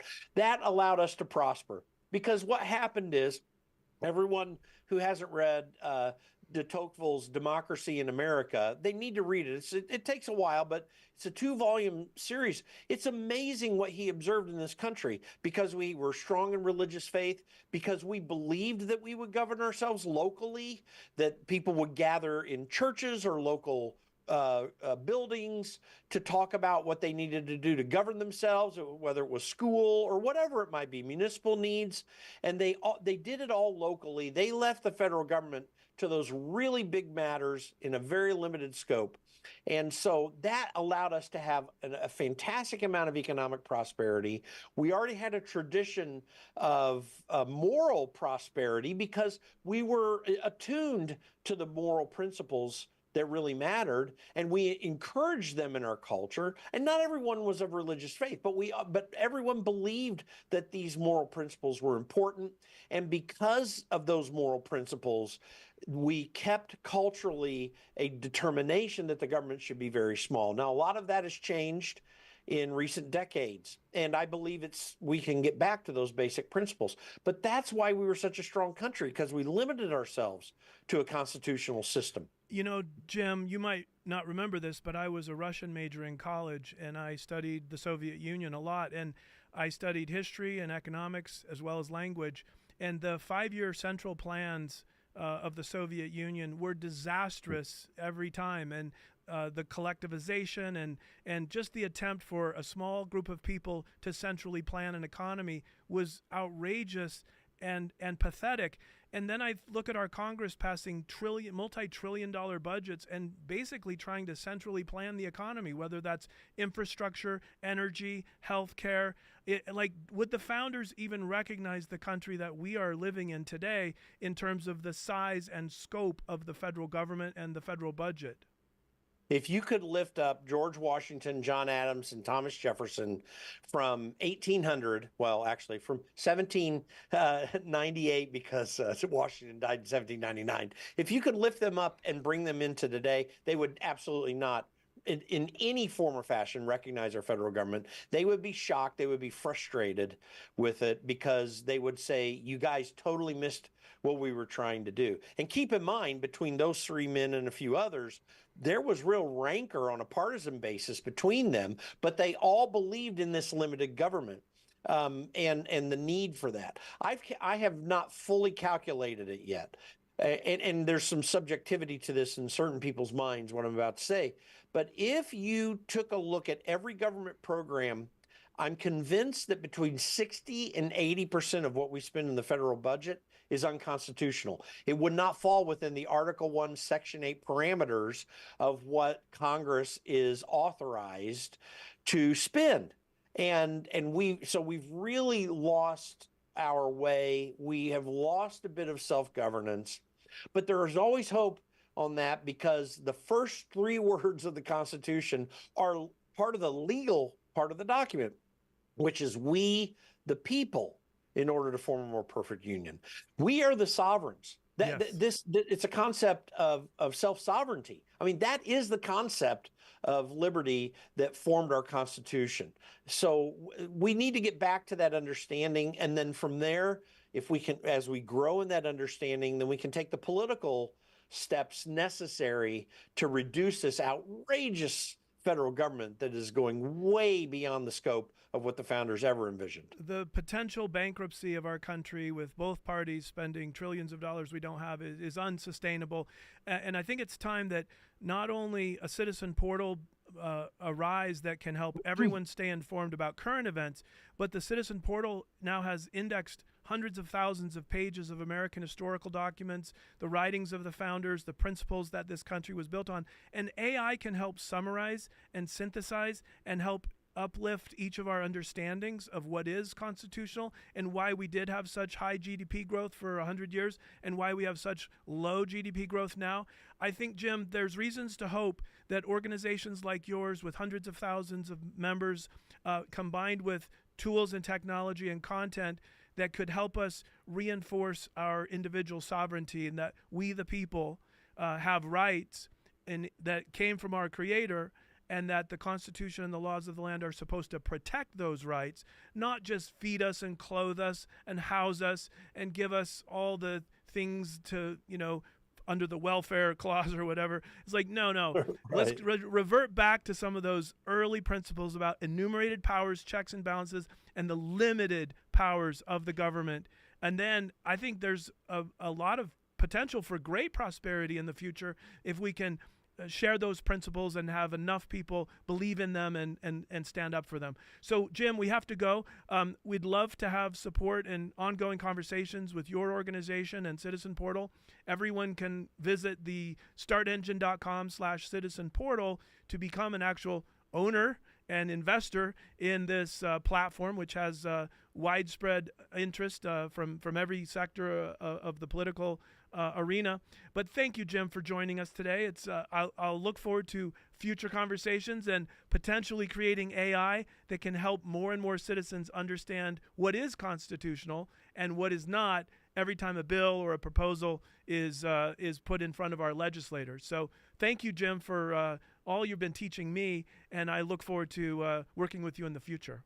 Thanks, Paul. And our organization is definitely going to be using Citizen Portal because we want to have an impact. And I think it's going to be a great tool for the future. Appreciate the opportunity to share all this. Thanks for being with us, Jim.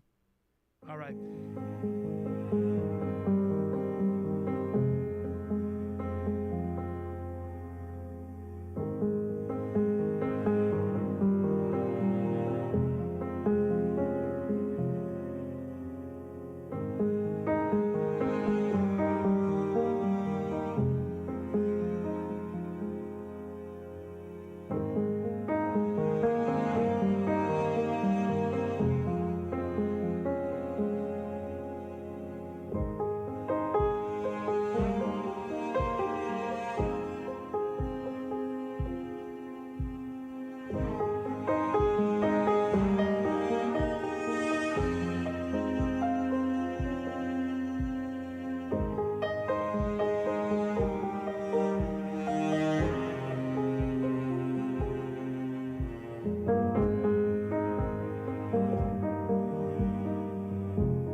I'm Justin Brady, and you're still joined with us live on the Citizen Portal stream. And I have a special guest. Actually, I have two.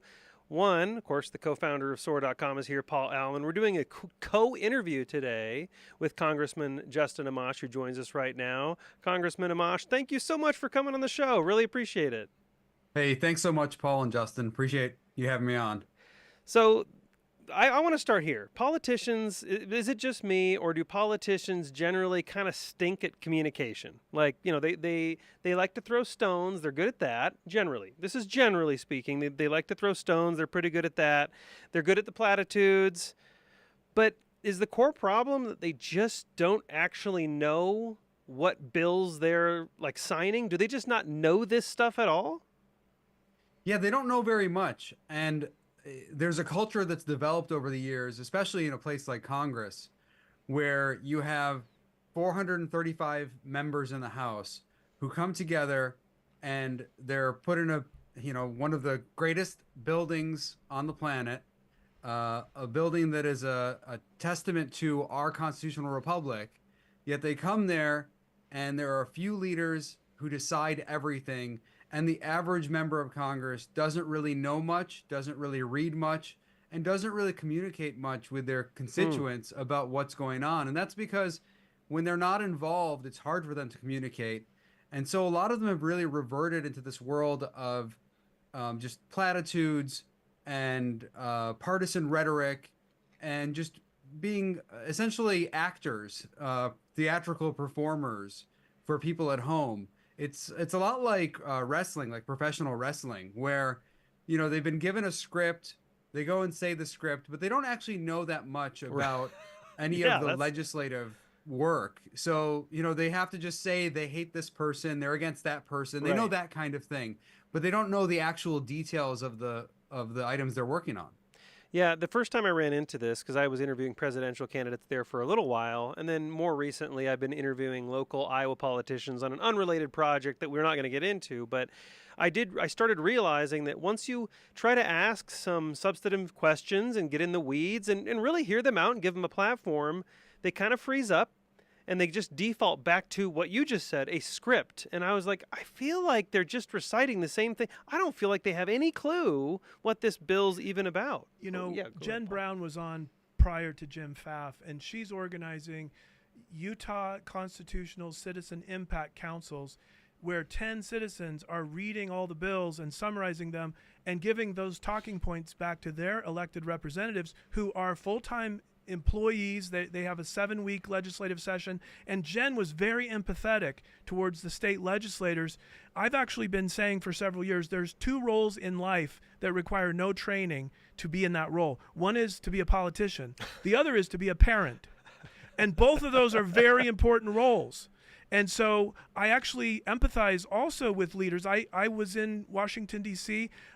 With a freshman member of Congress, and he had qualifications and was prepared for certain things, but didn't get any committee assignments that were warranted for him. And you kind of start fundraising the moment you get elected, and it's just this busy, busy thing. Justin, I was telling Justin Brady that I find that you are one of the most principled people that have ever served in Congress. You made some promises to your constituents and kept them. I'd love for you to tell us, what were those promises? How did you possibly keep them?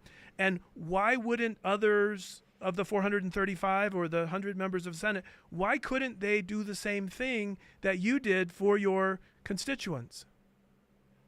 Well, thanks, Paul. Yeah, one of the things I pledged to my constituents is that if I didn't have the opportunity to read the legislation, and this was generally because leadership wouldn't give us time to read the legislation. It was something like, here's a several hundred-page bill, or here's a several thousand-page bill even. You have 24 hours to read it. You have an hour to read it. I told my constituents, if leaders do that to us, I'm not going to vote yes on that legislation, no matter how good that legislation sounds. There's no circumstance in which a responsible member of Congress, a responsible legislator, should ever vote yes on something that they're completely unfamiliar with, no matter how good it's been pitched, no matter how much it's been through committees and people have told them this is good stuff. You can't trust anyone else about this. You're the one elected to represent your community. and you are responsible for knowing what's in that legislation. And so there were a lot of times where legislation was dropped on us, and I simply had to vote no because I don't know what's in the bill, and I'm not voting yes on it, even if it's presented to me as a conservative bill, even if it's presented to me as a good bill that does things that I should like. I'm not voting yes on that bill. The other thing I did was I told my constituents that I would explain all my votes. And so this was a lot of work for me and my staff because this meant we had to really have a good understanding of every single piece of legislation we're voting on, every single item that came through, every amendment that came through. And some of these amendments come up fast, and we had to have a really good understanding because when you're committed to explaining these votes to people back home, you'd better know what's in that legislation. Mm-hmm. You'd better understand those amendments. And so that's something I did. And I think that was really what made a big impact in my district, in my community, in bringing people over to the liberty side. For those who I was trying to persuade who might not have agreed with me philosophically, ideologically beforehand, when they saw how I was explaining things, when they started to understand it from my perspective, where I was taking them back to first principles, explaining to them why I might be voting no on a piece of legislation or yes sometimes on a piece of legislation. When I went back to first principles and explained it in writing, a lot of people were won over. Because a lot of times when people disagree with you, it's because of some impression they have that is based on partisan politics or some generic understanding of whatever party you're in. And when you take the time to show them what you're actually doing, to explain to them how you're actually voting on this legislation, what were the principles that went into it, people can be won over. Because a lot of Americans, as much as we butt heads on a lot of things, you know, this is a place where it's a diverse country. We have a lot of different ideas, a lot of different backgrounds. We still come from a place of classical liberalism, of constitutional conservatism that's really ingrained in this country, in its ethos, because of our founding. And so a lot of Americans can relate to these principles if you are willing to discuss them with them. If you're not willing to talk about first principles with them, then no, it's very difficult to win them over. Did any other of your of your colleagues in the U.S. House or Senate ever do these same two pledges? I'm just curious how contagious this was, because Nicholas Christakis is a contagion scientist from Yale, and he's shown that cigarette smoking is contagious among friends, obesity rates are contagious. There's so many things that are contagious. I'm curious, Justin, if you were able to spread that principled approach to anybody else while you served in the Congress. Well, when it came to voting no on legislation we're not given time to read, there were people who came over and said, yeah, this is the right thing to do. I think that before I got there, it was more common just to go along with whatever the party was doing. And I really started this idea, along with some people like Ron Paul before me, of being willing to challenge our own leadership team, challenging the Republican side, saying, no, if you're not going to let me read the legislation, I'm not going to go with you, even if you're telling me it's good legislation that my constituents should like. I'm not going to go with you because I'm responsible for representing my community. So it started with just a few of us, but over time, there were more and more people who are willing to say, if you don't give us time to read the legislation and really understand it, we're not going to support this legislation. As for explaining all the votes, that's something that is very difficult to do. And so nobody followed my lead on that, explaining every vote. There were people who would explain the good votes where they felt like people back home were going to be supportive of their vote. But what really matters is when you're explaining votes where you're taking a position that is contrary to what your constituents might expect. I think that's when the vote explanations are most important, because people really need to know where you're coming from. You want to build trust with your community when you are an elected official. And the best way to build trust is when you do something that runs a bit counter to what they're expecting. You explain that vote to them, you have a conversation with them. And then I didn't mention this earlier, I'd hold lots of town halls, very public town halls. And this is another thing that I think was unique in that I was holding town halls where the questions were completely unscreened. In other words, anyone Right. from the community could come into the town hall, whether you like me, dislike me, and you could say whatever you want to me. And I was just calling on people who raised their hands. I didn't take the questions, look them over, screen them, have a staff person read them to me.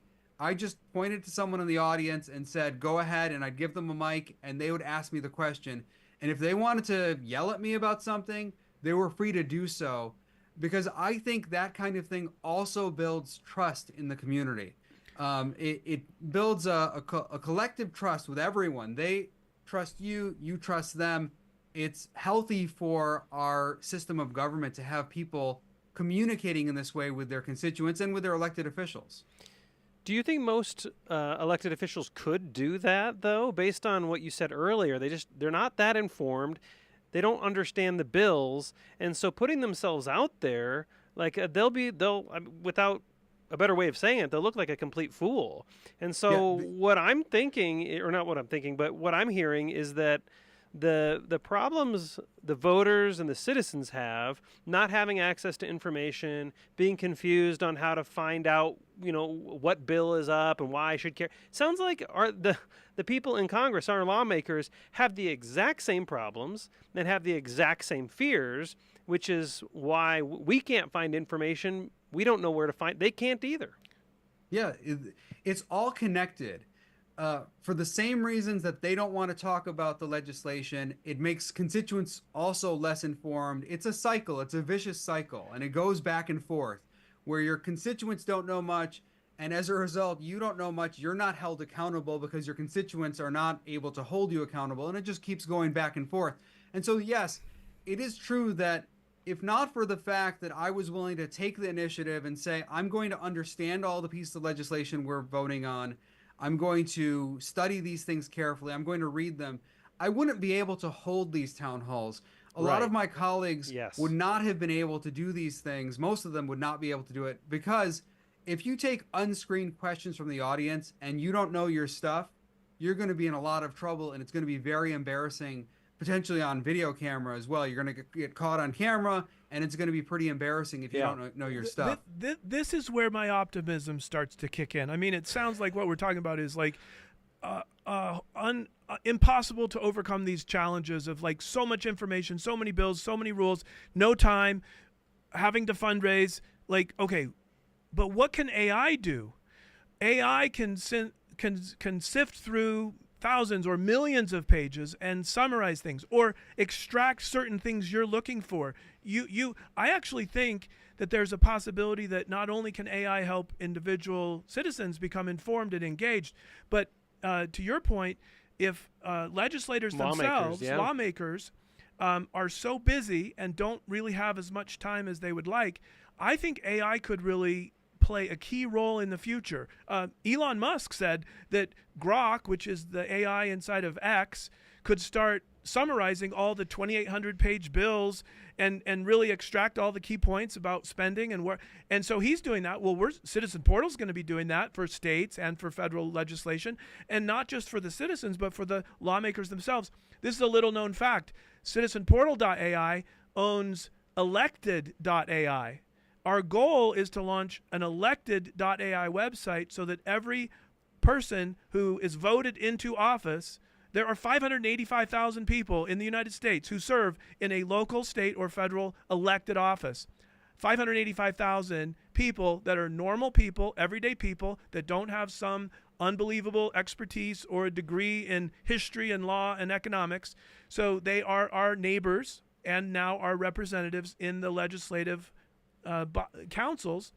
But if AI could connect them to summaries and to also help them explain to their constituents why they voted a certain way. AI is really good at helping us go through massive amounts of information, highlight the most important parts, and then potentially explain those. So you might have to consult with us on how you did it and your staff, and how did you keep up with that demand, and then maybe AI tools could be modeled after what you all did, because you were a great model. I wish every American citizen could have a member of the House of Representatives that cared enough about them and about the country that we all live in that they would make those pledges to read every bill, to explain every vote, and to participate in unscripted town halls. What an incredible rebirth of representative government and self-government we would have if many people modeled their public service after yours. Thank you. And I have to give credit to my dedicated staff. They were fantastic. I had a team of individuals who really worked hard, worked day and night, were very committed to this process, were committed to ensuring that I was on top of things. I was making my explanations to the public. I was reading all the legislation. They were committed to making me a better representative. And I think AI and what you're working on can help a lot of people in Congress. It can help our legislators because it can take away some of the excuses they have. A lot of times they don't have the time or the resources, and leadership has been making it harder on rank and file members. So if you look at a place like the House of Representatives, the U.S. House of Representatives, which I'm familiar with, over the years, leadership have taken more and more resources out of the individual member offices and move that money to the leadership offices. So you'll see leadership offices with very large staffs. They're able to read the legislation, understand it, and then the member offices have much fewer resources, and they might only have 2 or 3 people on staff who are really working on legislation.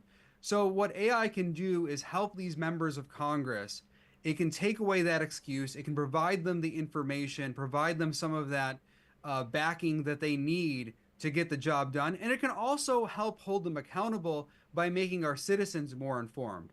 If the public is more informed about what is going on, they can then go to members of Congress and say, you have no excuse to not know what's going on. You have no excuse not to hold a town hall and talk to us about this stuff, because this stuff is readily available to all of us. So I think it can help enhance those conversations. It can make our citizens more informed. It can also make members of Congress and members of legislative offices throughout the country more informed. So getting more information to the citizens and to the voters, making it easier for them to gain and making it easier for them to read, does that translate to increase individual liberty? Like, is this an information problem? People are allowing their liberties to be taken from them because they don't know any better. So if we get them better information, do they make choices that increase their own liberty? Yes, I've always held that for those of us who care about liberty, what we really want is more transparency and accountability in government. If the American people were more informed about what was going on in government, and also if our legislators, if our members of Congress were more informed about what's going on, because sadly they're not.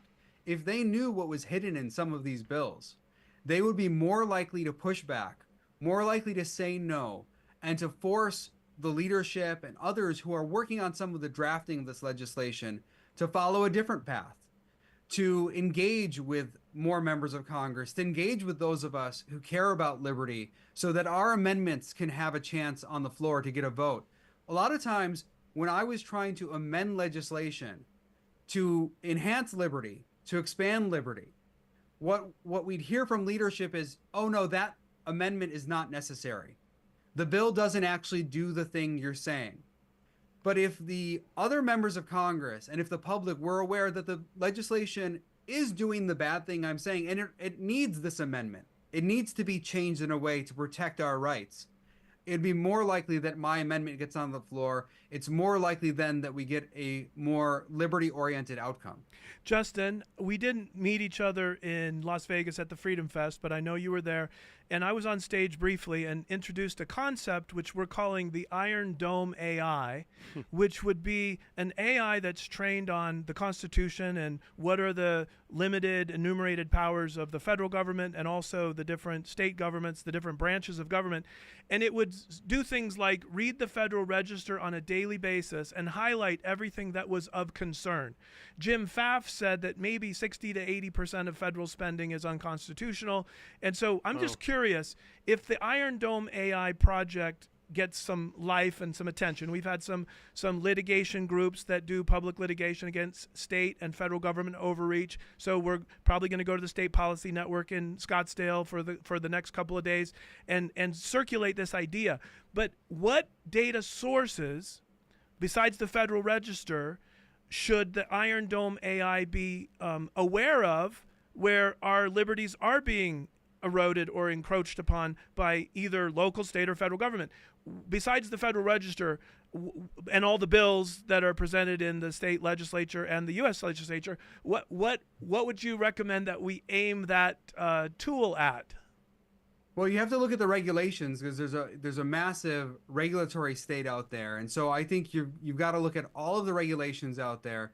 You have to look at what members of Congress are working on. So bills, not just laws that have been passed and have gone into effect, but what are the bills that people are working on so that people have a heads up ahead of time. They need to know what is coming up so they can defend themselves against some of this stuff. Because what ends up happening so often is that we discover that something is bad only too late.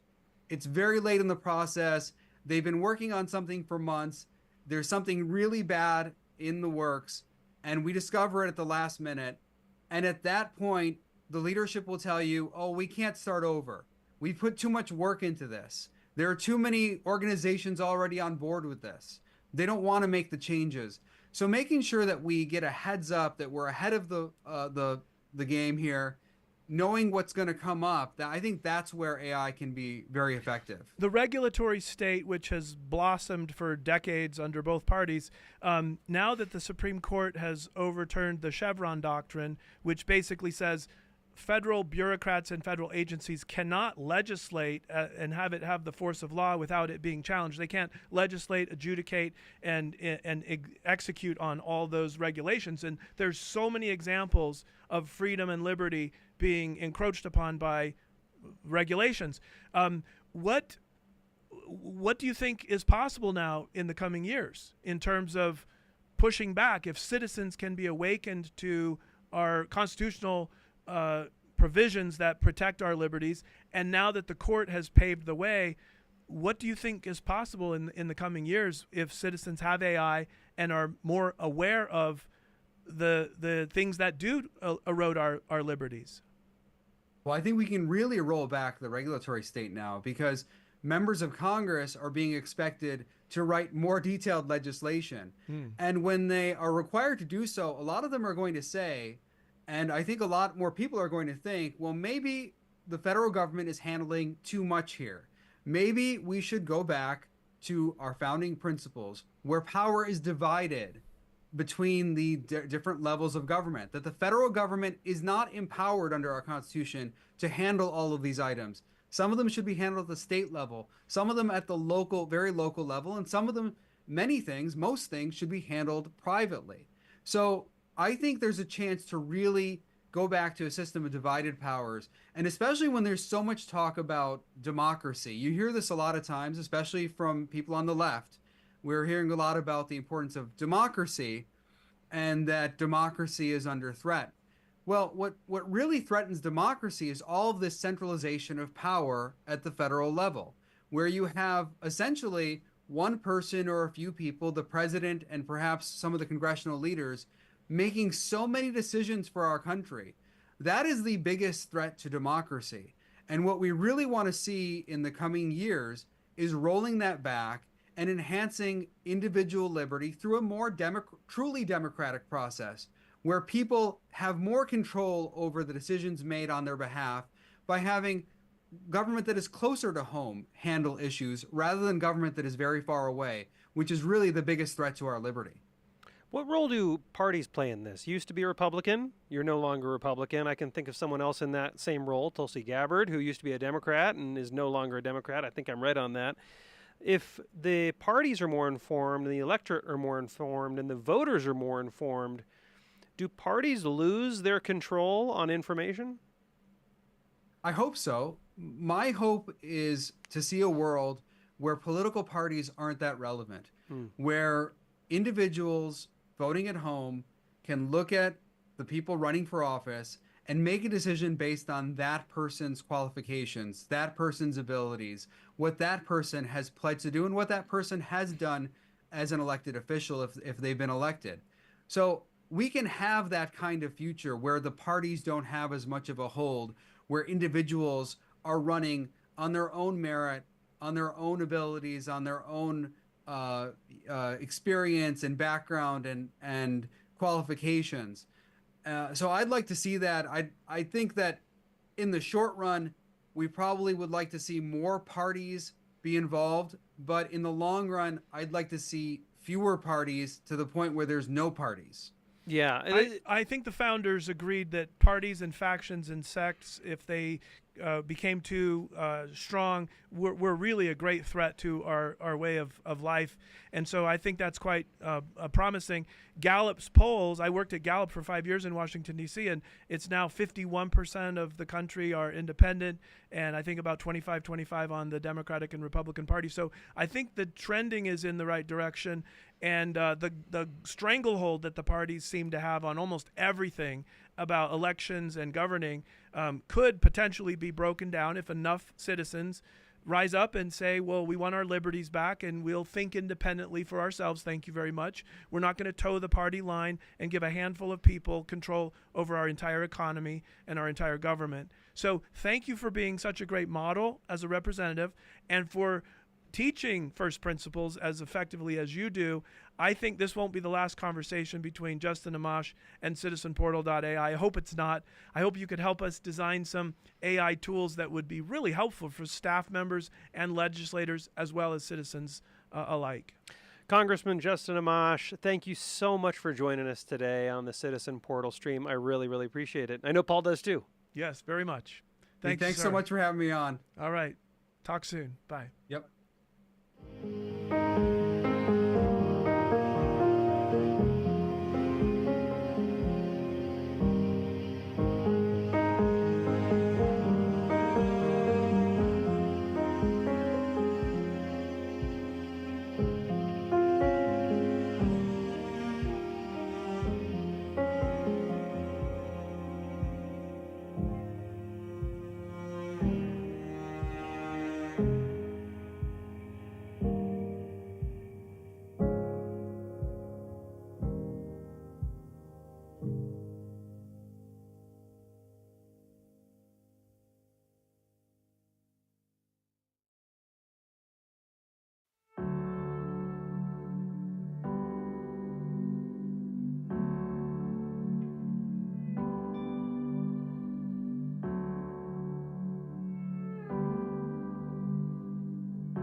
Hello, everybody. Welcome to the Citizen Portal live stream. I'm Paul Allen, the CEO of Citizen Portal and the co-founder and CEO of SOAR AI Studio. I'd like to welcome my friend and a special guest tonight, Tamika Tilleman, who joins us from the DC area. He's the president of Project Liberty, and I'm very excited for everyone to hear about the proposed partnership between Project Liberty and Citizen Portal. We're very excited what Frank McCourt and Tamika Tilleman and the team at Project Liberty are doing. But first, let's introduce yourself, Tamika. You've got a rich history as a State Department employee, as a Washington, D.C. insider, as a Silicon Valley advisor to some very big venture funds. You're one of the very rare people who has one foot in policy, one foot in technology, and another foot, I guess you have 3 feet, in finance. Not very many people can kind of bridge all of those worlds as amazingly as you do. But Tamika, thank you for joining us, and I'd like to have you introduce yourself to the audience. Well, thank you, Paul. It's a privilege to be with you. Looking forward to our discussion. A big fan of the work that you and Citizen Portal and SOAR are engaged in. I am, fortunate. I think, like many of the folks who are likely participating in this live stream, I care a lot about how institutions function. I care a lot about democracy, and I think it is high time that we upgrade our institutions. Right now, I think we're living in a world where we have too many institutions that were designed in the 19th century using technology from the 20th century to try and solve 21st century problems. And I admire the work you're trying to do to address that. So glad to be here. And your background was State Department, Silicon Valley venture fund advisor. Just give us a little bit of sense of your professional journey to become the president of Project Liberty. Well, it's been a fascinating ride. I started working in Washington for a little-known Delaware senator named Joe Biden. After many years with him and Tony Blinken on the staff of the Foreign Relations Committee, I was asked, much to my surprise, not something I was anticipating, to go over to the State Department as speechwriter to the Secretary of State. So I served as speechwriter for the Secretary of State, and then as a senior advisor to 2 secretaries of state. I operated a team that it was probably the best job in Washington. So I was an advisor to the secretary, but I ran a team that worked at the intersection of innovation, democracy, civil society, and diplomacy. And we built out projects in about 55 countries all over the world. Amazing opportunity to help evolve U.S. diplomacy. And then from there, did a lot of work in the nonprofit sector and social sector. Eventually was asked to lead global policy at a big venture fund in Silicon Valley, and then broke off and started another big venture fund in Silicon Valley. And now I have returned to having the best job in Washington. I lead an organization called Project Liberty, which is working across many different domains to give people back control of their digital lives. We build technology, we build new forms of civic movement, and we also build policy. So it's a great organization and with a great mission, and fortunately allows me to work with amazing people like you. Well, I was invited to your MIT kickoff event for Project Liberty in April, and some phenomenal people were there. The president of MIT spoke. Lawrence Lessig, who's an attorney that I've admired for decades, he spoke right before I did, and that was a wonderful experience. But thinking about the last 3 decades of the internet and the cloud and kind of the world that we find ourselves in, with a lot of the negative harms to society and to our young people that we didn't really anticipate could come from access to technology, maybe give us a sense for why you think Project Liberty's approach to solve this societal harm at scale at the protocol level and potentially with help from policymakers, but maybe just kind of walk us through Frank McCourt's vision, Project Liberty's vision, what this decentralized social network protocol might invite us into a new internet era. What's the phrase you have? Better world, better web, better world, right? Of course. We, I think, at the early stages of the internet, we had a really amazing technology. We still have really amazing internet technology, but it was very democratized, it was very decentralized, and it was very people-based. And as that technology evolved and as the internet evolved, we at some point along the way took a wrong turn. And I think folks largely agree by now, inadvertently, we've ended up with an internet that's been colonized by just a handful of enormous platforms. And the vast preponderance of what we do on the internet, our information, all of our activity, really in many ways, the deepest elements of our personality. Frank McCourt, who's our founder, calls it our personhood in the digital age, has been scraped up by these big platforms. And they aggregate that data and then they use it to manipulate our behavior. And that is the business model that powers the modern internet. And so Project Liberty began with a realization that we need to give people back control of their digital lives. And as part of that commitment, Frank McCourt and his team built out a new open source protocol called DSNP, and it works with some other infrastructure called Frequency that together flip the power dynamics with the big tech platforms, enable people to have agency over their information, and are hopefully going to take us back to an internet where people have more voice, choice, and stake in the way the digital world that they interact with operates. And we're seeing that happen. We have over 1 million people who have already come onto this new infrastructure over the course of the last year, many, many more to come. And we are excited about the prospect of evolving toward an internet where people are in charge, where we have more say over how our information is used, where we have a voice in the decision-making process of digital platforms, and where we have more access to the economic value that we create in our activity online. Certainly, giving people better access to information, and especially information about democracy, is part of what we would hope for in that new internet. And that's one of the reasons that organizations like Citizen Portal and the work that you're doing with Citizen Portal matters so deeply. So imagine a world where a citizen portal, a faith portal, a family portal, a friend portal, workplace, and education portals are all spun up with potentially millions of users of each one. And what would the practical effect of all of these portals living on top of the DSNP, the decentralized social network protocol, and the frequency tool, what would the practical effect be for all the users of these systems? What would that give them control of that they don't have control of today?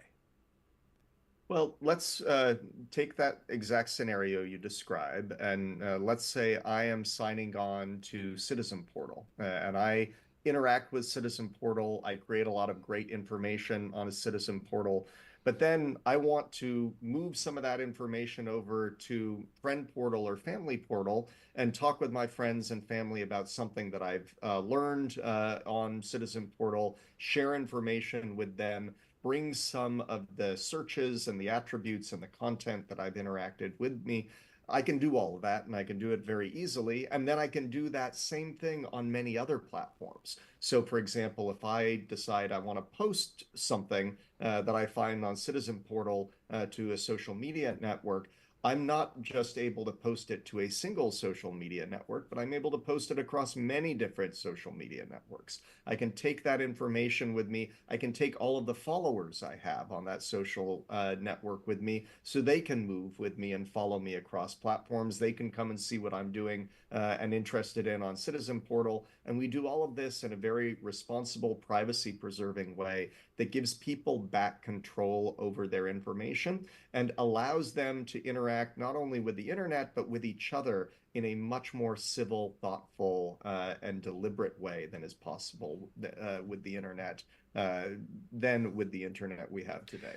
It's a very promising concept, a very appealing concept, and the practical challenge, I think, is that these major platform companies, these trillion-dollar platform companies that have enabled single sign-on across all the different apps you use, and not only that, but even when you're using a browser, they get the data from those browsers. So they're tracking you when you're using their site. They're tracking you when you're using every other site. Are you saying that this new decentralized protocol would break that cycle of this handful of platform companies being able to control and know everything about you and everything you're doing, and it would give you more control of who gets access to your interests and your social graph and the content? You would then have much more control over your digital personhood and your own data exhaust. Is that correct?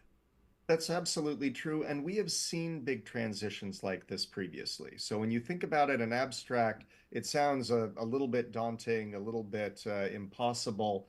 And then when you rewind the tape of history, what you'll find, a real world example, my 17th great grandfather was a guy named Hugh Broster. Figured this out with the aid of some of the good work that you've done in your past lives. And Hugh Broster lived in Cheshire, England, and many of his neighbors, the preponderance of his neighbors, were serfs during that time. So what that meant is that they woke up every morning, they took out their farming implements, and they cultivated a landscape that they did not own and did not control. And they sent the vast majority of what they produced from that landscape, the grain and the fruit and everything else, up to a manor house for the benefit of the lord that controlled that little plot of ground. And it may sound like we're in a very different world today, but the reality is each morning we take out the digital equivalent of farming implements. We go to work cultivating a digital landscape that we do not own and do not control. We send the vast preponderance of what we create, the value, the ideas, the information, up to digital manor houses in Silicon Valley or Shanghai or Seattle. And in exchange, just like Hugh Broster 500 years ago, we get some bare necessities of life, but it is not a good way to organize a society. It's not a good way to organize an economy. And the important thing to note from this story is that within Hugh Broster's lifetime, that system, that feudal system that defined the world that he existed in, had changed, and it had changed pretty profoundly. And we had a new set of rights, and we had a new set of economic models, and a new set of principles on which we organized and governed society. And it worked a whole lot better for everyone. And we went from the Dark Ages into a Renaissance in a relatively short period of time as a consequence of these ideas. We believe that something similar is possible today as we embrace a new vision for how we should interact with technology and information. That is an incredible historical example, and I think the hope that I have that we can change the recent past and enter into a new renaissance with the kinds of thought leaders you are bringing to Project Liberty. And Frank McCourt is no lightweight with infrastructure projects in the last few decades that really changed the telecommunications industry and allowed for bundling of services that didn't exist before. So not only is Frank McCourt not a lightweight, but I don't think he could have found a better person to lead Project Liberty given your background in policy, in tech, and in finance. So Tamika, it's been an honor to have you on our show. We are so excited that all of our portals are looking forward to integration with the DSNP and frequency. We want our users to know that we care about their privacy and their data belongs to them. When I was CEO of Ancestry, I made some pretty big promises to millions of customers about their data, and I honored those promises. Sadly, when I left the company, as a corporation, somebody decided to update the terms of use, and now Ancestry had ownership or control over data that we never intended to have. This is not a promise you're making. This is a protocol. This is a technology that puts the power back in the hands of the people, the users of the internet. And as Andrew Yang used to say, that data is the new oil. And so that data that we all create in using all of these apps and products every day is extraordinarily valuable, and it shouldn't be in the hands of a few feudal lords or a few Silicon Valley chieftains. It's very exciting, the vision that you're painting. I am excited for all of our projects to marry up with your protocol and your philosophies, which we share, the values we share. Thank you, Tamika, for being with us. Do you have any parting comments about how can people learn more about your Project Liberty, and how can technologists and others become supporters of your movement? Absolutely. Well, I'll leave you with a story and a few ideas on how folks can get engaged. You alluded to this earlier, but in the early 90s, our founder, Frank McCourt, whose family has been building infrastructure since Henry Ford started building cars, they started laying digital networks, fiber optic networks around the country, and put together voice and TV and internet for the first time in a single package. And people liked it because it was much faster than the copper wires that were being offered by their competitors. And the challenge at the time was that when folks would come to sign up for this good new offering that allowed them to access information more quickly on their terms, they would find out that the phone number that they wanted to bring with them belonged to the telephone companies, the big baby bells of the time, which were very similar to the internet oligarchs that we encounter today. And again, within a very short period of time, you saw the Telecommunications Act of 1996 and a variety of other things come into place that said, you know what? People should have control over their own information. People should have control over their telephone number. And it doesn't make any sense that you have to give up that piece of your personhood if you want to move to a different place, or if you want to move to a different phone company. And as a consequence of that, we saw $2 trillion of investment flood into telecom. And we now have a pretty amazing telecom system that allows us to have this conversation today. Almost certainly, you and I are talking right now on fiber optic cables, like the fiber optic cables that Frank and his team laid low those many years ago. And we are at a moment when we need to do something similar with our information. We need to put people back in charge and enable them to make these decisions, not a handful of very large companies that have candidly too much say over the way we live our lives. And the way that people can join that effort, if it's interesting to them, is by going to projectliberty.io. Again, that's projectliberty.io. And join the team. This is the biggest fight that we are likely to take. Our biggest fight is the name of the book that Frank released earlier this year. And you can, in the space of a few years, we believe, help us shift to a much better trajectory for the future of technology, one that will be better for our communities, better for our families, and certainly much better for our democracy than what we have today. And we look forward to collaborating with you and others, Paul, as we try to make that happen. Thank you again, Tamika, for being with us tonight on this live stream, but thank you also for your leadership in this effort to build a better web and a better world for all of us. I can't thank you enough. We will be in touch. Onward, onward. Thanks. Good luck. Take care. Yeah.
Portal stream. Hopefully at this point you've invested. I almost caught it from this morning. I said the word donate and Paul's like, it's not a donation, it's an investment. So hopefully you've invested at this point. That's startengine.com/citizen portal. Obviously trying to get information to voters. If you want to be a co-owner and an investor in that company, now's your time to do it. Today, I have another special guest. It's so many special guests. It's almost ridiculous at this point. So many special guests. Representative Ken Ivory, State Representative of Utah, joins me right here in the Citizen Portal studio. We're going to take over. We're going to call this the Citizen Portal studio. Thanks for coming on the show. My pleasure, Justin. Appreciate you coming here. So there's this analogy that I've been told that you like. And so it's an analogy of government and football.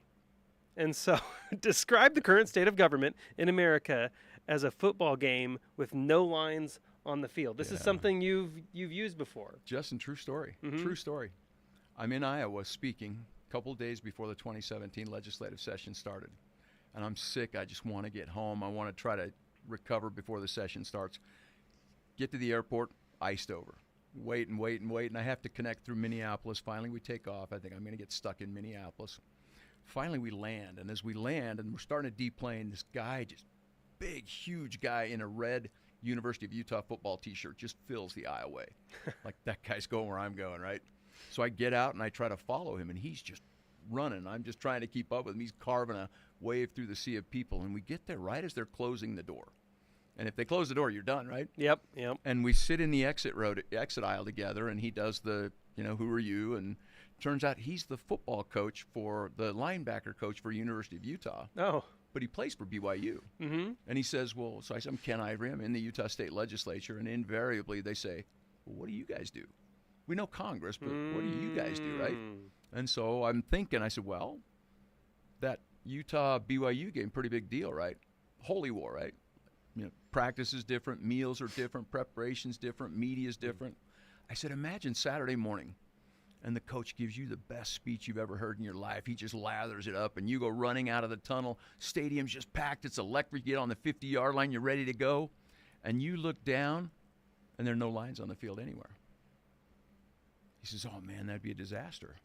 I said, well, that's what government's like today. No lines on the field. We don't know what the line of scrimmage is. We don't know what a first down is, what out of bounds is, what the goal line is.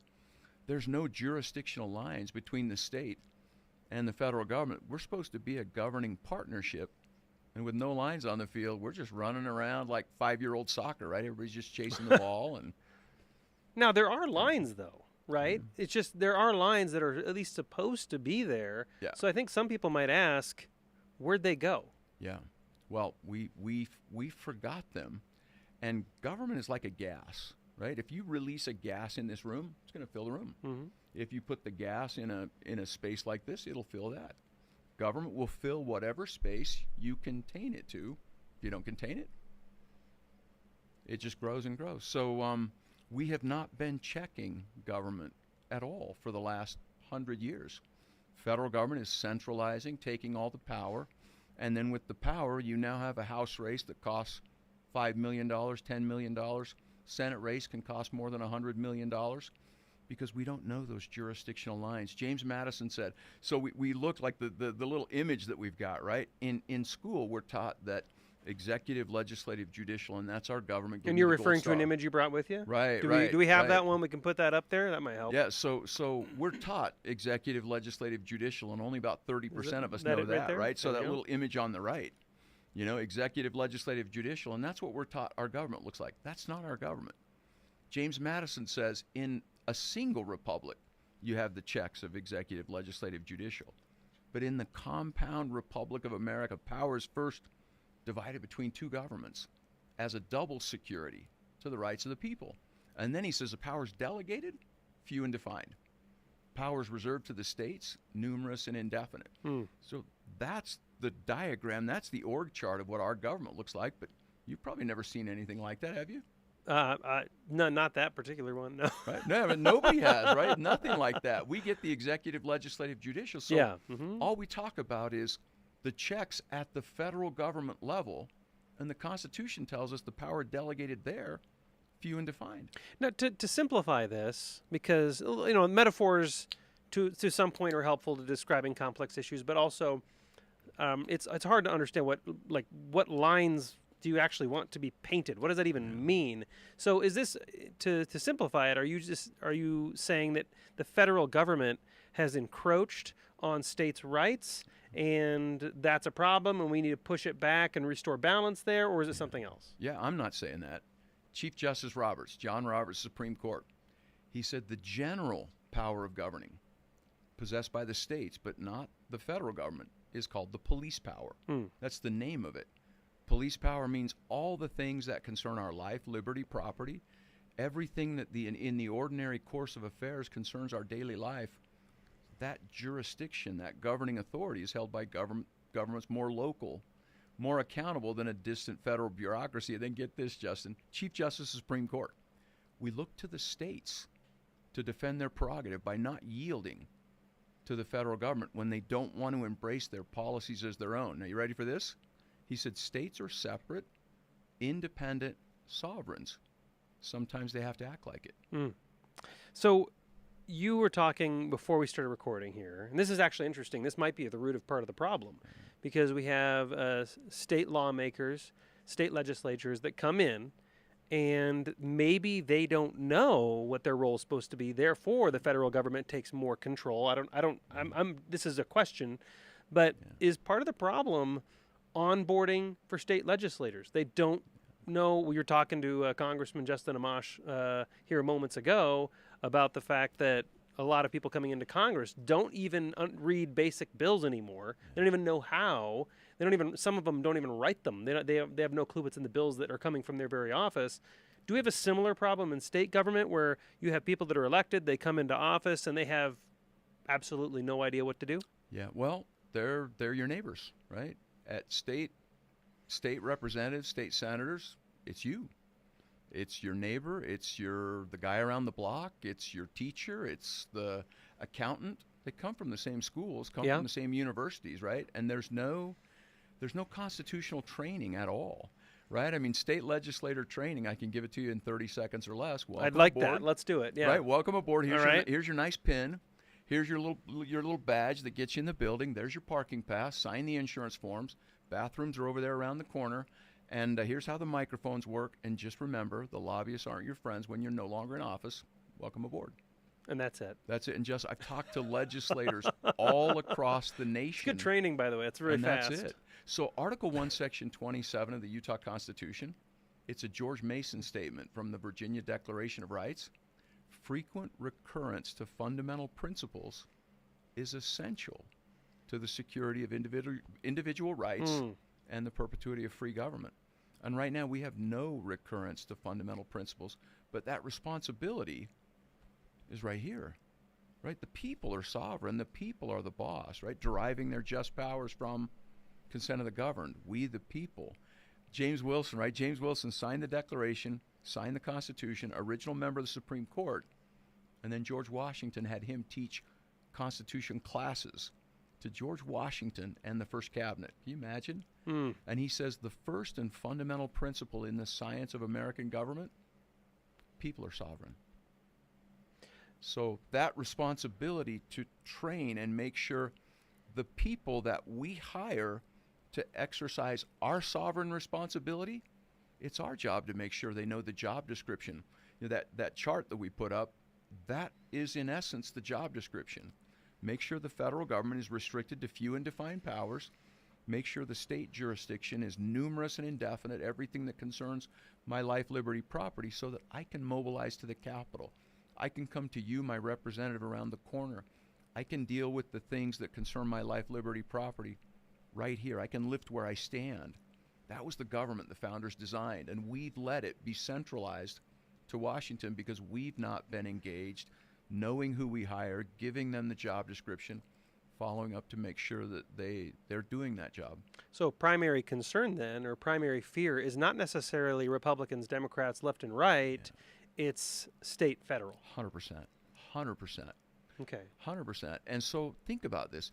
It's not what to decide, it's where to decide. That's the first question we need to ask. You want to memorize the Constitution right now?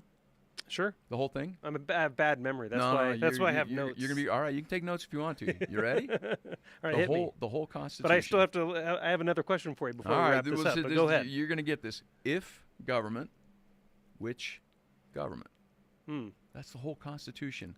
If government, did we delegate whatever that matter is to any government? Ninth Amendment says everything that's not in the Constitution, reserved to the people. Don't construe the Constitution to take away any rights of the people. If government, did we delegate that to any government? If not, stop right there. We don't ask that question often enough. Should any government be doing that? But if we did delegate it to government, which one? So that's the whole Constitution. Final question for you. The Citizen Portal is a tool to bring information, really easy user experience to every voter so that they have the same amount, if not more information than their state legislature. So if they have information and they're prepared, naturally the state legislators will have to be prepared. Right. Is information the primary way states take back and restore that balance? You know, it's knowledge and courage, right? Knowledge and courage. John Jay said we need to study. We need to read and study the Constitution so that we know our rights. We can teach them. We can perceive when they're infringed, and we can assert and defend them. And you know, that's exactly, it's our duty. And so there's actually a class that we're doing. It's called Just Say No, K-N-O-W. We have to know that we're the boss. We have to know that it's the exceptional structure that secures our rights. We have to know that the states are responsible for maintaining those limits, balance, divisions, which means we have to know our state leaders like our most trusted fiduciary, right? We'll interview our accountant, you know, who's handling our money, but we barely even know who our state leaders are. We have to know how to delegate our sovereign responsibility and duty to and through them, which means we have to know how to leverage our voice, and that's where Citizen Portal and what Paul is doing in scraping out and dissecting and helping us clarify that jurisdictional line so we can tell our state leaders, you stand right here at this line of scrimmage, and you don't let this team infringe over that jurisdictional scrimmage line. If we don't know that, we can't do it. So, Utah State Representative Ken Ivory, thank you so much for coming on the Citizen Portal stream today. I really appreciate it. Justin, my pleasure. I'm excited about what you're doing. Everybody, startengine.com/Citizen Portal. Become an owner and investor in Citizen Portal today.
Justin Brady, joined with Paul Allen, and we're still in the Citizen Portal studio, as you can see behind me. Today we're joined with Dr. Bill Silcock and Catherine McManus, co-founders of Educatio Global. I guess the most important question is, did I pronounce Educatio Global correctly? I'm getting thumbs up.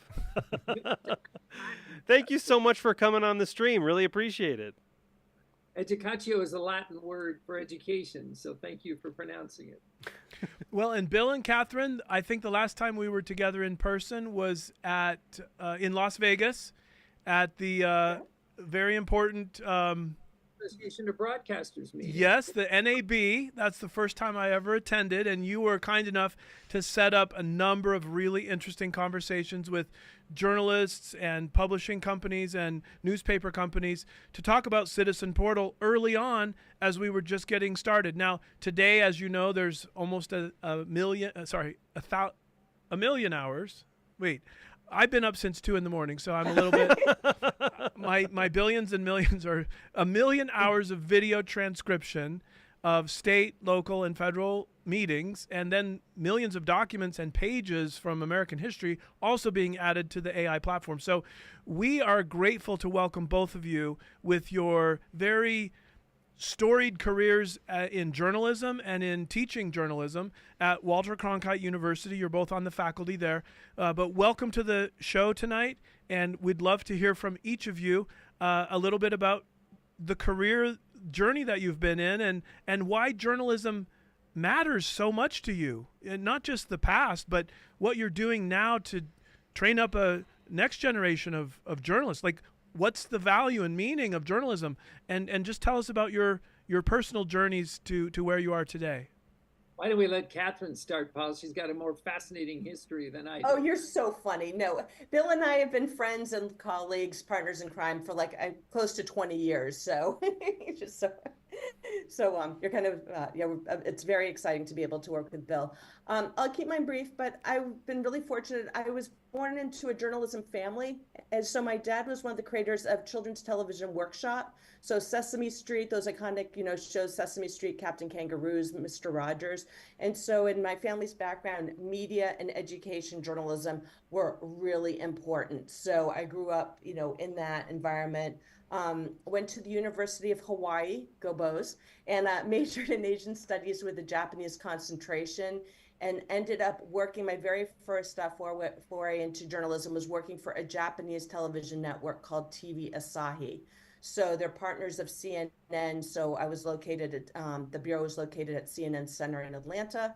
And then from there, after being a field producer for quite a while, and during that time I worked White House Press, I went ahead and I jumped over to CNN and was very fortunate in my career. I was in a liaison position and ended up launching CNN Japan after some time. And then I got the entrepreneurial bug and launched a journalism and Silicon Valley backed startup called New Certified Exchange, and lived the dream of like a full life cycle of a journalism startup. So from that, and I'm almost done with my my intro, is I ended up working at the Thunderbird School of Global Management, and that is where I met Dr. Bill Silcock. So Bill, do you want to go ahead and take it from there? Thanks, Catherine. We've had a lot of fun together. I'm an emeritus assistant dean for research and global programs from Walter Cronkite School at Arizona State University. Yes, it was my distinct privilege to meet Walter on a number of occasions, interview him, and include him in a documentary we did for the PBS station here in Phoenix called Backstage at a Presidential Debate, the press, the public, and the people, and even the pundits. But perhaps, Paul, of interest to your audience, and Justin, I do have some Utah roots with ancestors who came there from across the plains, and also have 2 degrees from Brigham Young University. I was the news director of KBYU Television and FM for 9 years, then went out east, not out west, to Missouri, got a PhD, and then I started teaching at the Cronkite School, which is a passion I still have, in 2001. I've worked in local television news, Salt Lake City, Anchorage, Alaska, Boise, Idaho, Myrtle Beach, South Carolina, and done radio stations across the country as well. I still teach journalism, even though technically I'm emeritus. I don't consider myself retired, but rewired. And so Catherine and I enjoy working together in projects around the world, really bringing journalism and entrepreneurship into the hearts and hands of the young people who are really going to be the storytellers of tomorrow and have important stories to tell. And Citizen Portal is a great tool to put in the hands of tomorrow's storytellers so that they can be fact-based and do it fast, because otherwise AI will beat them to the story and AI might get it wrong. So we still need real people there.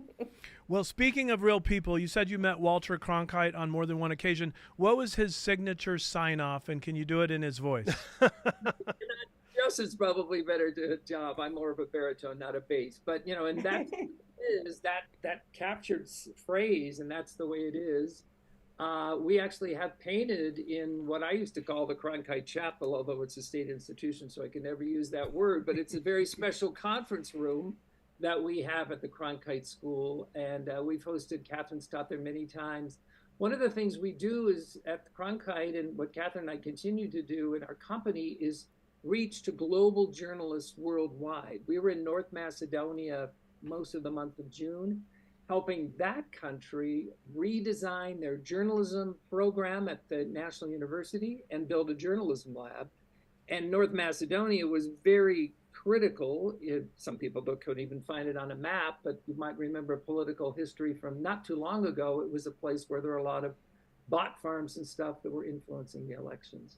Walter was a great guy, and I think today he would be fascinated about the technology, but he would want us to make sure we slowed down, breathed, and got the facts correct. And he would use his Associated Press wire machine, but today he would probably use Citizen Portal and go tell his producer, Liz, go check that out on Portal and see if it's really true. Well, let's talk for a minute about kind of the peak of trust in journalism. I think Walter Cronkite and Edward Murrow, and others were so iconic. Justin raised the fact that according to Gallup polls, trust in media has just plummeted over the past decade or two.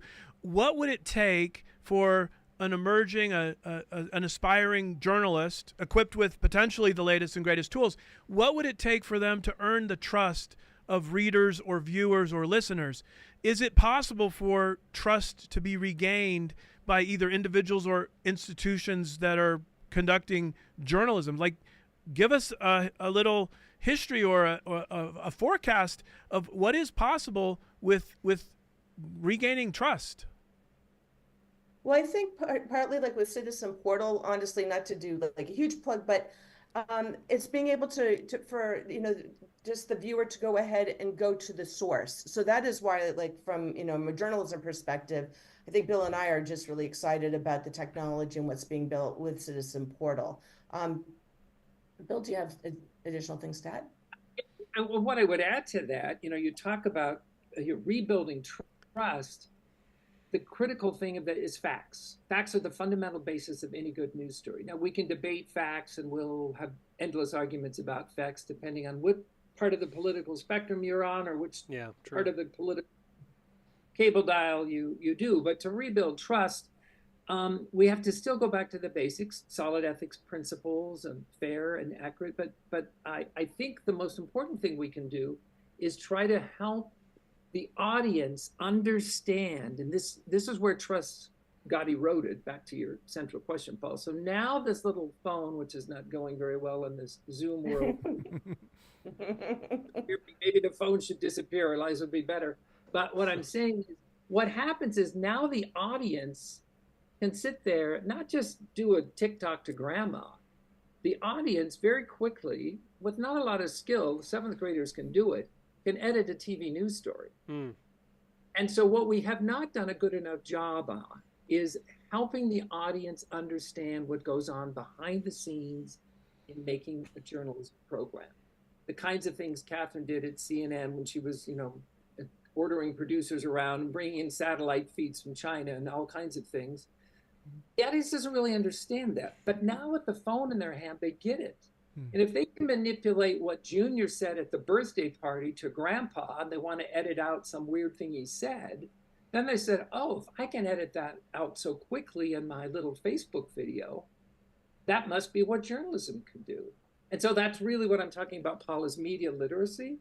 And media literacy is so important today. And teaching that is vital, not just in the freshmen that are starting Arizona State University this Thursday, and probably BYU in a couple of weeks, and the U not long after that. I want to talk about talk about AI replacing journalists, which I don't think will happen. I have a theory on that. But what is media literacy? Like, how do you train media literacy to students and up and coming journalists?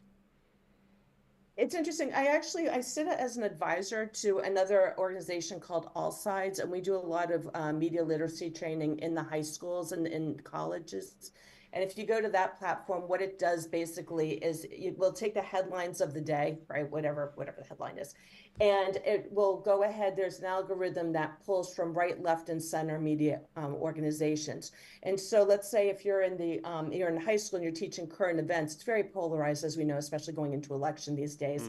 It's kind of crazy. So what it allows is for no matter where in the country you are, if you're a teacher, you can go to All Sides and you can go ahead and look at current events, and you're getting the different views of a headline. And then you can start to see how different news organizations will go ahead and approach, it's the same topic, but through different lenses. And then to go back to the question that you had before about, media and where it's going, part of the issues that we have, and Justin, you had an introduction, which I loved. I think it was like an hour or two ago, but you were speaking to somebody and you're talking about like having difficult conversations and being able to really hear each other, even if you have polarizing views. It's very important that we're able to go ahead and listen to, opposing viewpoints. Absolutely.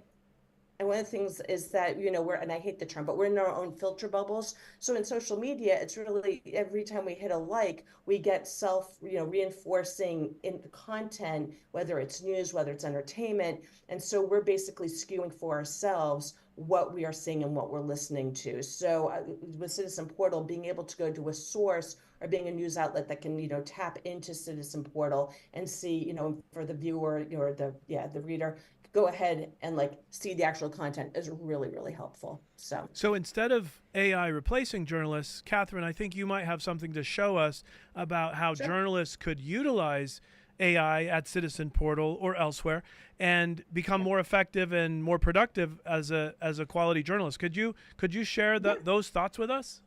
Yeah, absolutely. So I'm going to share screen for a sec. So let me go ahead and do that. And then I'm going to bring up the website, and I started just to save time. So I just got back from Miami, so I'm going to use potentially Florida as a possibility. But here I am, pretend like I'm a beat reporter, and I want to see the local police report. So I go into All Sides, and I'm just going to hit all content. And I love how Citizen Portal brings up a map of of relevant content. Hold on one sec. There it goes. So as I mentioned, I just came back. We just came back from from Florida and Miami. And so this is why it clicked for me. I was like, oh, let's say I was a Miami beat reporter. So here we go into Miami-Dade. And let's say I wanted to go ahead and know about, how crime is trending within Miami. And here I am, I'm a local beat reporter, and I wasn't able to get to August 13th council meeting, regular council meeting in Miami. So what I love is I did a very large search where I went police report and drilled down to Miami, but I could go in as like a Miami report and go Miami police report. So what happens is if when I click in here, and where I get really excited, is I click into the, into the content, and as you know, Jose Gonzalez, your town commander. It brings it up immediately. I'm going to pause it here for just a sec. And what you're going to see highlighted is that it immediately goes into the stats of, how Miami-Dade is doing. So I'm going to play it just for a few, literally maybe 20 seconds. July, we did not have any robberies, no residential burglaries. We only have 2 thefts in the whole town. And we have a year-to-date reduction of, for the month of July, we had a reduction of 40% in auto theft. and year-to-date vehicle burglary reduction of 44%. So I think this is fantastic. That Miami is doing a great job, obviously, with policing and crime, and that statistics are gone down, which is fantastic. But also now I'm a producer and I'm saying, oh my goodness, this is fantastic news. I want to go ahead and on my digital platform, let's say I'm a part of the Miami Herald, I want to go ahead and pull a clip and use these stats. So what I love about the Citizen Portal is I can literally go ahead and highlight from here, let's say proud to report. So if I was going to choose a byte, I would start with like proud to report. And then I would say, let's say I wanted to go to 44%. And then I go create a clip. So here I am, I'm doing, as I said, I'm a reporter, beat reporter doing crime. And I said, and I want to do a story about how, crime is down in Miami. And so I get to go ahead and create this clip. It immediately goes ahead and has the in start and the out start for the video.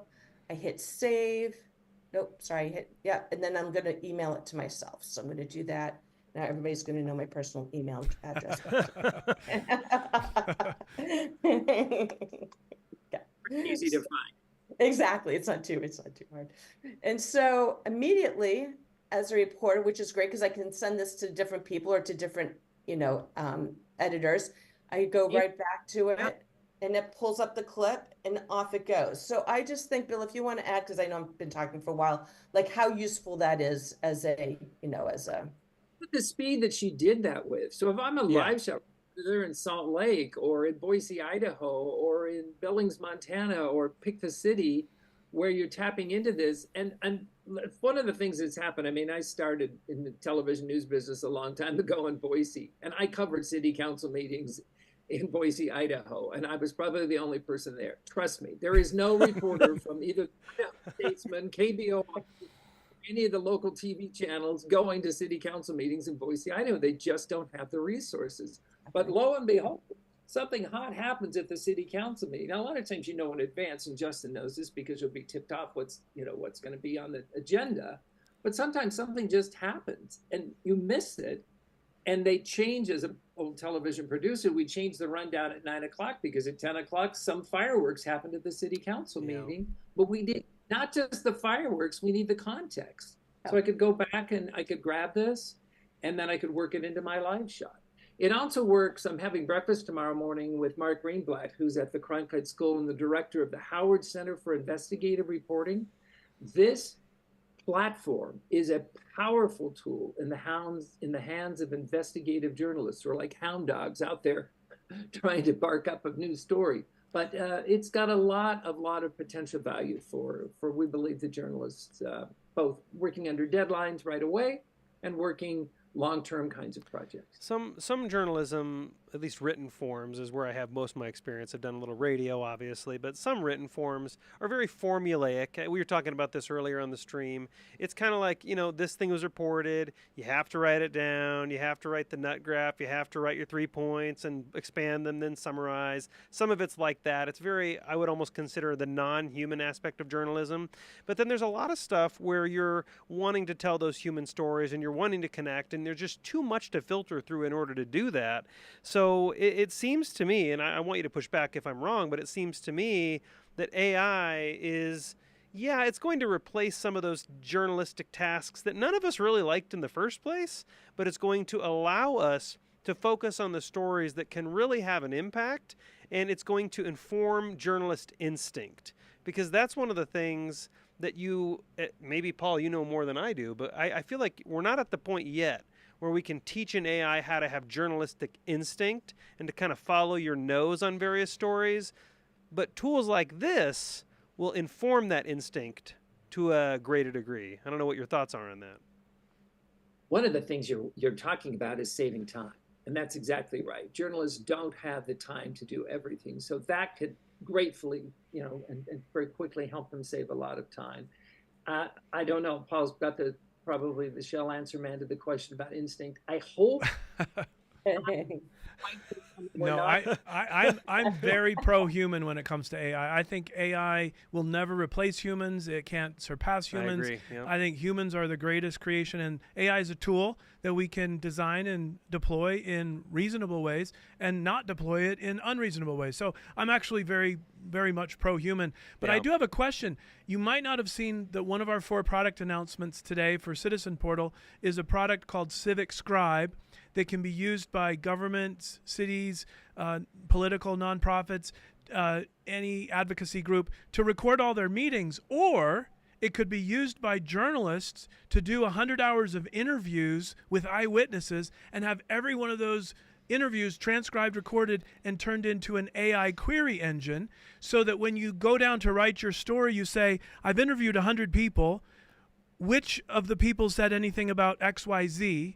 And tell me exactly what they said, and it will answer that question. So my question for you is, as with a potential for journalists or investigative reporters, how useful would it be to have a system that records and transcribes their calls and meetings as they're doing research, background research for a story, and have it all in one place that's queryable both with keywords but also with AI answering questions about the transcript corpus? Is that something that would be highly useful or somewhat useful to some kinds of journalists? Paul, I think it would almost be priceless. Yeah. I've done a lot of documentary projects, and I've interviewed people for 50 hours. And by the time you do that, many of them are historical documentaries about my faith community, the Latter-day Saints. And when you have a lot of people talking about the history of the church in England or the fall of communism and the impact that had on Christianity going into that country, it's really important that you get it right. And if you have a series of quotes here and a series of quotes there, and you dump it in there, yes, I literally had to do it by typing out, listening, typing, pasting up on the wall, and then looking around. Oh yeah, there's color-coded quotes that was talking about Berlin Guards and Thomas Monson and what happened when he went through. Well, when that story got told over and over again by different people, how fast to have AI do that? Or if you were doing climate change documentary and talking to complicated scientists about that. Catherine, what do you think? It would be Well, I think that's probably as much as we'd like to continue. We have to call it there. Dr. Bill Silcock and Catherine McManus, co-founders of educatioglobal.com. Thank you so much for coming on the Citizen Portal stream today. No, thank you for having us. Thank you. It was wonderful to see you both again. We'll circle back very soon. Lots more to talk about. All right, thanks everybody. We'll take a quick break and we'll be back with some other very important guests on the Citizen Portal live stream. Awesome.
I'm Justin Brady, and welcome back to the Citizen Portal live stream. Going to go till midnight on Pacific time.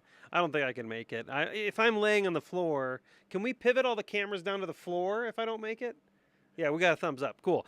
Joining me is Phil Wright, the executive director of Keep My Voice, a nonpartisan group that defends free speech. Phil, thank you so much for coming on the stream. I really appreciate it. You bet, Justin. It's my pleasure to be here. One of the things politicians brag a lot about, I'm pretty sure I know where you stand on this one, is that they brag about new legislation, new bills, they keep filtering out there. But voters, are voters aligned on this? Do they think more laws equal more success, or is this just a thing that politicians like brag about? Yeah, I think it's to put a feather in their cap, especially new legislators that come in and are all excited to have their name on the records as having new bills. But the reality is most people don't want more legislation. They want more freedom and more liberty.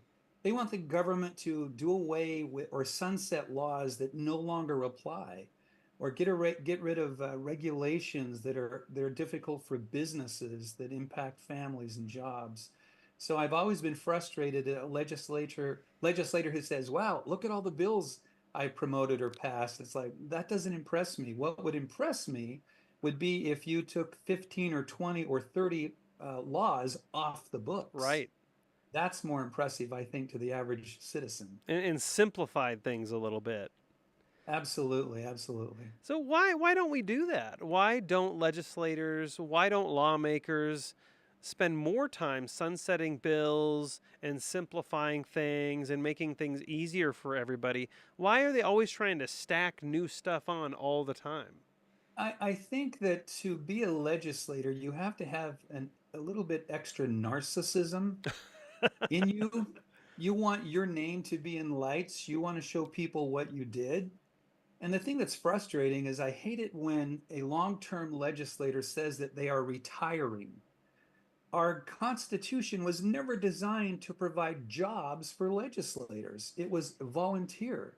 So when I hear a legislator say they're retiring from politics, it's like, what does that mean? Oh, you're not going to run again as the representative of the people in your district? So I just feel like so many legislators, again, they want to see their name in lights. They want to be the person who made a big difference. Now, I'm not saying that it's not a good thing for a legislator to be that person. We've seen lots of great laws throughout our states and our countries, but we don't need more laws. We need fewer laws. We need more freedom.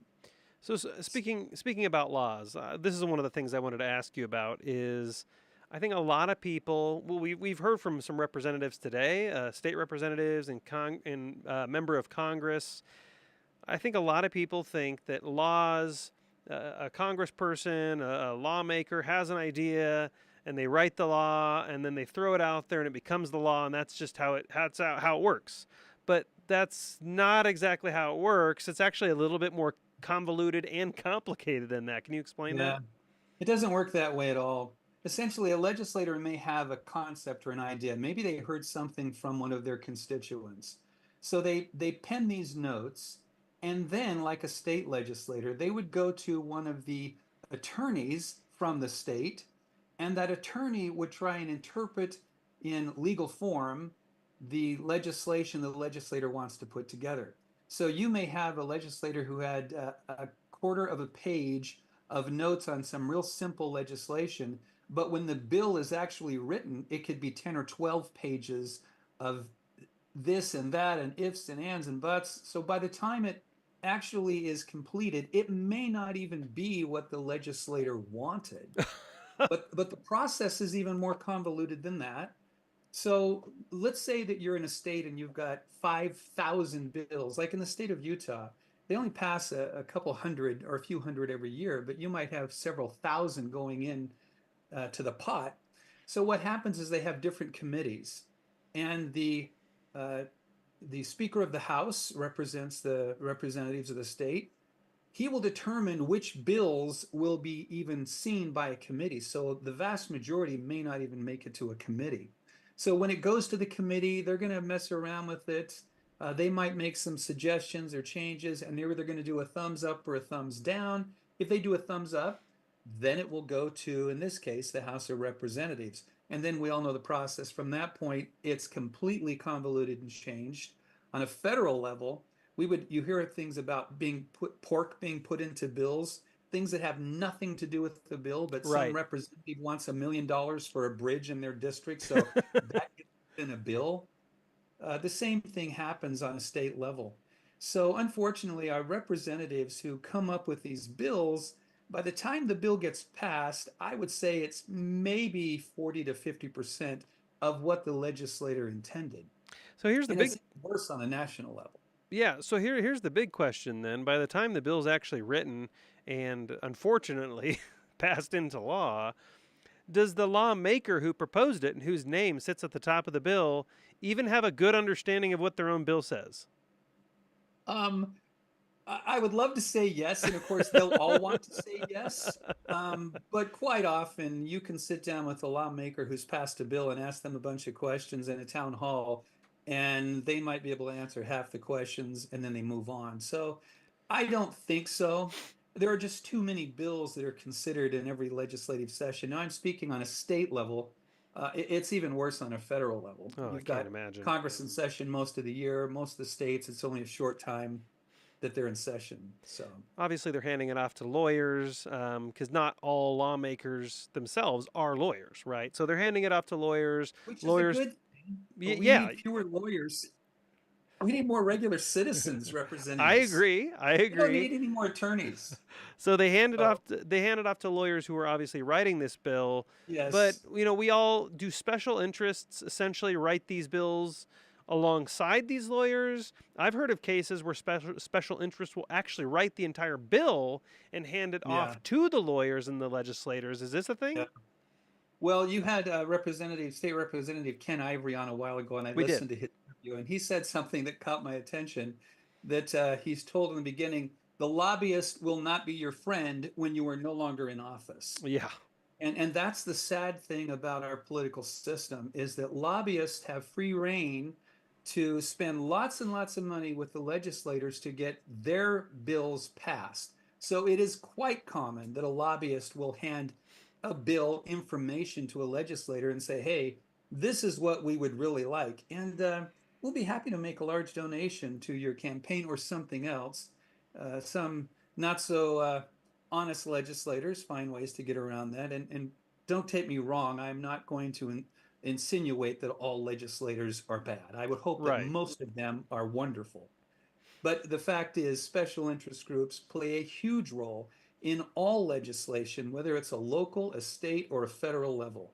And that's very unfortunate. And so you are saying then, like, lobbyists are providing financial incentives and perks to these legislators for the next go around. So they're not, I think it is illegal to like just give them money, cash under the table, obviously, but they're finding other ways to financially incentivize lawmakers. And we hear about that a lot. Let me tell you briefly why I got involved. I mean, I've been involved in politics for probably the last 20 years, and most of that time all of that time was in Utah. And I was most interested when I moved to Utah in '97 to learn about the caucus system. And I remind people all the time, we are not a democracy. We are a republic. Yes. As a matter of fact, I think it was James Madison who said, democracies have been found incompatible with personal security or the rights of property, and in general, been as short in their lives as they have been violent in their death.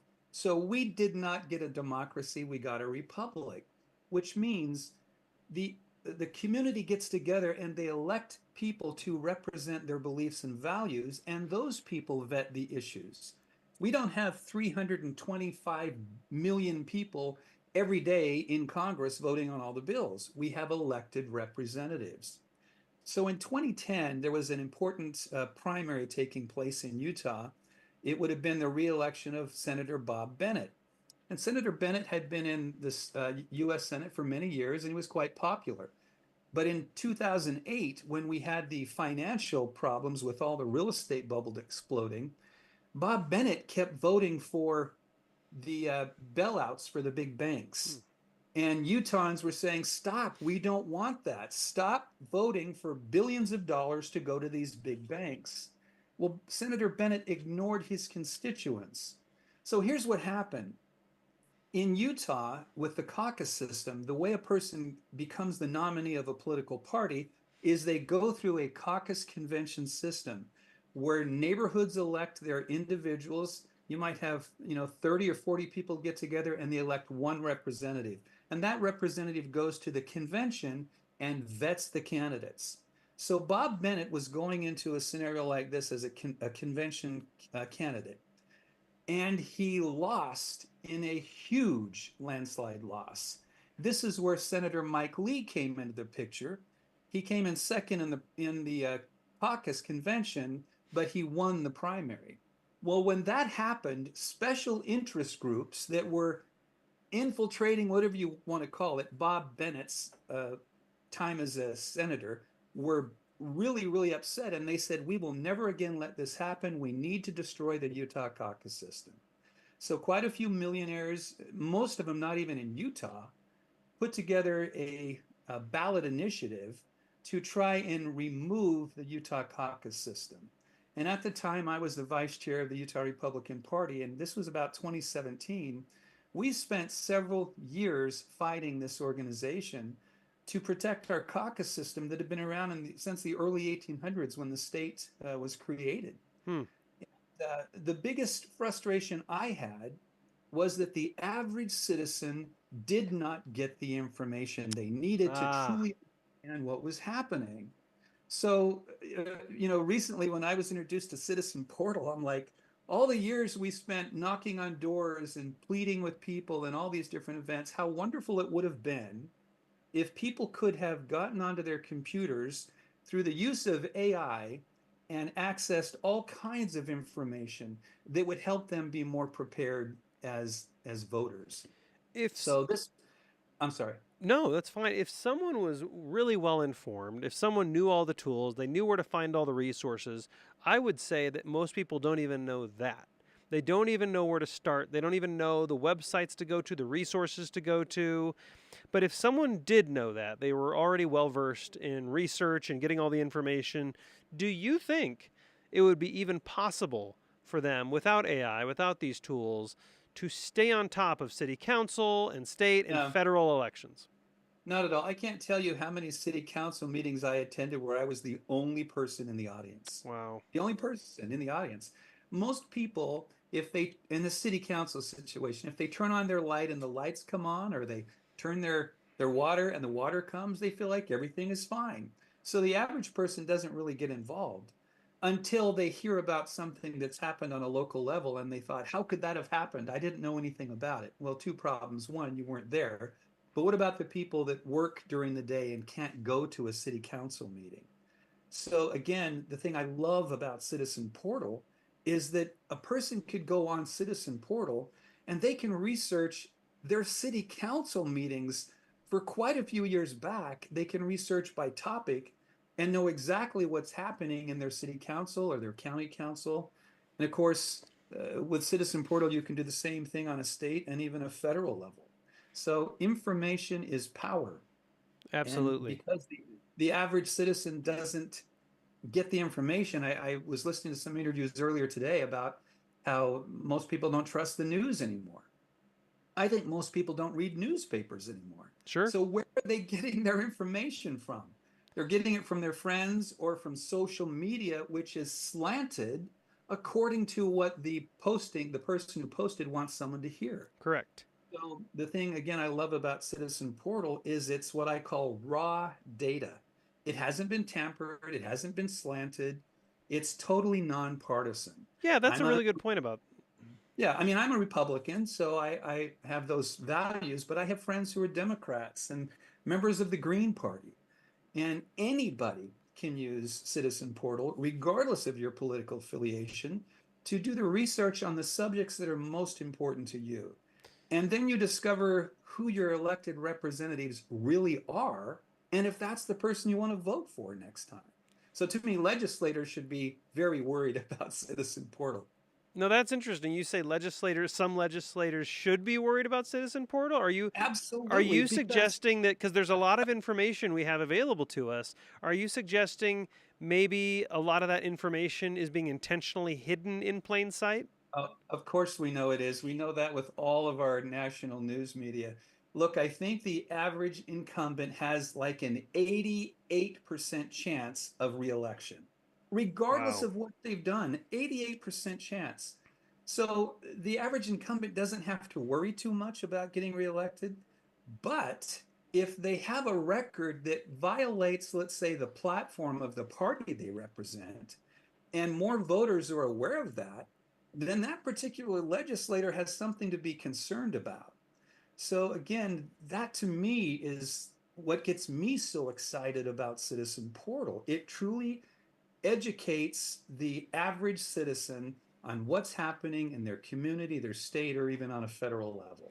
Yeah, and obviously there are really great journalists out there too. We were just talking to a few on the show, and obviously the great journalists can do a better job when they have access to these kind of tools. They can actually do the news, they can tell the stories that need to be told. Do you think that like we hear about low information voters, do you think high information is really the problem or really the challenge? So does access to information get us a little closer to action and acting in our communities and trying to change things? I think a little closer is what I would agree to. Yeah. Unfortunately, those who don't vote really have no desire to vote. And frankly, this may freak out some people when I say this. I don't want those people voting. As someone who knows nothing about the issues of their candidate, I would rather they didn't vote. So I'm not one of these people that gets excited about these voter initiatives to get more people to come out. No, no, no, no. We need to educate those who are voting.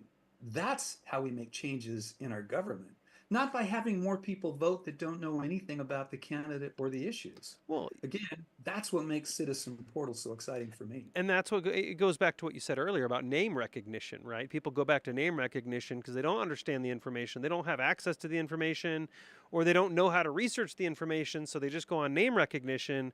So if we did get more access to information, would name recognition start to become a thing of the past? Absolutely, because now people can vote based on results according to their political ideology. If you are a Democrat and you have an elected official who's a Democrat, and you do your research and you discover they're not passing legislation that impacts your values or your beliefs, you're not going to vote for them. And the same for anybody who's running, whether it's a conservative, a Republican, a Democrat, it doesn't matter. Those who are part of their constituents, if they're more educated, they may or may not vote for that legislator once they have information on how their voting record has been. I also feel like there is a problem where the average citizen, the average voter, doesn't fully understand the impact of their own decisions. Like they go out and vote, or they don't vote, and then things happen to them, and they don't fully connect the dots that you did this to yourself. You didn't go vote, you didn't get involved, and this happened to you, and it's because of the decisions you made. Is again is part of the way to repair that access to information. I think education is the key in everything. You know, when I was younger, it seems like schools would teach students how to learn, how to discover the facts and the truth. Now they teach students what to learn, whether or not it's true. They're telling students, this is what you need to be doing. This is what you need to believe. That's why we see so many of these crazy kids in these universities picketing or causing riots outside of their school, stopping people from speaking free speech at their schools because their professors are telling them what to believe. Right. So, you know, again, another thing I love about Citizen Portal is information is power. And when you're receiving information that's unfiltered, look, if you can watch a 2-hour meeting at a city council meeting and you can watch the entire meeting, you're only interested in maybe 10 minutes of it, you know that you've seen exactly what took place in that meeting. You're not worried about what the slanted media said about it. You know the truth. And that, again, that changes everything. Yeah, I was just speaking with Van Jones not too long ago, CNN anchor, unrelated project, but he was saying something similar, which is he's like, was talking about just what you said about the students on college campuses, and they can't take, simple, the rioting. And well, I bring this up because it's interesting that people of all sides of the spectrum see the problems, they see the challenges, they want them fixed, and at least to me, it's an honor to be a part of the project where we're actually trying to get information out there and fix these problems. So, Phil Wright, Executive Director of Keep My Voice, thank you so much for coming on the stream today. I'm Justin Brady. Everybody remember to go to startengine.com/citizen portal if you want to become an investor. Phil, thank you so much for coming on the stream.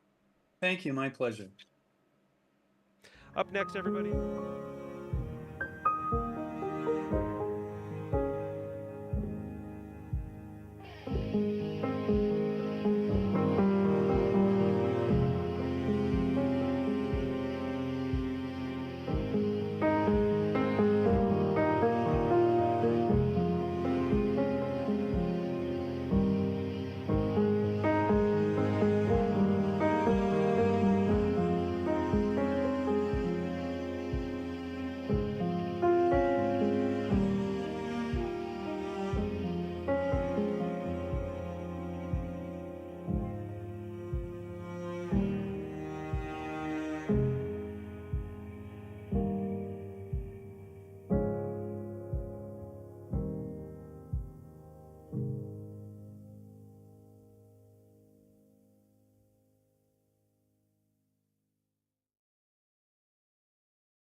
I'm Justin Brady. Welcome back to the Citizen Portal live stream. We've been going for what feels like 5 days, but I assure you it's not actually 5 days. If you haven't done so already, go to startengine.com/Citizen Portal to become an investor and co-own part of Citizen Portal. I think that's pretty cool. Again, that's startengine.com/Citizen Portal to become an investor.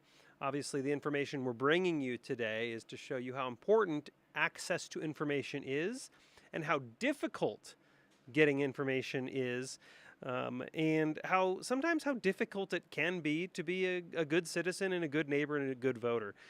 Today, we're joined by Taylor White, the founder of OurGov.app. Thank you so much for coming on the stream, Taylor. Yeah, thanks, Justin. Thanks for having me. Thanks for the folks at Citizen Portal for putting this together. Absolutely. So tell us a little bit about the app. Our Gov app makes it easier for citizens to find and understand local government activities. How does it work? So I come from a non-political background. I spent about 10 years in the healthcare industry, and I've lived in the state capital of Wisconsin. And so I was, often surrounded by folks in the area that worked for the legislature there. And one of the things I found really interesting was, how many initiatives were essentially spun up. Phil was talking a lot about lobbying in the last interview. Were spun up almost by lobbyists, and either some of those represented outside, folks that had interest outside of the state, and others were really, local organizations. And what my company aims to do really is help these trade associations. So, some of our customers are like associations of nurses, associations of educators, essentially coordinate amongst themselves and understand what legislation is impacting their industry and whether or not those changes that are being proposed are really in the right direction or not the right direction, and essentially help get the word out for folks that might be interested. So it's about ensuring voters have information they need to make informed decisions. Yeah, and then essentially coordinating amongst themselves. So, a lot of times in trade associations, as opposed to like Coca-Cola, there's going to be kind of varied interests. Different schools that are bigger or smaller are going to have, differing interests. But as a group, you're a lot more powerful in terms of, influencing legislators and, essentially making compelling arguments and trying to craft those arguments in a very sound manner. So there's also an aspect, this is kind of fascinating, actually. There's also an aspect where you've created these direct communication channels between voters, citizens, community members, and the people they've elected to represent themselves. Can you explain how that works too? So essentially what we do is we have oftentimes these organizations will have, a member that's kind of a little bit more focused on the actual legislative activity, and they'll essentially communicate out to other folks that have their day-to-day jobs, right? So if I'm an educator at Northwest High School in northern Wisconsin, I'm not going to drive 5 hours down to the Capitol and regularly be involved into what kind of testimony is happening on public hearing bill AB 35. But if I have a member of my association that's down there saying, hey, this bill around keeping schools safe from outsiders is being proposed. These are going to be the impacts. I can essentially use that opportunity to communicate to my colleagues of, this is going to be very relevant to our day-to-day lives. And oftentimes some of the trends that you guys were talking about earlier is that local legislation is so much more impactful on our day-to-day lives than federal legislation is. When we were first developing the company, we actually started focusing on the federal government and trying to help, craft, here's legislation relating to these topics. Our clients essentially say, I'm interested in these topics, and then we'll actually coordinate and reach out to them, telling them, hey, these bills relate to what you're interested in. But they're saying, we're the local organization. We're not going to be able to impact the federal government. Oftentimes that may or may not be the case, but oftentimes the local legislation really has a bigger impact on our day-to-day lives. And so that's what we're really focused on. Sure. I mean, so why not, obviously the app, creating direct communication channels, have we not had those channels before, like phone, email? Why aren't those channels sufficient? Why do we need something better? Yeah. So, what we do that's a little bit different than, I'm sure you've gotten blasted by a ton of text messages For and phone sure, calls yeah. or campaigning, but really this is geared more towards getting feedback from constituents, Right. get their input. So what we do essentially is, some of the tools that we have on the site are really, sending out surveys and saying, hey, what do you think of this Oh. very specific policy?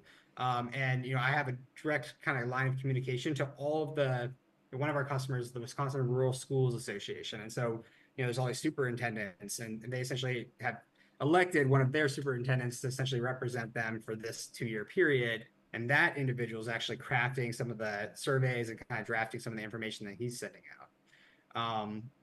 One of the things I found really interesting about what Citizen Portal is doing is something that we is very similar to some extent. I think what you guys are doing is a little bit more involved, which I think is great. The more information, as Phil was saying, we get into the hands of individuals, the more informed they are to make the right decisions. And I 100% support his view there.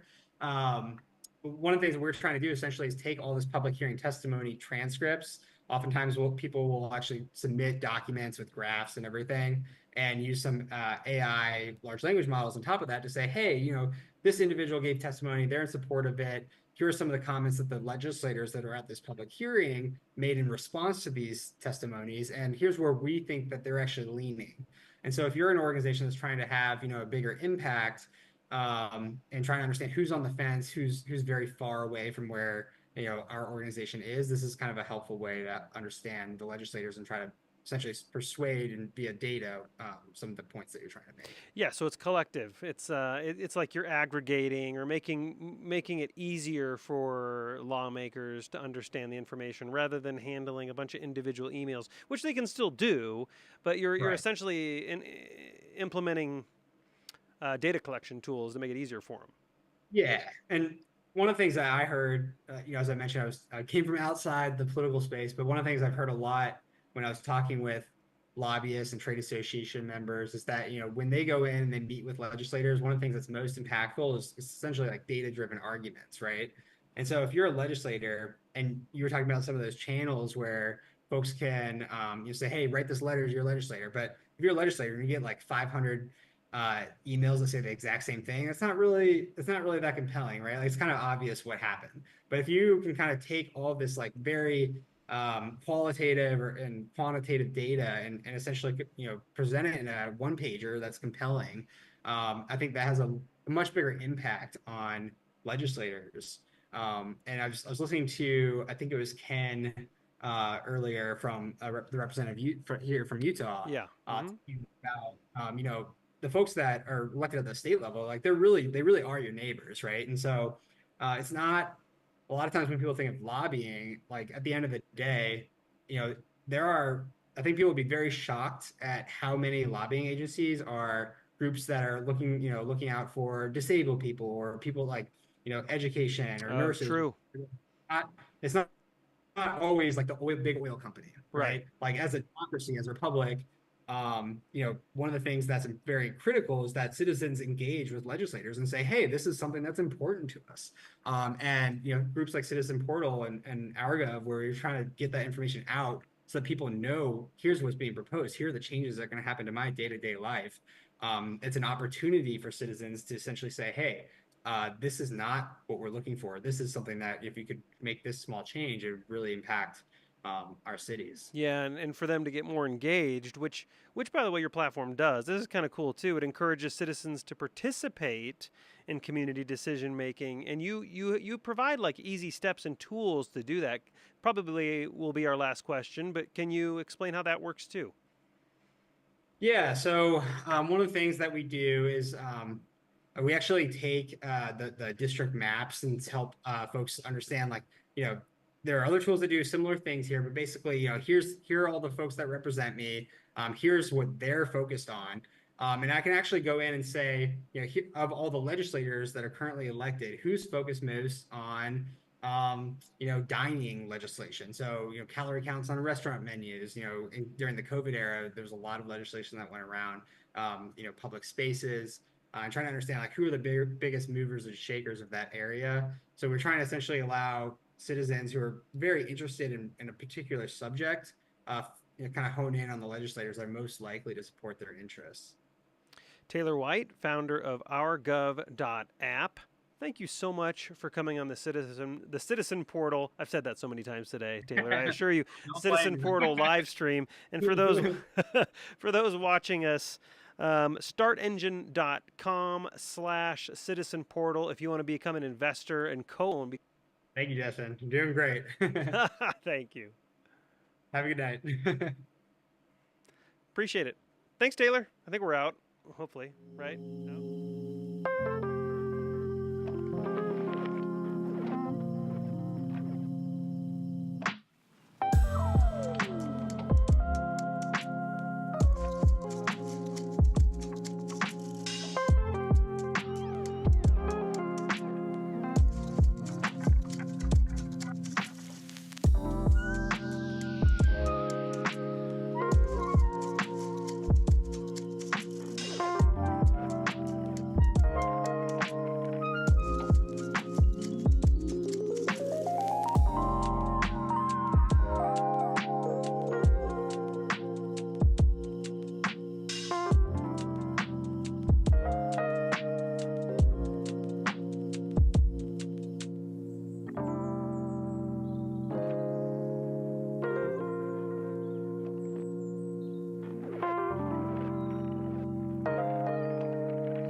Hi, I'm Paul Allen. Welcome back to the Citizen Portal live stream.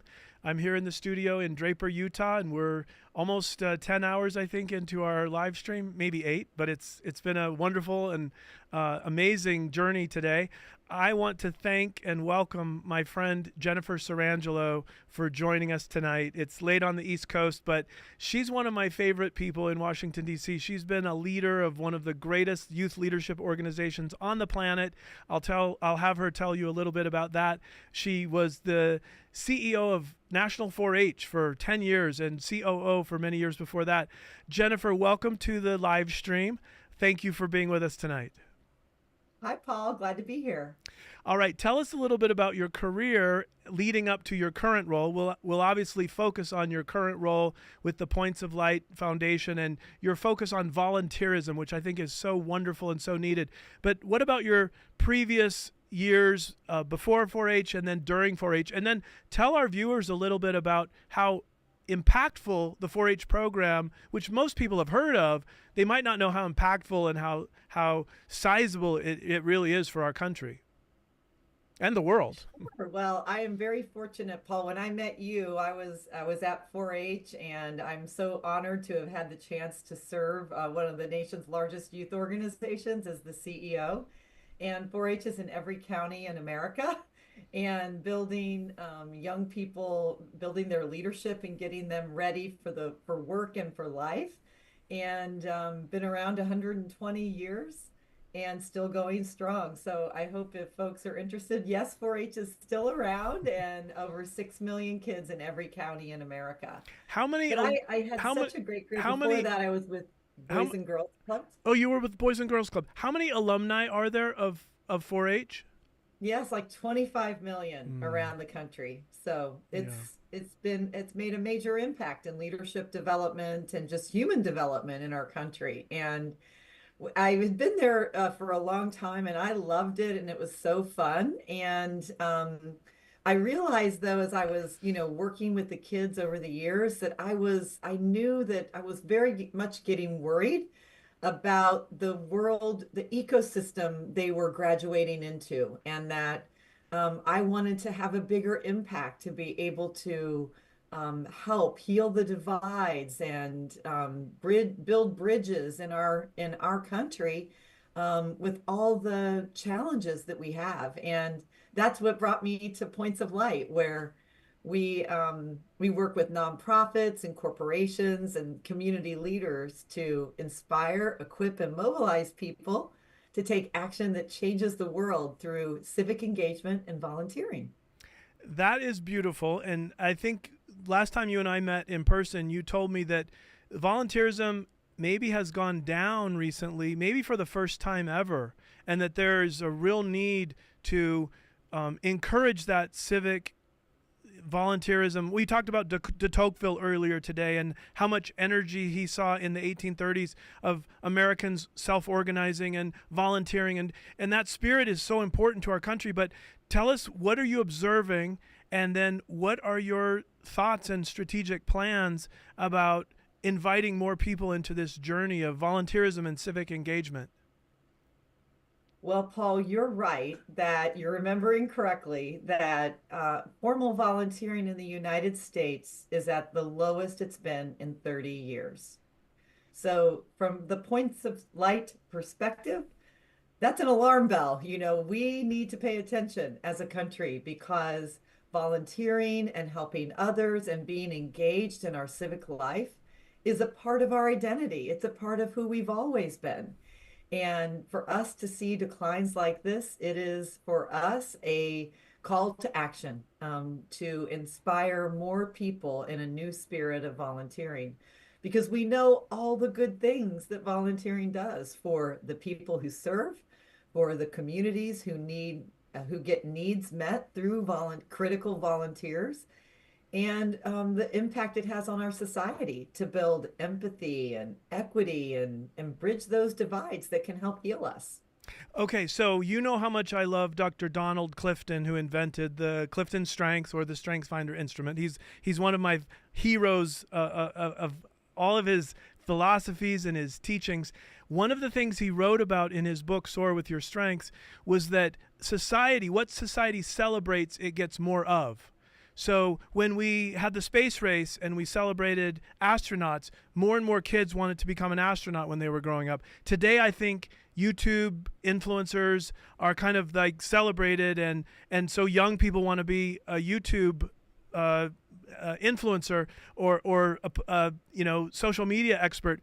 So you at the Points of Light Foundation, which you now lead, but for decades, your organization, I think uniquely, has been finding wonderful examples of service and volunteerism and celebrating it. Can you tell us how many people have been celebrated since the Points of Light speech from President Bush in the, was it late 80s, early 90s? But tell us about the scope of that, identifying and celebrating wonderful Americans.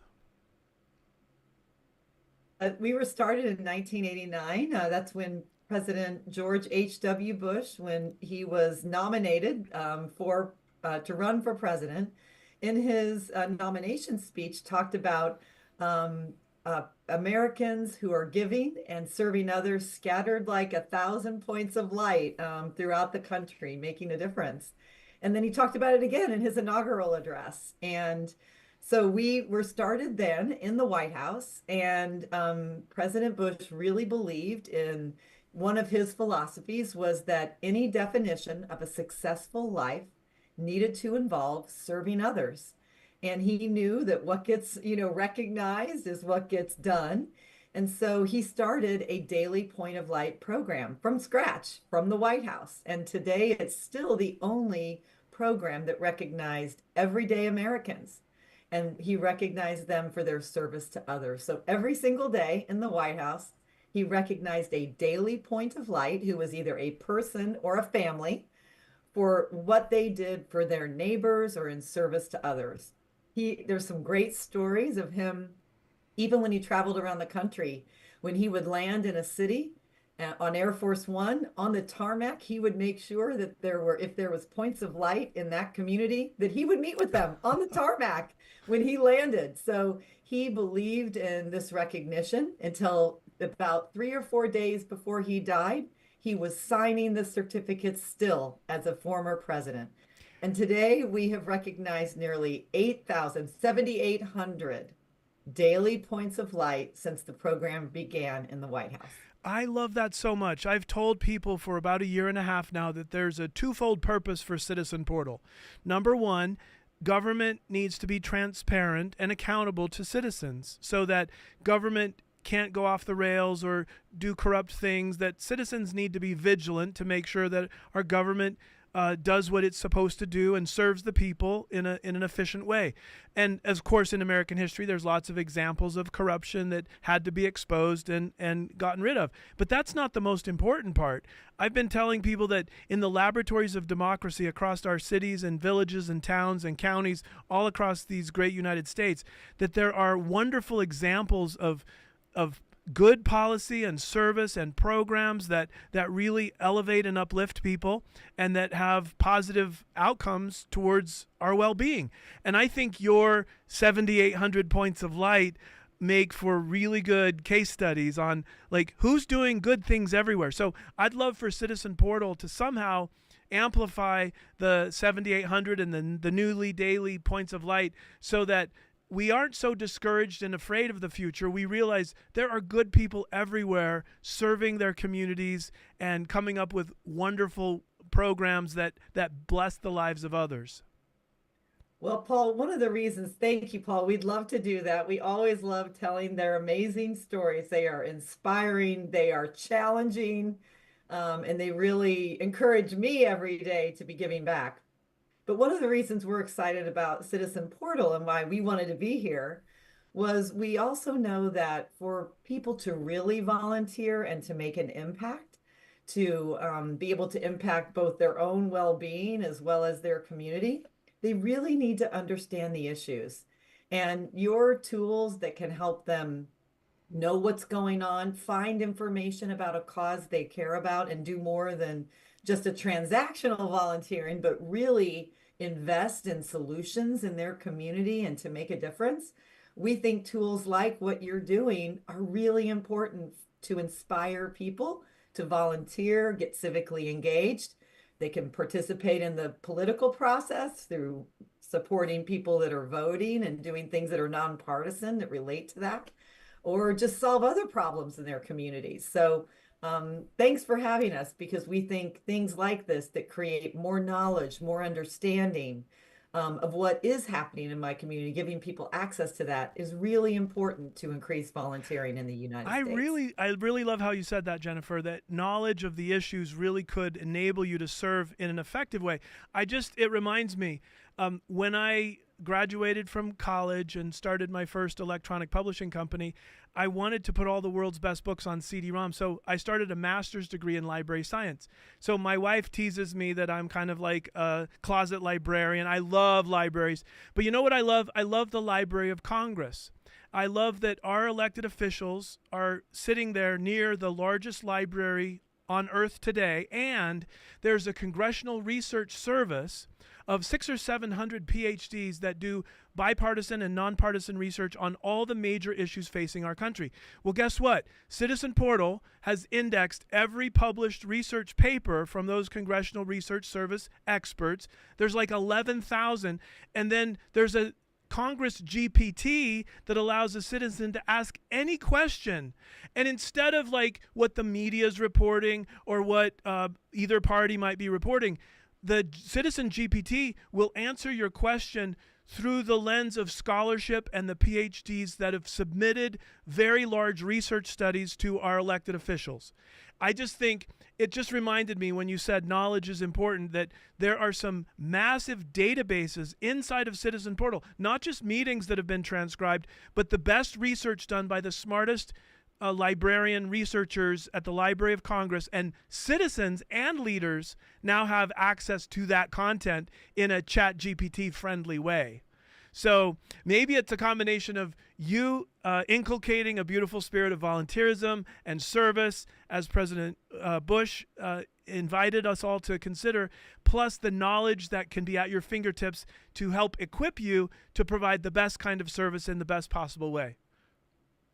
Well, it's exciting, and that access for everyone to get access to information, we believe at Points of Light that that is empowering to people, and for especially as we think about what some the challenges going on, it can get frustrating. It can feel like you can't make a difference, but access to information is empowering, and we're hopeful that more people will get excited about making a difference as they learn more, and then put that to use through their own civic engagement and volunteering at home. Well, I know so many people love their communities. They love where they live, and they would like to see those communities improved. We can't sit around waiting for the federal government to improve our own neighborhoods and backyards and our own communities. I think it's time for all of us to really step forward. I think you're leading the way, and hopefully together we can help encourage civic volunteerism and service, and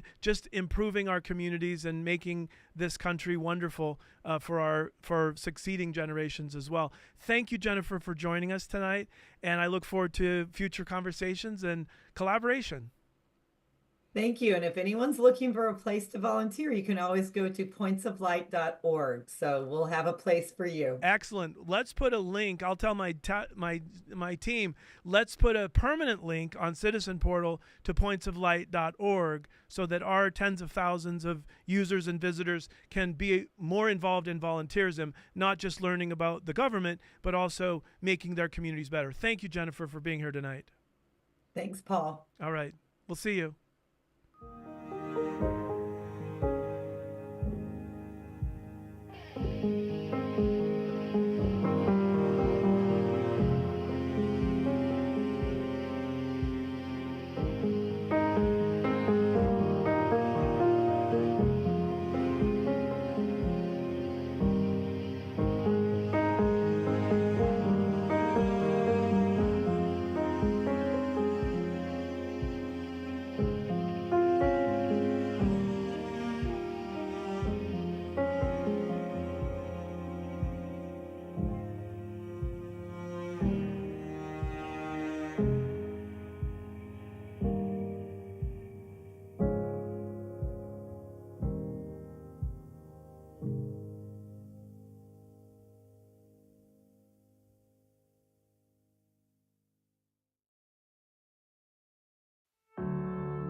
Howdy, great to see you all again. Thanks for joining the Citizen Portal 12-hour live stream. This has been quite an eventful day, a lot of awesome guests. I just love hearing everyone's perspective on the importance of civic engagement and our duty as citizens to be informed and more involved in our government. And so I'm back with you today to share another brief demo on some of the things that you can expect to see coming technologically from Citizen Portal here in the coming months. And so we'll just start. If you haven't been to startengine.com/Citizen Portal, make sure you go check that out. You can learn more about the company. Thought we'd maybe just watch this brief video that you can actually find on this page, and just to kind of cue up the purpose of why we're here talking about this today.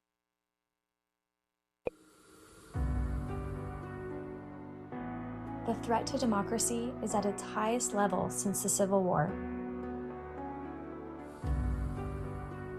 And trust in government is at an all-time low. With the rise of misinformation and diminishing trust in public institutions, citizens are looking for somewhere that they can turn for verified, objective information straight from the source. Paul Allen, founder of Ancestry.com and creator of Citizen Portal, believes that the solution to the problem of political polarization and distrust is to index everything public officials say and provide a free search engine with open access for all citizens. Powered by AI and customized for each citizen based on their location, values, and interests, not by an ad-optimized newsfeed, Citizen Portal is a game changer for American democracy. With support from thought leaders across the political spectrum, Citizen Portal seeks to restore America to a more powerful, self-governing, democratic republic, to give citizens open and equal access to what our elected officials are doing and saying. Your investment will impact how citizens are informed and engaged by integrating transparency and accountability into American politics. By investing, you can play a role in the future of our company and our country. Invest in the future of democracy through Citizen Portal.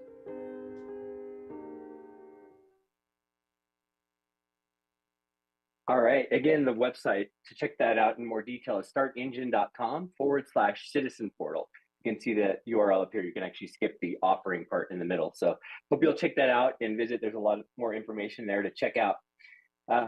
Look, if you are listening to this live stream or watching this or have been following Citizen Portal for the last few months or year or so, then you care about what's happening in your local government. And if you're like me, you care deeply about whether the elected officials that represent you are in fact following up on what they promised and doing the things that they said they stood for. Or if you never agreed to begin with, at least you want to be aware of the things that they're doing to either advocate for or against the things that you care about. And so just to remind you, when you log into citizenportal.ai, there's a ton of things you can do within the premium offering. One of my favorite features is just this thing that is kind of a passive way to keep up on what your elected representatives are doing and saying. So I'll just start by showing you that tab. Now this knows based on my zip code who my elected officials are.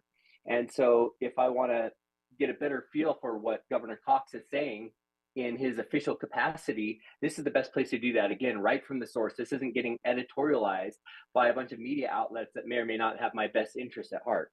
And so I'm able to go here to Citizen Portal and see exactly what he's been saying recently and then determine for myself whether his beliefs and his actions really align with what I care about and the things that I'm looking to vote for. And so, again, this is a stream of all the things he's saying really in an official capacity in proceedings across the state of Utah and elsewhere.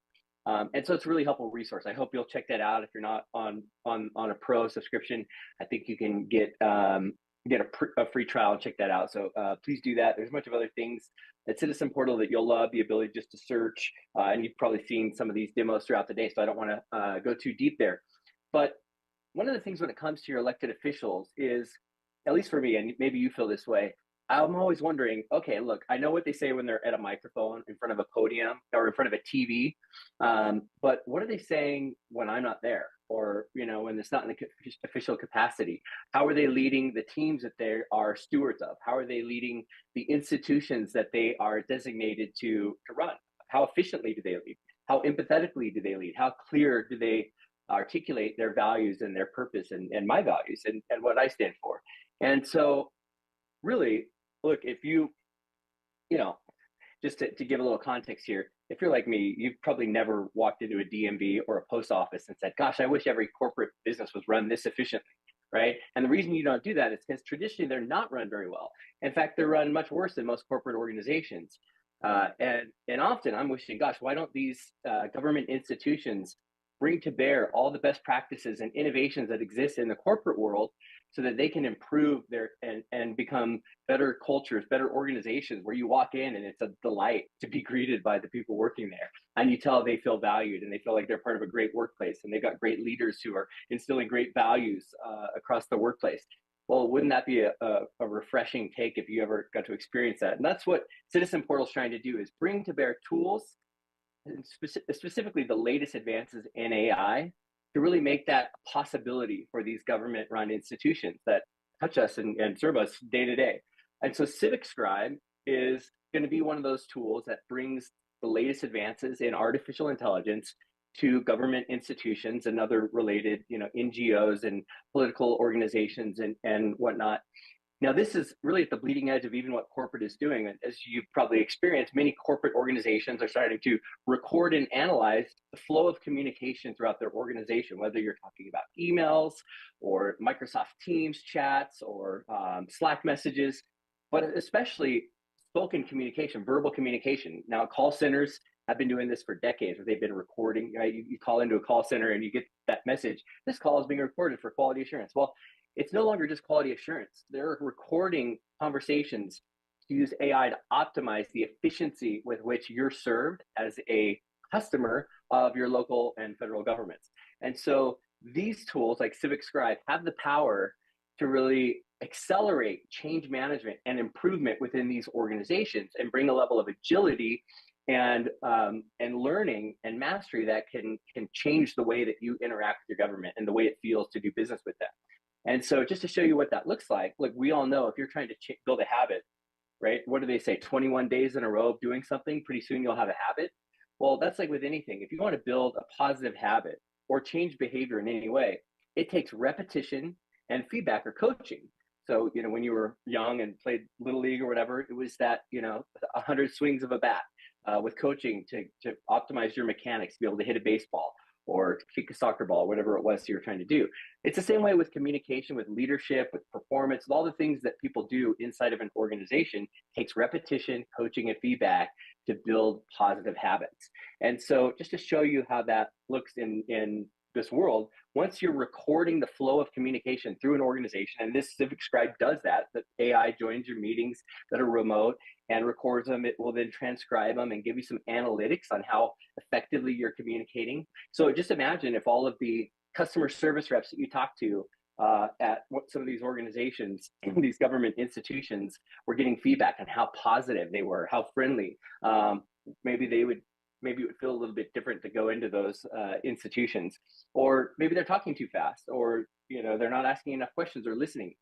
But with this AI, all those insights are at the fingertips of the people who need it most. And of course, you can detect things like action items and sentiment of who said what and what was their behavior and their demeanor. The transcripts are fully searchable. So if you're looking to get insights into, what were customers saying or thinking, and how did how do we resolve those concerns or those issues that came up? All of that is possible when you start thinking about today's day and age, where AI can offer scale to look at information and the flow of communication in a way that really wasn't even possible just a few years ago. And so one of the ways that a lot of people in the corporate world are benefiting and learning and growing and developing these positive habits and improving their efficiency and effectiveness as leaders or managers is through custom AI feedback or coaching after every call. Here's one for, let's say that you're trying to improve in civic discourse.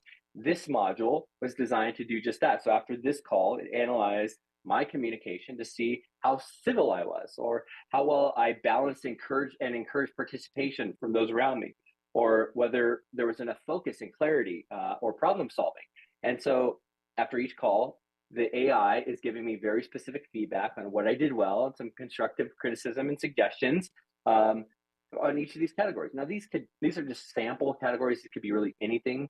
Think about all the things you wish that your elected leaders or the leaders who are even employees at your city government or your state government, all the things you wish they could do better. You can hold them accountable and give them tools and resources to actually improve and nudge their behavior with the help of AI. Here's another one on leadership excellence, right? How well am I following effective communication or capturing the vision or exhibiting empathy or solving problems? And within each of these, there's very granular feedback. And so again, how do you build a habit? Well, you repeat something over and over again. And so if people are in a setting where they're communicating 1,000 times a year in meetings or customer interactions, those can all be analyzed and recorded and then provide feedback and coaching. And so it's that 1,000th time, maybe that something starts to stick and it becomes a habit instead of just something that, oh, I learned one time, they taught us a class on better leadership, but did I ever do anything differently? No, that's traditionally how these things work. And that's one of the reasons why you don't see a lot of performance improvement in these government institutions. But when you can make it sticky by really embedding this into the flow of their daily lives, it can make all the difference. Now, one of the cool things that you have the capability to do and that your cities and government institutions will be able to do once they start archiving all of the digital flow of communication through their organization is bring to bear the full power of a GPT-like AI that can answer questions about the health of the organization or problems that may be arising or just understanding variants that may exist across that culture. And so you can really ask the AI anything about these meetings. In this setting, I've got, I think, 1,600 meetings that have been recorded. And so it's got a lot of data to draw from, a lot of information that it can learn from and be trained on. But you can ask it anything on the fly. A couple of questions I asked just earlier today. Here's one. What are some ideas to improve citizen awareness of government proceedings that have been suggested in my meetings? And obviously this has been a topic in my meetings because I've been part of the Citizen Portal team. But here's what it found. And it tells you even who said them and who I talked about these things with. But AI generated summaries and other Citizen Portal features that we've talked about and innovated and iterated on. Social media and sharing, citizen engagement tools, transparency and accountability, systems to make that a reality, educational content. And so these are all just ideas, right? But imagine government organizations being able to draw on the innovative ideas and solutions to some of the barriers that they face that affect all of you in your lives. But if they were able to recall those things and keep them salient so they could find solutions to those challenges, maybe your life could be improved in just some small way or maybe some major meaningful way. Here's another question that I asked it earlier. Based on discussion in my meetings, what are some ways to hold my elected officials accountable? And you can see what the AI found. And again, this is drawing not from the worldwide internet or from some large language model. It's trained specifically on the meetings, in this case, my meetings, but for clients of Citizen Portal, be the meetings of their organizations, their institutions. And so they learn directly from, let's say, calls with customers or feedback meetings among the staff that they've had and comments that they've shared or ideas that they've contributed.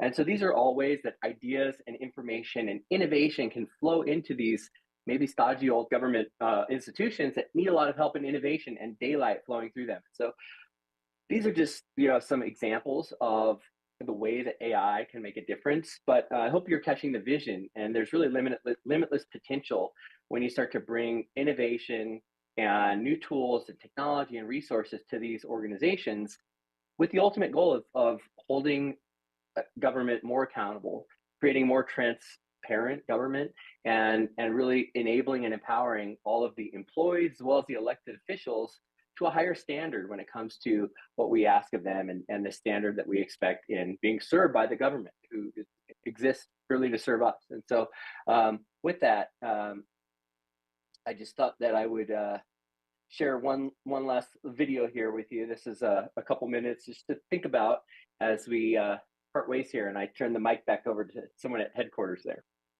Imagine a podcast bro approaches you on the street and says, "I'll give you $100 to tell me who your mayor is." Would you be able to? Okay, $200. Any local leader, city council member, municipal officer, anybody who's in charge in your area.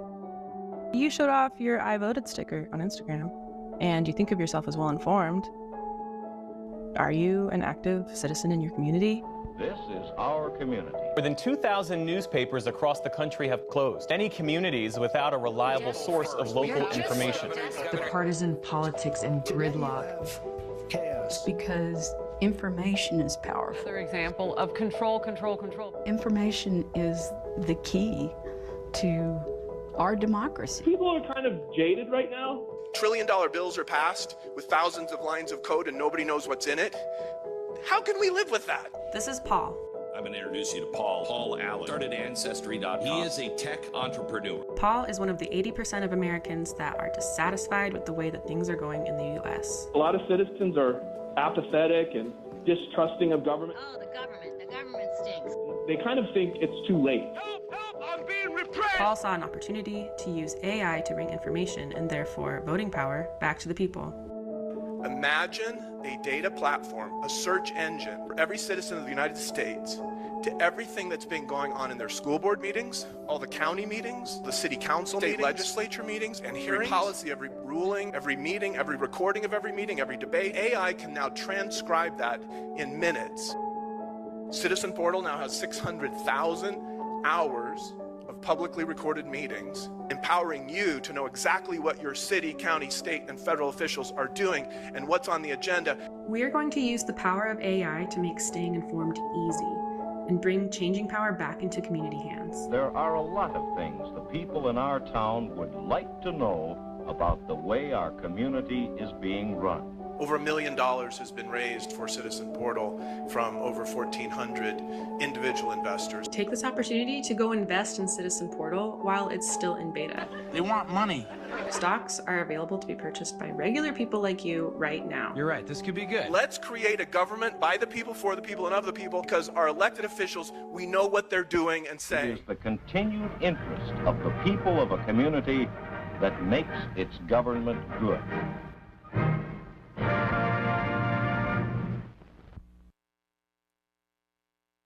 All right, look, if you're one of those 80% of the population that isn't real happy about the way things are going right now, there's two things that you can do right now to make a difference. Of course, it's easy to go out there and watch the news, the national news, and say, oh, this is really depressing. It's really discouraging what's happening, but I don't know what to do about it. And I feel powerless. Well, there's two things you can do right now. First thing you can do is go to citizenportal.ai. You can sign up, even starting for free, and just be more aware, be informed about what your elected officials are saying. And two, go to startengine.com/citizen portal, and you can become an owner in Citizen Portal and make a difference in determining the technology and the tools and the ways that citizens can take back power from our elected officials and hold them accountable. So I hope you'll join us on that journey. Thanks so much for the time. Quick Carlos here signing out for the night. Good to see you. Enjoy the rest of the live stream. Thank you.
Hey folks, this is Jake Thompson. I'm a product manager at Citizen Portal, helping to bring together the different features and technologies that we're trying to use to help bring transparency to government at every level. We're talking the school district all the way up to the federal level.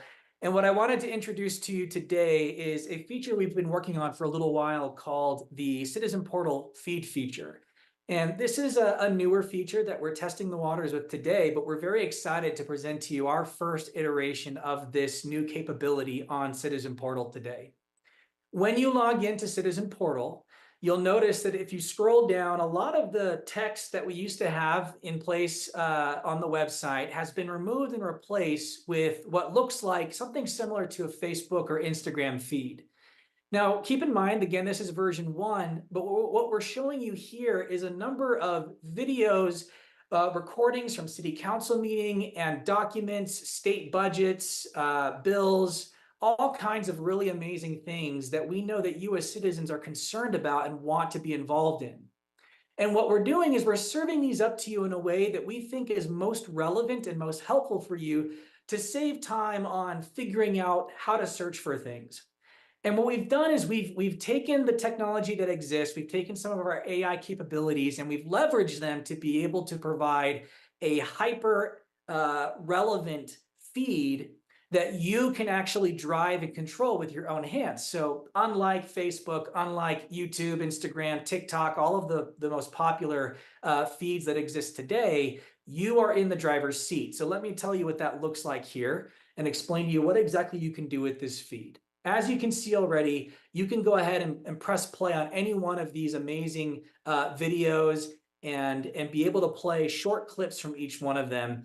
I think that my internet's slowing down because of the feed, right, or because of this live demo right now that's going across the internet. So let me refresh my page here and try to get this running. Of course, technology will fail you at the least opportune moment, right, folks? I'm going to go ahead and hit that again. There we go. My name's Tacey Zollinger.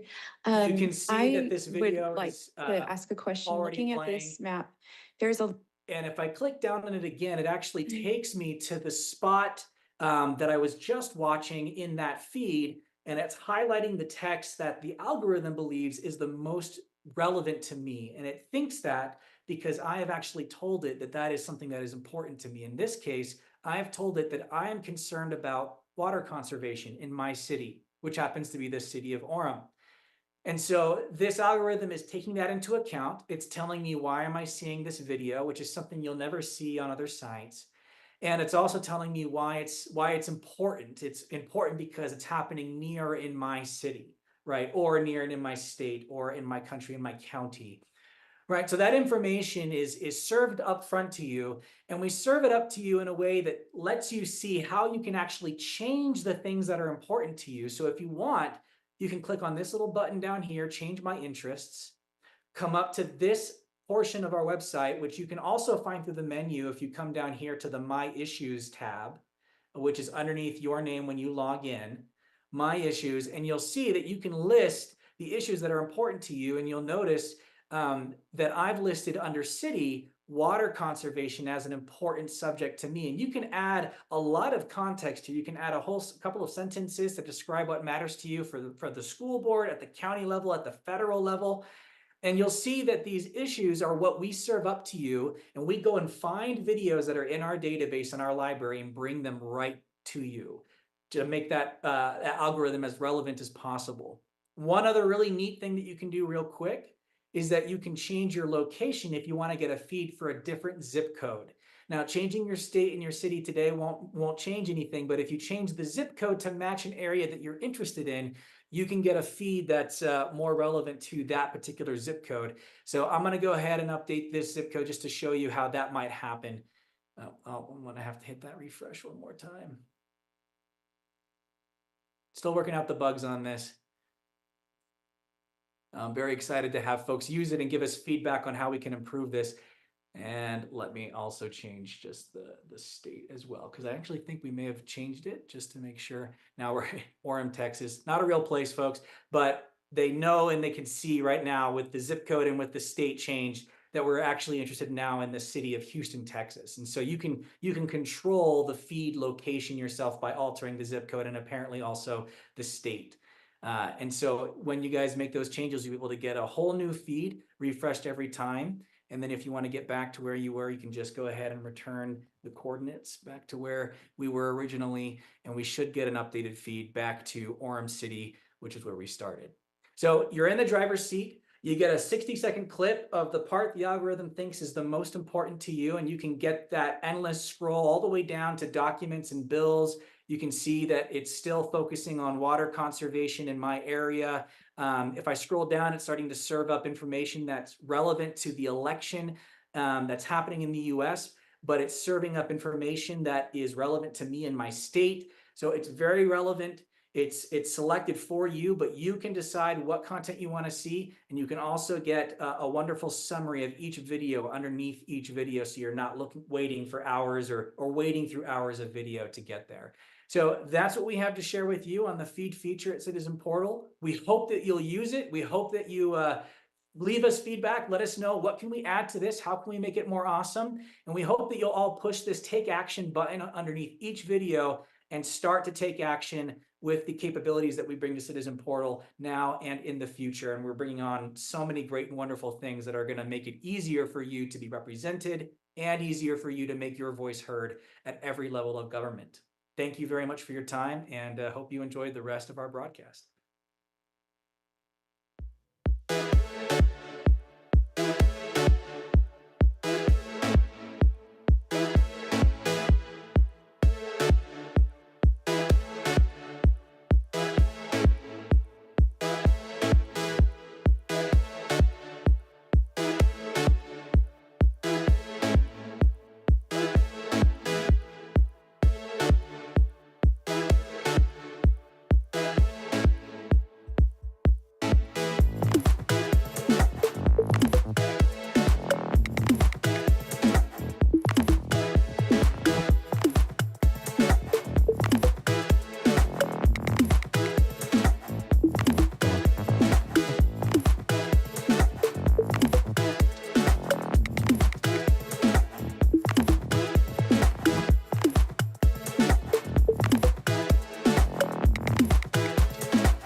Welcome back, everybody, to the Citizen Portal live stream. I'm Paul Allen, the CEO of Citizen Portal.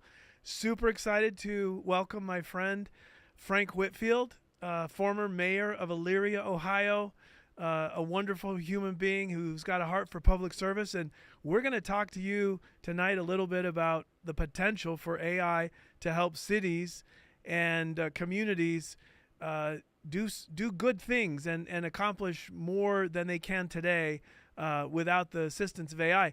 So, Frank, thank you for joining us this late on the East Coast. I know you live outside of Atlanta or in Atlanta. Why don't you give everyone a little bit of your background and how you and I met a few years ago, and we've stayed friends ever since. For sure, Paul, and thank you for hosting this, and thank you for the opportunity to chat with you. Yes, it is bedtime in the Whitfield household for sure. So it's kind of cool because everybody's asleep, and I'll try not to be too loud. But Paul, you and I met when I was still president of the Urban League in my community, and you all have been engaging with the Urban League around doing strengths finders work and doing strengths-based work. And Donnie Bedney is who connected us. And I was just so impressed with you and your journey, you know, from Ancestry.com to continue on to be a serial entrepreneur and, you know, this whole movement around strengths that you were so passionate about. And so we had been doing a lot of work in our community, ironically, around diversity, equity, and inclusion. And in our conversations, we really felt like one way to create a more inclusive workforce, a more equitable workforce, a more diverse workforce is focusing on your strengths. And if we had a strengths-based workplace, it could kind of cut through some of the biases that exist and really treat people and honor people and serve people based upon their strengths. So we brought you out to Lorain County, and you were one of our guest speakers as a part of our Diversity, Equity, and Inclusion Conference, which this year they're celebrating 10 years in 2 weeks. It'll be 10 years of conferences, and that we started back in 2014, you know, hosting that conference. And again, over those series of times, I was there for 4.5 years.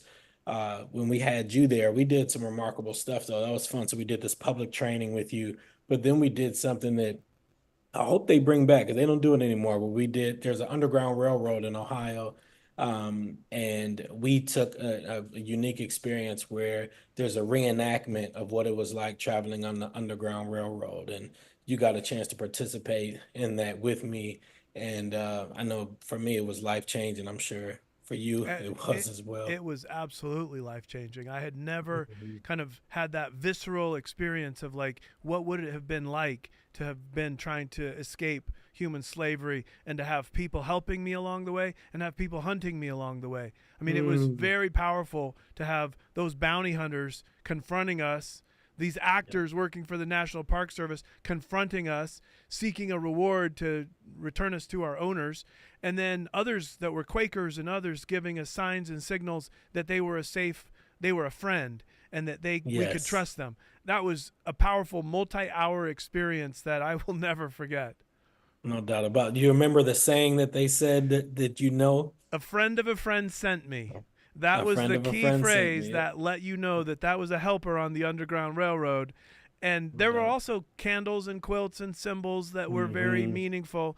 But yeah, that was, you know, if you think about the millions of people that suffered through human slavery, I don't think most of us have ever got our heads wrapped around. And that was just a tiny little glimpse of what it could have been like to try to get away from it, but to actually live through the horror of it. I just think that was a most instructive experience for me that I'll never forget. No doubt about it. No doubt about it. So yeah, we had that amazing experience. And then when you started to launch SOAR, I was so honored to be able to come out to Salt Lake City with a group of folks that we were trained to be evangelists of the SOAR movement and to see where things are today. I just want to give you a special shout out of your persistence, your innovative leadership that has continued to make sure that you're on the cutting edge and the work that you're doing is on the cutting edge, but at the same time is compassionate and still focused on serving people. And I think that's where we're kindred spirits at, in that we both love innovation, but we also love serving and helping people. And so I'm excited to talk with you about this new innovation. Well, Citizen Portal has gotten a lot of airtime today, lots of demos. There's lots of free content for every American citizen, what's going on at the city, county, state level. But Frank, is it okay for you and I to talk about the concept that you have that we'll work together with you on? Do you want to talk publicly about this business that you're starting? Because as a mayor and having a heart to make your community better, you learned a lot about funding and programs and policies and how to put money to work. But maybe you can explain how your thoughts about grant writing. There's foundations with billions of dollars that are trying to find worthy recipients of those grants. And then, of course, there are federal dollars often available in legislation. Why don't you talk about the need for local communities to be more familiar with sources of funds, and then your own personal interest in making that connection? Because the AI platform that you and I are working on could really enable thousands of communities to qualify for some grant money from foundations or other sources. But why don't you dive into that? Like, why does grant money matter to a mayor or a city council somewhere? For sure. Thank you. So, yeah, when I reflect on my past 20 years of public service, I started off as a mentor for an after-school program. I was a health coach. I was a computer instructor. I was an urban farmer. And then I had an opportunity to work for a family foundation for a couple years. And what the consistent theme I've noticed throughout my career, and even what I mentioned in our conversation about being the Urban League CEO in Lorain County and then being mayor for 4.5 years, is the impact of grants and how, what they say, no money, no mission, how resources are necessary in order to enact and make change in the community and make change in the world. And often one of the challenges I saw was that people who were doing some of the best work lacked the capacity to write really competitive grants. And oftentimes people who could write really competitive grants were the people who weren't necessarily closest to the work and getting the work done on the ground level. And so what AI really unlocks the opportunity for, and that we're working together on, is to help community leaders and communities not only be able to research and find funds that match up with the work that they're doing, but help translate the work that they're doing into competitive proposals so that they can submit those into foundations. So I'm excited because it's really going to empower your everyday community person who's out there on the ground level making a difference, who can't afford an expensive development director, maybe doesn't know the lingo to be able to get a grant, to be able to just communicate with our AI, talk to it about what they're doing, and then for that AI, through a generative process, to be able to get the intel that they need and then create competitive proposals for them to submit, which is going to unlock millions of dollars for individual communities, but there's billions of dollars. And we've had this conversation right now on the federal level. I'm actually doing a workshop tomorrow on this. There's billions of dollars available right now on the federal level. And one of my major concerns is that this money is going to pass over people who are really doing the work.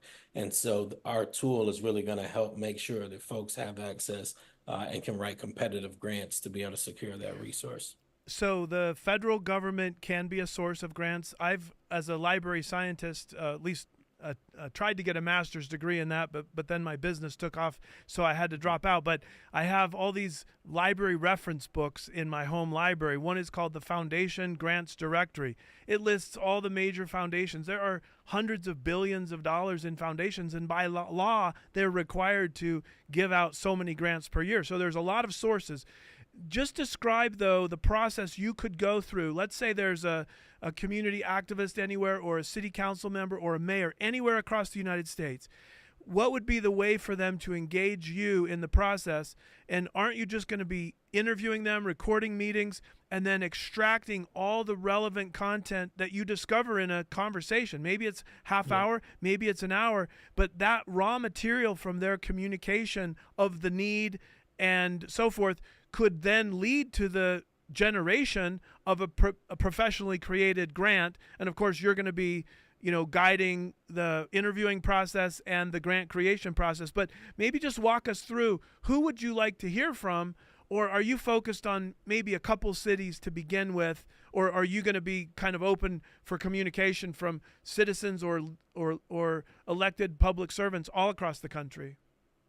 Yeah, so our initial focus is on kind of the demographic I explained before, that sort of under-resourced community activist that's on the ground level doing the work and necessarily can't afford the development director.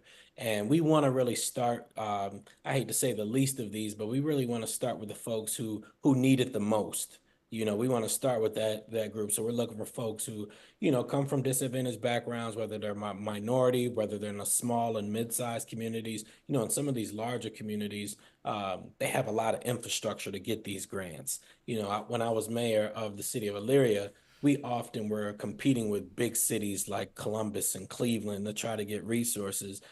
So our city was a city of 55,000, it's the 14th largest city in Ohio. But in the grand scheme of things, it's a small community. And so those are the type of communities we want to target to be able to utilize this tool. But long term, I really see that this is going to be a tool that any nonprofit, any even for-profit business who wants to go after grants, this will be a platform open to all. But we initially want to design this with those folks right now in mind, those under-resourced folks who can't afford that development director. That's what we're designing this for. Yeah, it's very inspiring, Frank. And I think that AI holds the promise of AI can know lots and lots of things that we can't keep in our head at any given time. But then the generative AI, the ability to take knowledge and turn it into a proposal. And as you're crafting this AI tool set, because of your experience as a public servant, working for a family foundation, knowing what it takes to write a competitive grant, I'm very excited for the folks that are going to be working with you.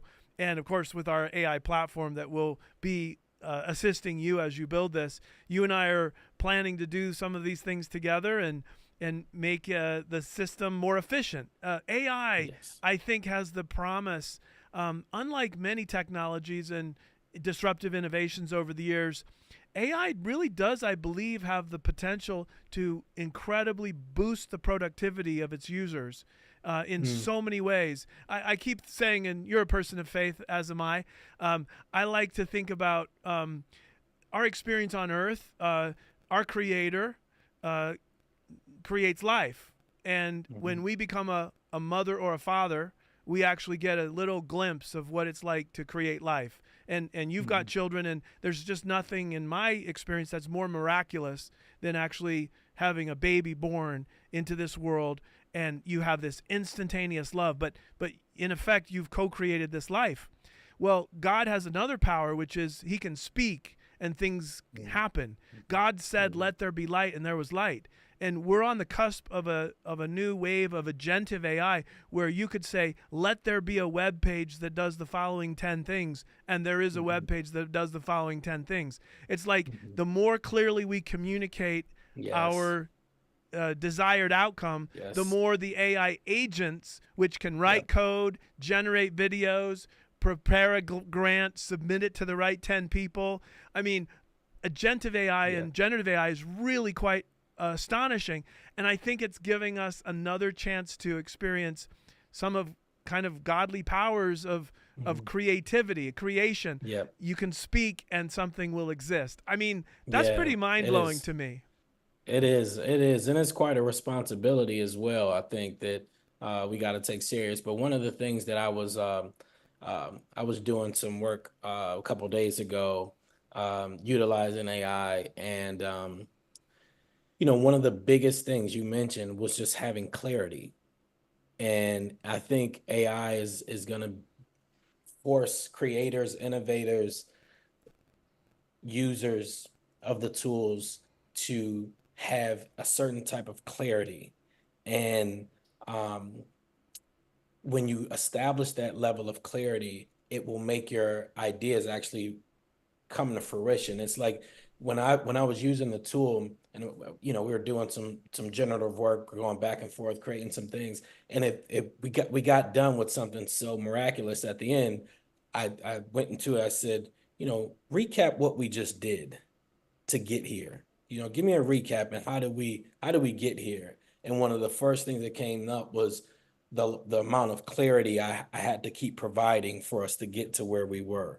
And so, I think that is that's just such a, when we think about that, the nature, when we talk about spirituality and, it's, a godlike and divine, one of the most divine things is clarity.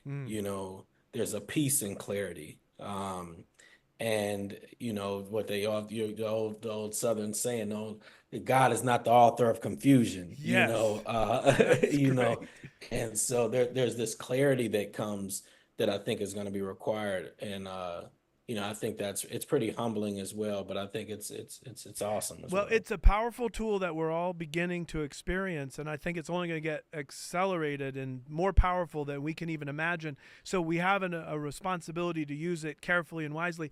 You talk about confusion or clarity. Warren Buffett was a very clear communicator. I've been to his shareholder meetings 5 or 6 times. I've read most of his letters. He and Charlie Munger were very, very fact-filled, and he took responsibility when things went south, but he was a clear communicator.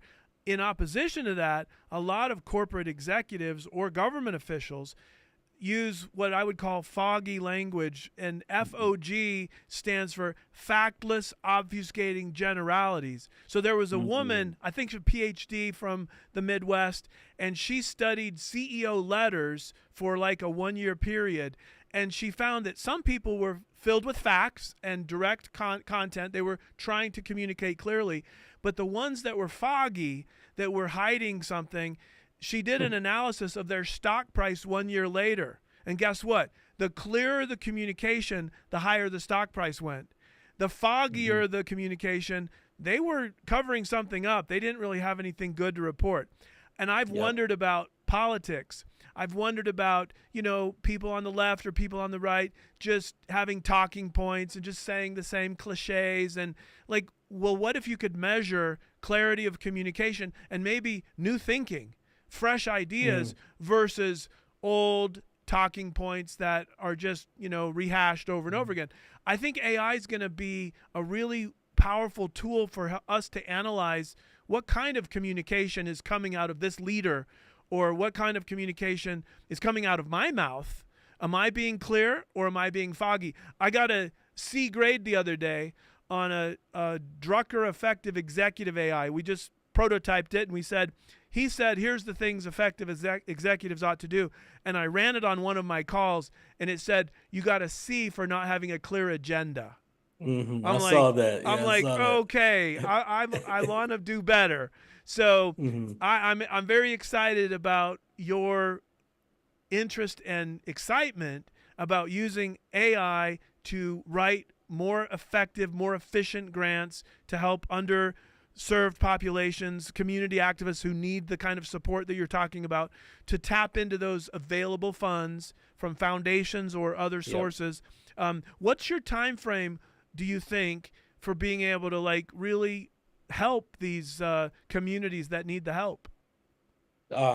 So a couple things. One, we're doing it now. So the timeline is now. We're actually, as I mentioned, we have a training tomorrow where we are doing an information session with an organization called Climate United. They're one of the green banks. They got that, there was $27 billion that was issued out as a part of this climate action work.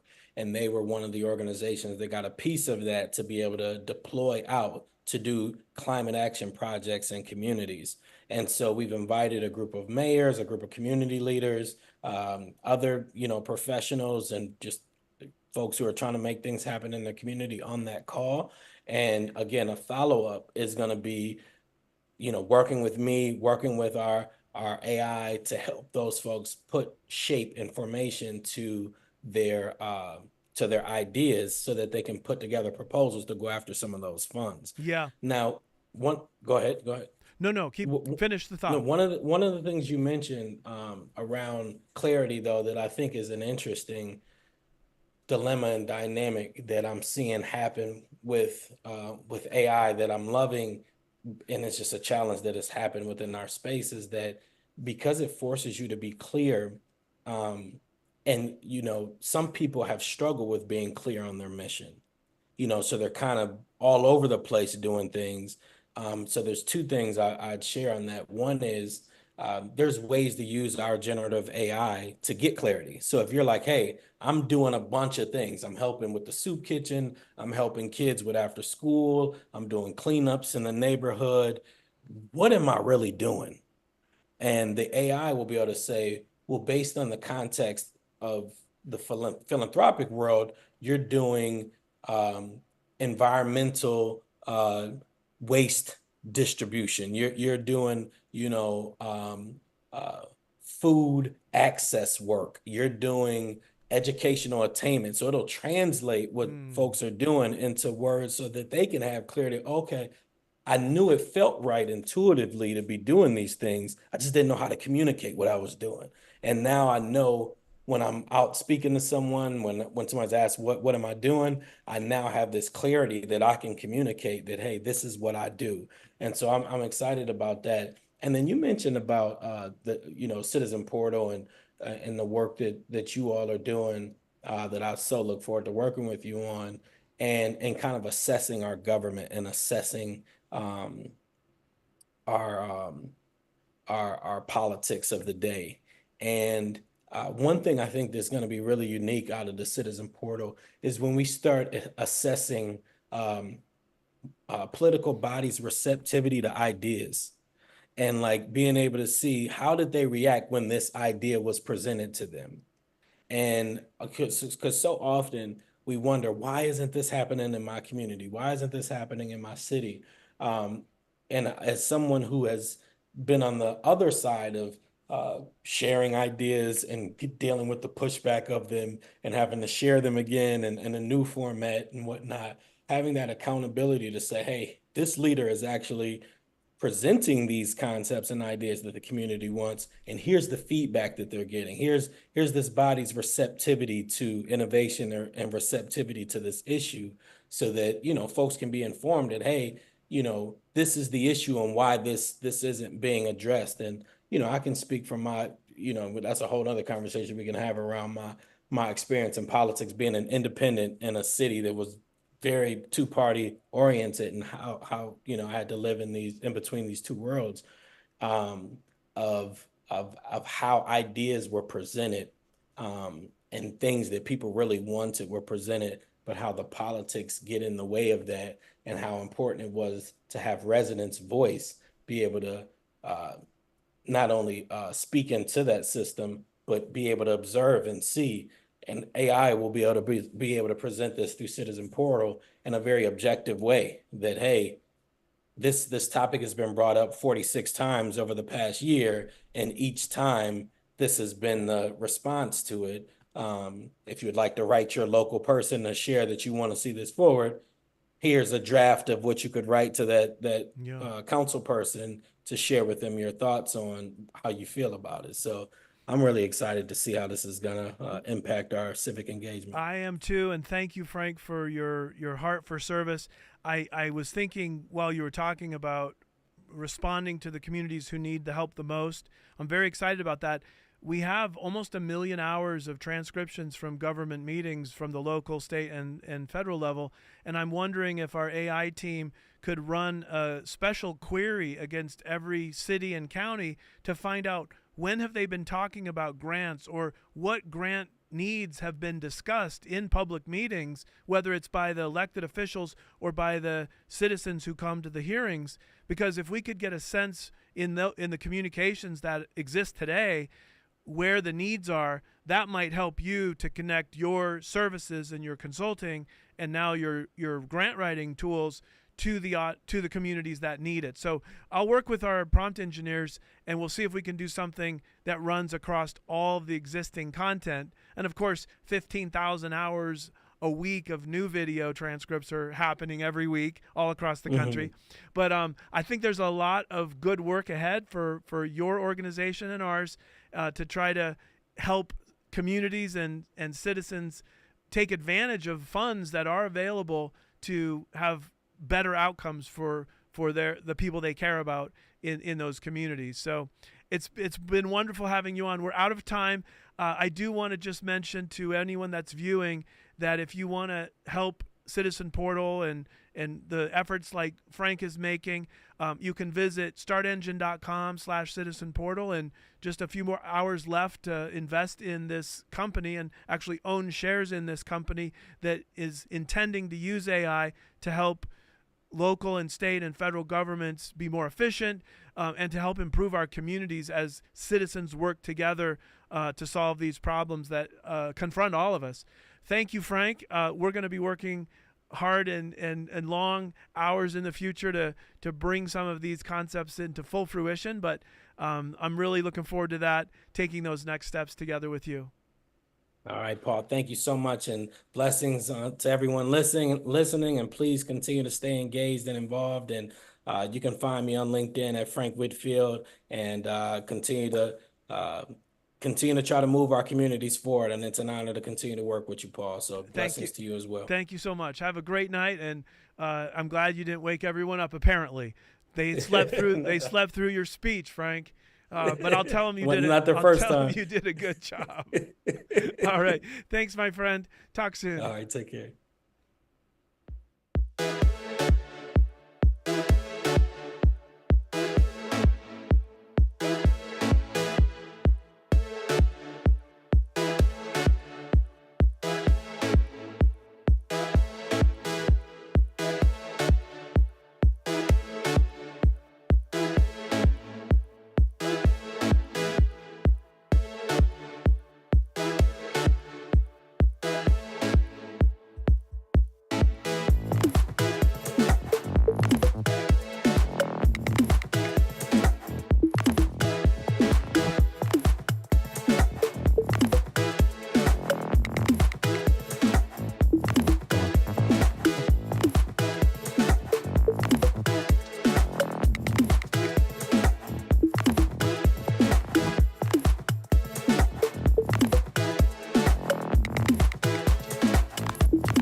Good evening.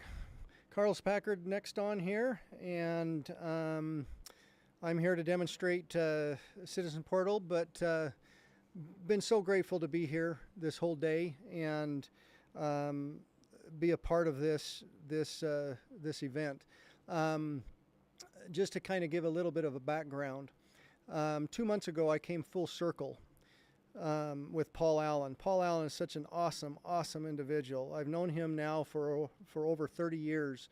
And 30 years ago, a little more than 30 years ago, he hired me as his director of sales for a company, Infobases.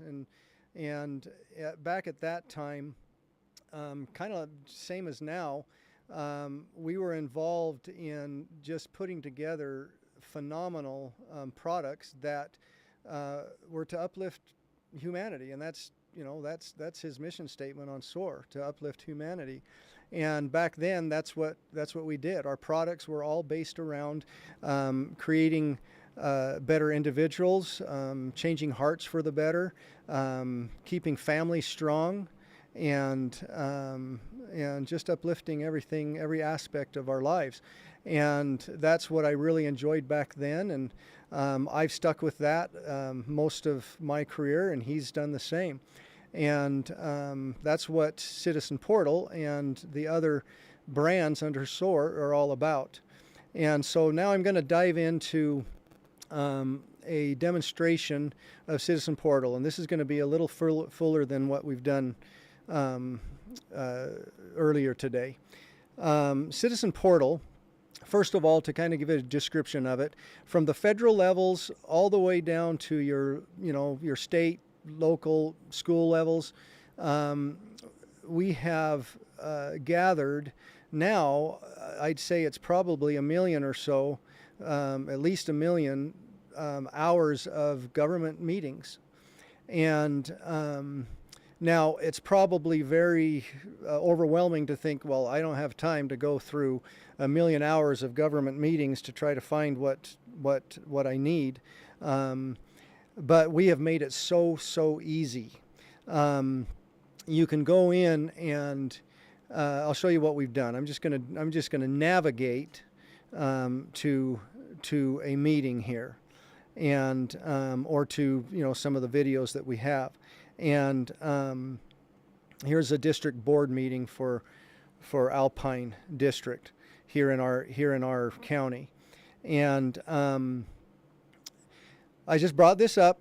Over here on the right, it gives notes of points of discussion that were discussed, topics of discussion that were discussed in that meeting.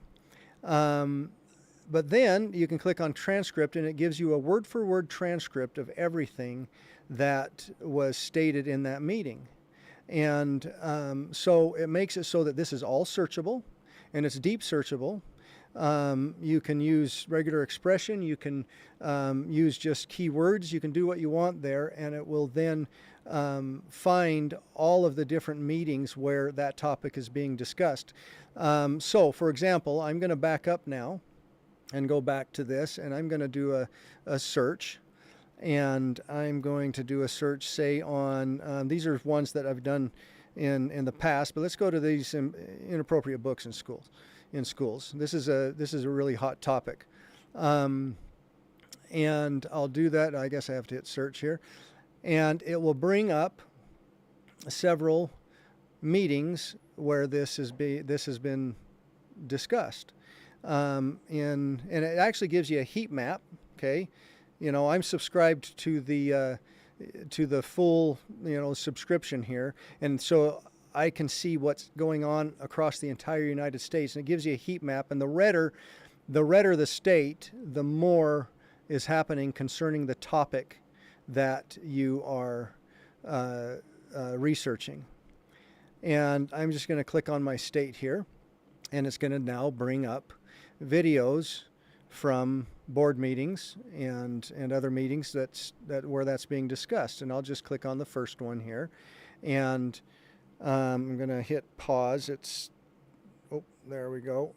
And it brings up that meeting and highlights the places in the meeting where that is being discussed. Okay, and it actually takes me in the video to the point in the video where that begins. Okay, and so you can listen to the video, you can watch the video, but then when you get to something that really speaks to you, and they're saying something that you want to share or that you want to keep track of, you can block off an entire section, or even just a portion. You can even a few sentences or whatever it is you want to block off, and then hit this create clip button here, and it'll tell you how long the video will be, the short video of just that clip. Okay, and I'll save it. You can name it. I think it just did the shared media, and then I can copy that. And now I can share that, I can email that, I can put that in a folder of my own that I can then access whenever I need to come back to it. And it will create a clip of the text along with the video. Awesome feature there. And you can do that across any of the different from federal to schools. It's got all these different videos for that. Under the federal, this is one of the pro features for the subscription-based. It gives you these GPTs surrounded different areas of the federal, your Congress, your Senate, your the Supreme Court, and you can create these searches deep into that data. It's very, very awesome. Your presidential candidates. We are soon to add on to this, for instance, the Supreme Court cases. We've got a lot in there, but we're gearing up to add all the Supreme Court cases since 1793. So if you want to search laws that have been enacted throughout all the history of America, and how they've worked, and this is all the dissenting opinions and the opinions of the courts and everything that are going to be in there. This is just a phenomenal program.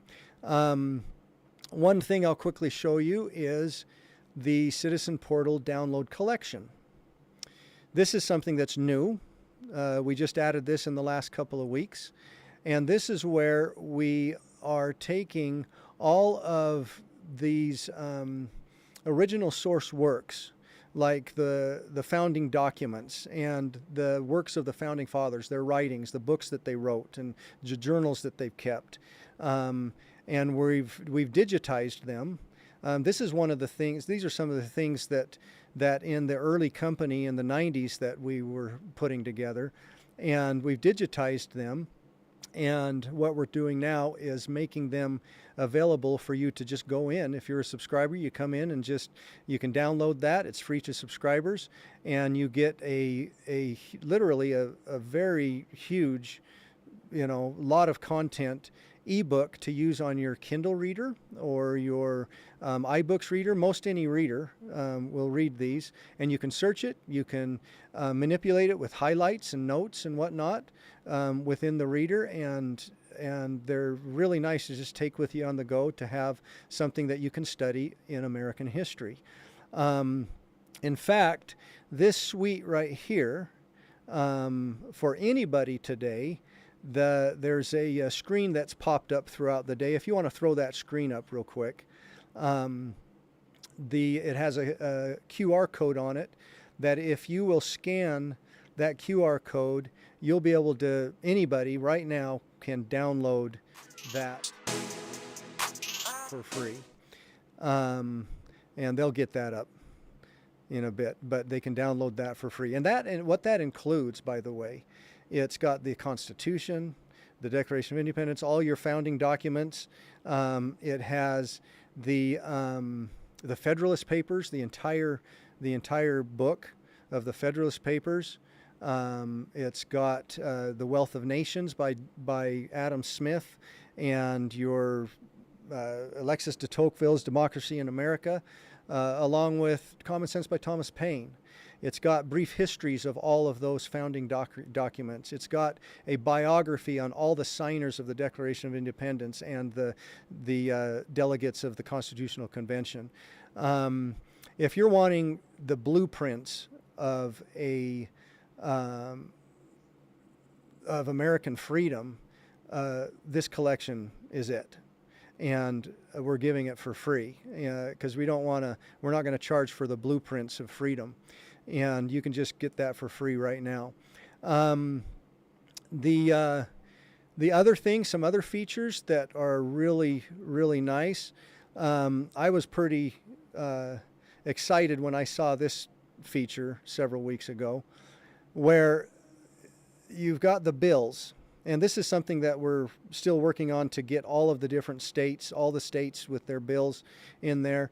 The bills that are passed in the states, you bring up the bill. Again, it gives you a full transcript of the bill. Okay. But what I really like about this is party alignment. If I click on this, and that's one of the pro features, it will take the different main topics of the party, and it will analyze that bill to see how close it matches that party's platform. Okay, and then at the very end, it gives you an overall score of how it matches that party's platform, and you can change that between the Republican and the Democrat Party, and see how that works. Now, one of this feature right here, imagine some of the other things that we're working on as a future feature of this program is to be able to take a candidate, for instance, and with their speeches, with the information that they give out in their campaigns, to imagine being able to take that and have it analyzed to see how well they are in line with the Constitution, or even with their party, for that matter. And these are, it just makes vetting your candidates very quick, very simple. One of the things that I personally am a huge believer in is original source material, the study of original source material. Too often do we take an easy road and go to a third party discussion, a third party outlet, and just trust. They told me to go this route. They told me to vote for this person. So it sounds good to me. What they said was good. But the problem with that is you're dealing with biased opinions. And one of the things in this site that we are really dedicated to keeping is that it would be non-biased, and that everything is based on original source material. And so one of the things I've always taught in my life is that it's so important, if you want to understand the Constitution, read the Constitution first and foremost. Okay? Then, if you're going to read outside of that to get some understanding of what the intentions was, read the material from those who wrote it, from those who were there debating the issues. Alexander Hamilton, and not Thomas Jefferson for the Constitution, but for the Declaration, George Washington, Benjamin Franklin, James Madison.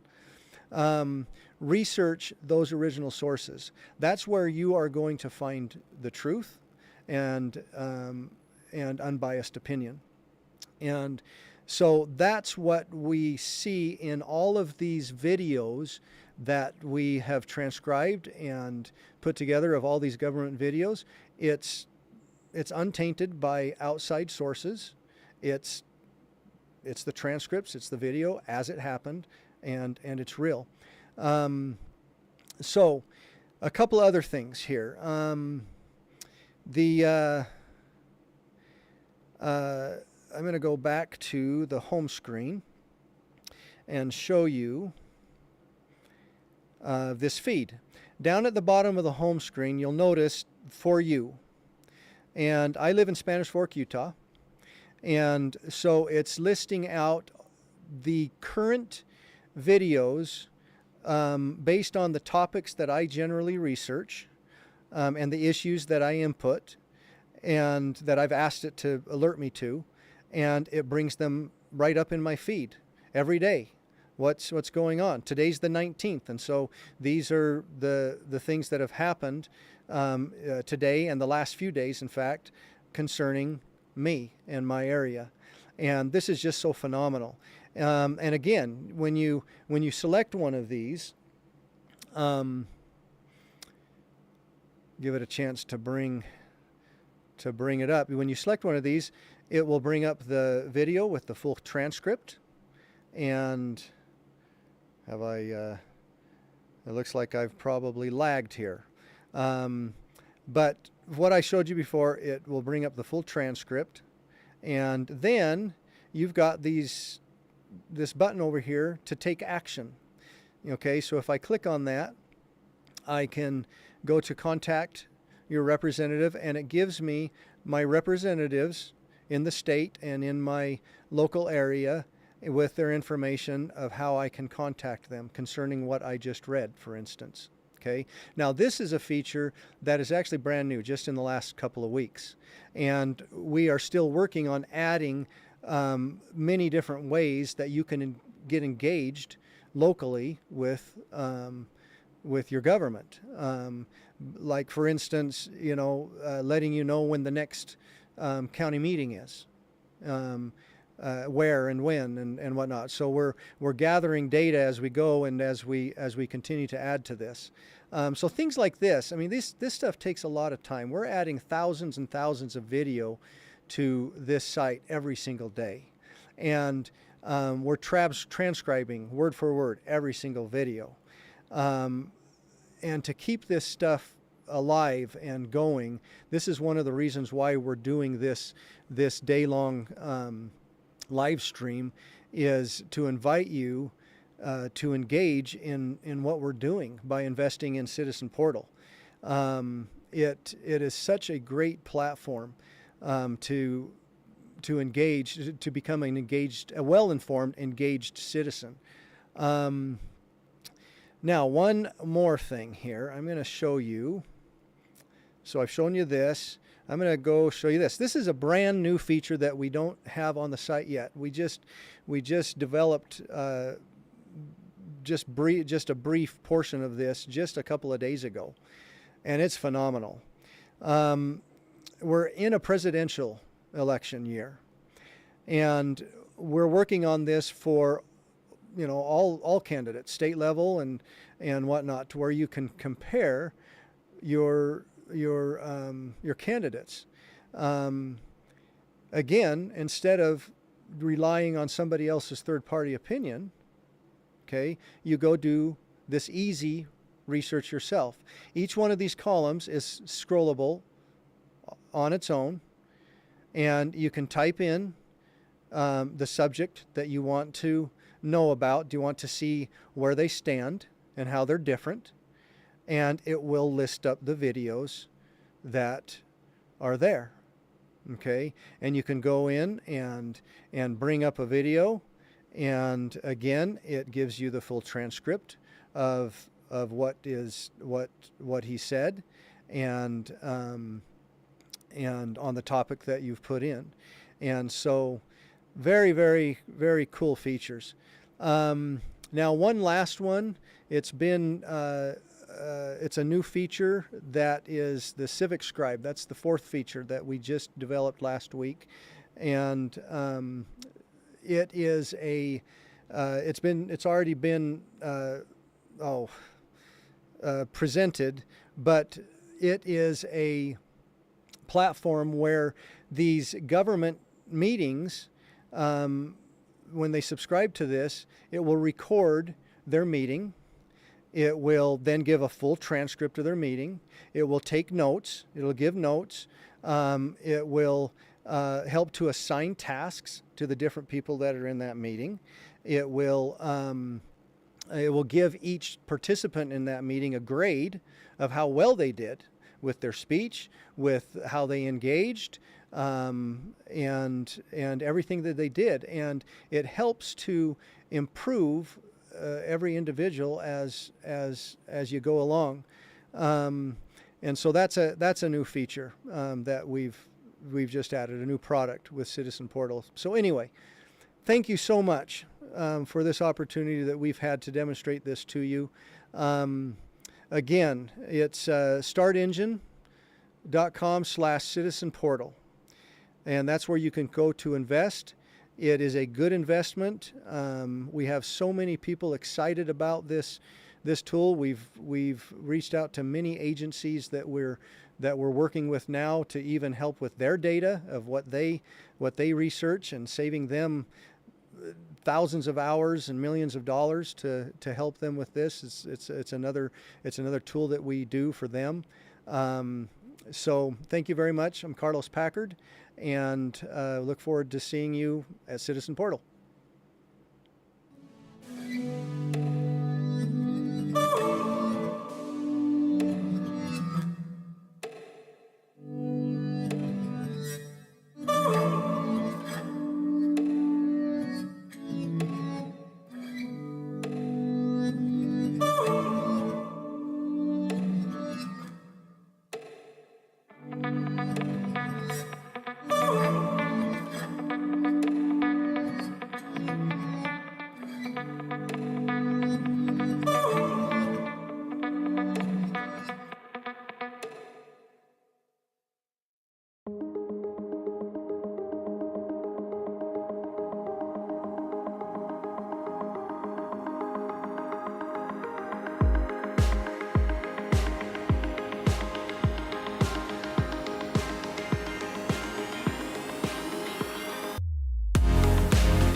everybody, Justin Brady here on the Citizen Portal live stream.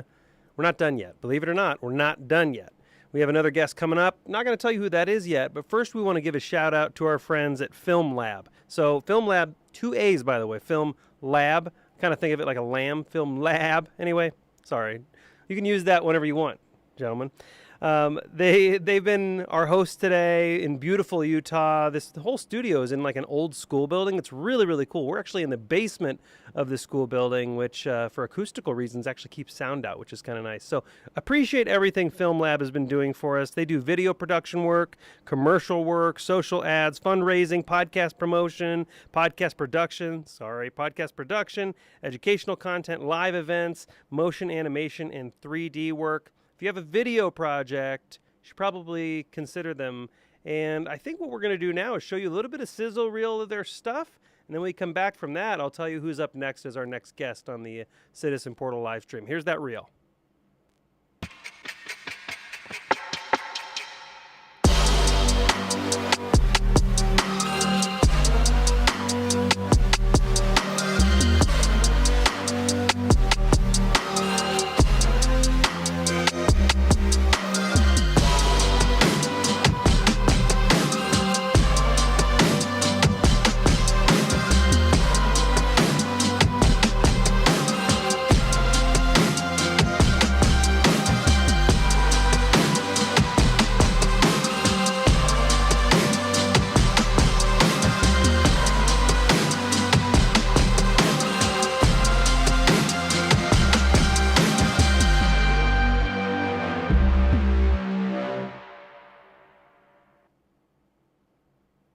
To make sure the web address is filmlab.com. We, of course, appreciate all our friends at Film Lab for helping us get this thing going on such short notice and putting everything together. Really appreciate it.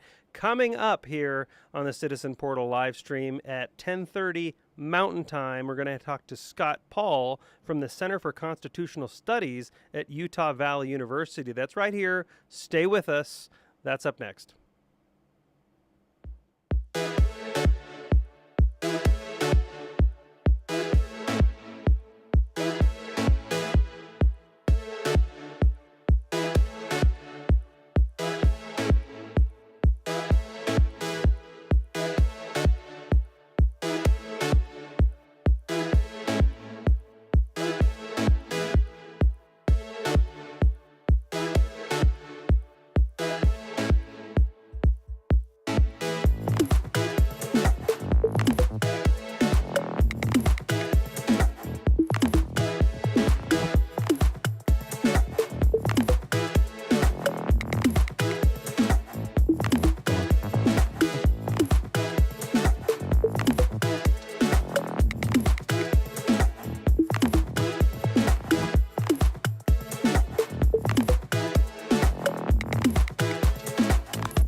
I'm Justin Brady, joining you all on the home stretch of the Citizen Portal stream. If you haven't done so already, make sure to go be an investor.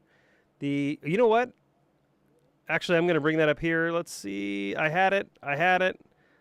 For some reason, I'm blanking on the website. That's like number one. We'll get that later. Anyway, I will make sure to tease that here at the end here. But Scott Paul joins us today. Scott, thank you so much for being on the stream. You're with the Center for Constitutional Studies at Utah Valley University. Thanks for coming on the show. Well, thank you for having me. I appreciate the opportunity to visit with you. We're all a little crazy here. It's late, and we've been going for a long time, but it's worth it. It's interesting. You educate students and the public on constitutional rights. This is your obsession. This is your love. What exactly does that involve? Can we start broadly? I want to know what that involves.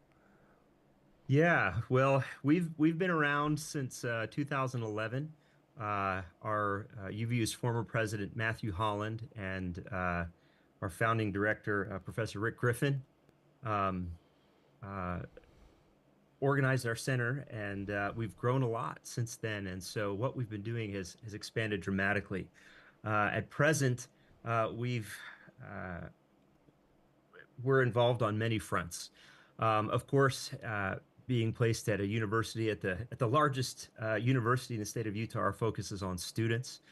And so from the beginning, we've helped support Utah Valley University's Constitutional Studies minor, which offers students in classes focused on the framing of the Constitution, constitutional law, constitutional history, the political thought behind the Constitution. So we're in the classroom, we're working with students there. Fast forward to today, this summer, we just launched a master's degree in constitutional government, civic, and law, focused on teachers and also research students. But we're educating teachers how to more effectively teach their students the Constitution. We found that when you approach that train the trainer model or teach the teacher model, a small center like ours can have a very significant impact through those teachers who take what we help them learn, and in turn help their students to better understand the Constitution and what it means to them in their lives, in terms of being a good citizen, in terms of knowing what to expect from their leaders in government, and yeah, so that's a little bit of it. There's a lot more to it, but it starts with and continues on with our students. Obviously, I'm assuming your students represent the voter base and the citizens, at least in some capacity. And so, do you find that they are less aware of their rights and responsibilities in the democratic process than they used to be? Well, maybe than their parents, likely. Likely, we actually, one of the things we do through a civic thought and leadership initiative that was created by the Utah State Legislature within our center is look at civic knowledge. I don't know if you're familiar with Annenberg and Pew do these kind of civic literacy studies, and so we looked at that in Utah to see how we measure up against the average, and it's about the same, which unfortunately isn't great. So yeah, I don't know compared to their parents, but we haven't seen a change maybe in the last few years. But compared to generations past, yeah, there's probably a little bit of a decrease. Although it's interesting, we noticed coming out of high school, they're actually picking up some civics in high school. They're picking it up. But then when you ask the same questions in their 30s and 40s, they've forgotten. So at some point, what they're picking up in high school isn't sticking. And so we, along with many others in the state, are trying to see how we can address the loss of knowledge that happens at some point between high school and adulthood. That's fascinating, because you'd think high school civics, voting, how the government works, the Constitution wouldn't really be as relevant, right? In high school, maybe to their personal lives. They don't fully understand it yet. It doesn't fully impact them. But you'd think once they graduate from high school, they get in the careers, they go into college, you'd think it would impact them more, but yet they're losing that knowledge, which is kind of interesting. You'd think just going and voting maybe would be enough to help maintain that knowledge, but they're actually losing it. I don't suppose you probably know why that is. That's probably not really something you've done research on, but I can ask. We're working on that right now. Actually, our Civic okay. Thought Leadership team is working to get a better understanding. Actually, working with our K-12 teachers to better understand that and see if there are things that can be done in high school that will help that knowledge stick better. But certainly, one of the best things you can do is apply it. And so, as you transition from being a student who understands civics into an adult, getting out, voting, participating, getting up to speed on issues, even going and visiting a city council or reading a newspaper or informing themselves on current events and seeing how those things apply will help it stick, we think. But that's not happening. They get to college and to kind of focus on their major and other things and just focus on getting employed and meeting basic needs. And in that process, maybe they well, I think there's no maybe. I think the exit polls show that our younger generation is not quite as involved as kind of the middle-aged and more senior folks. So let's talk a little bit about the education programs that you have to increase public understanding of how government functions. I want to dig into that a little bit and understand what that looks like. Can you unpack that for us? Sure. How much time do we have? Just a couple hours. Okay, good. Well, we'll get you through. We'll get you through to the end of the marathon here. No, we're doing a lot.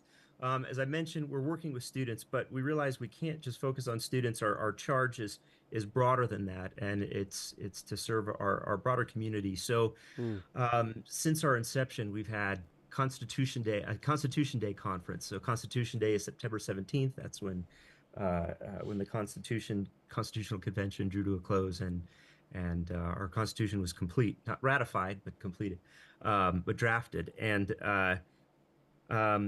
so we'll talk on historical themes or current themes of constitutional nature.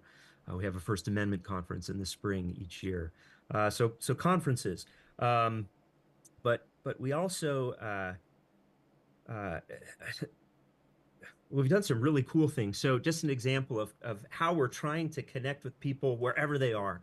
So this last year, my colleague, Alicia Tucker, had this brilliant idea. She was a new mother herself and realized that as a new mother, she just had this, she still had that intellectual itch that she wanted to scratch and wasn't seeing a way to do that as well. And certainly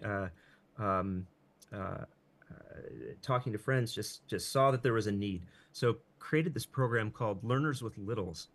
And what we do is we invite parents to bring kids, parents who are with kids during the day but want to scratch that intellectual itch.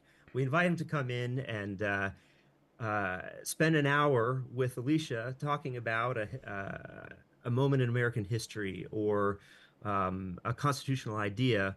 Well, the rest of us are watching the kids on the other side of the room. So it's kind of a daycare kind of kindergarten experience on one side of the room, and on the other side of the room, these parents get a little bit of a break and think big thoughts, think about civics and constitutionalism.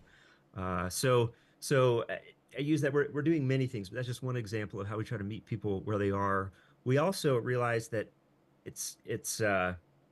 well, we're the largest university in the state, and our service region is fairly large in terms of population, Utah County, Salt Lake County. We can't get to the corners of the state. So we send our professors on the road and we'll do these on-site civics programs as part of our Civic Thought Leadership Initiative, where they'll go out and they'll go down to Duchesne or up to the Northeast or go out to Vernal or some of these places that are a little removed from the Wasatch Front and gather with teachers, the social studies teachers from that area, and spend a full day working with them on constitutional literacy issues, on civic literacy issues, and helping them develop their pedagogy.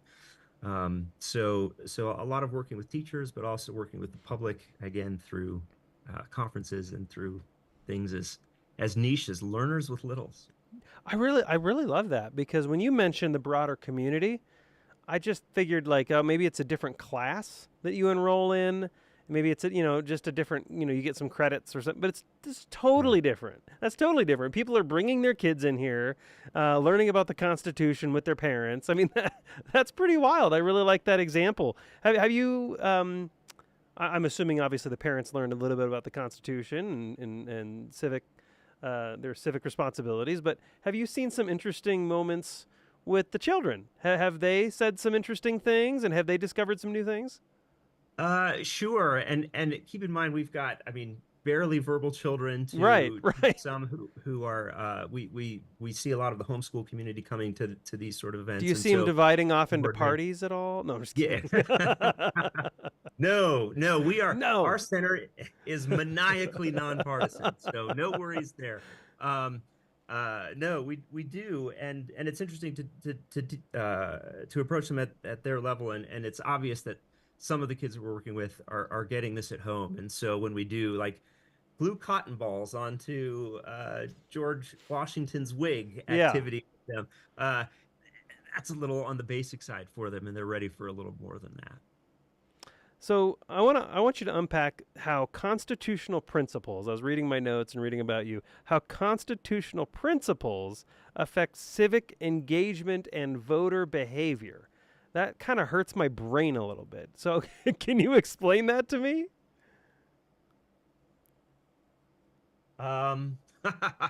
Yeah.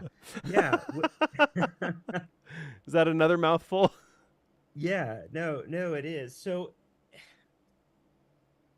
when people understand the way government is structured, and they understand separation of powers, they understand Republican representative government, when they understand the rights that were added with the Bill of Rights and beyond, they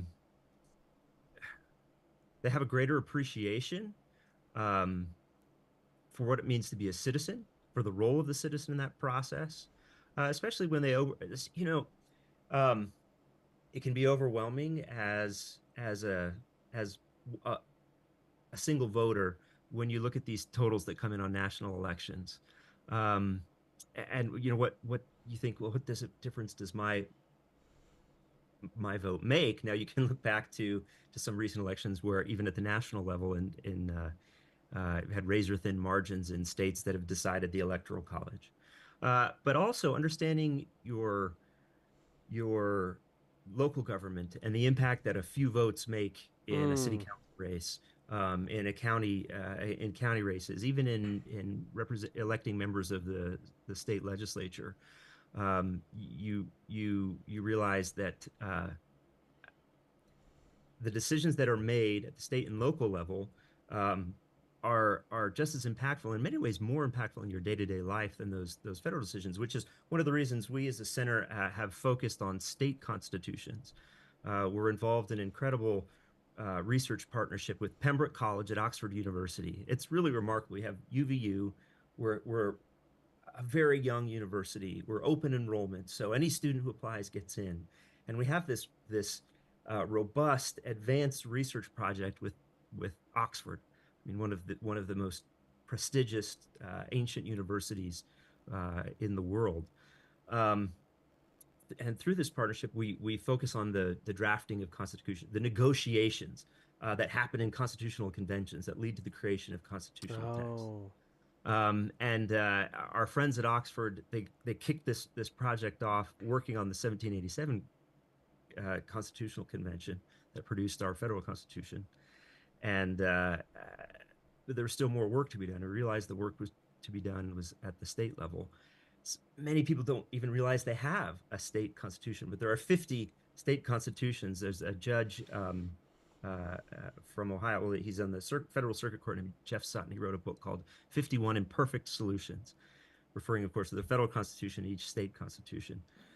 As people come to understand that not just their federal constitutional principles, but also state constitutional principles and how much they impact their life and how easy it is to change a state constitution Interesting. amendment process. All of a sudden, they get more exercised about exercising their right to vote, the right to participate, even as through the primary process, through the caucus system that we have here in Utah.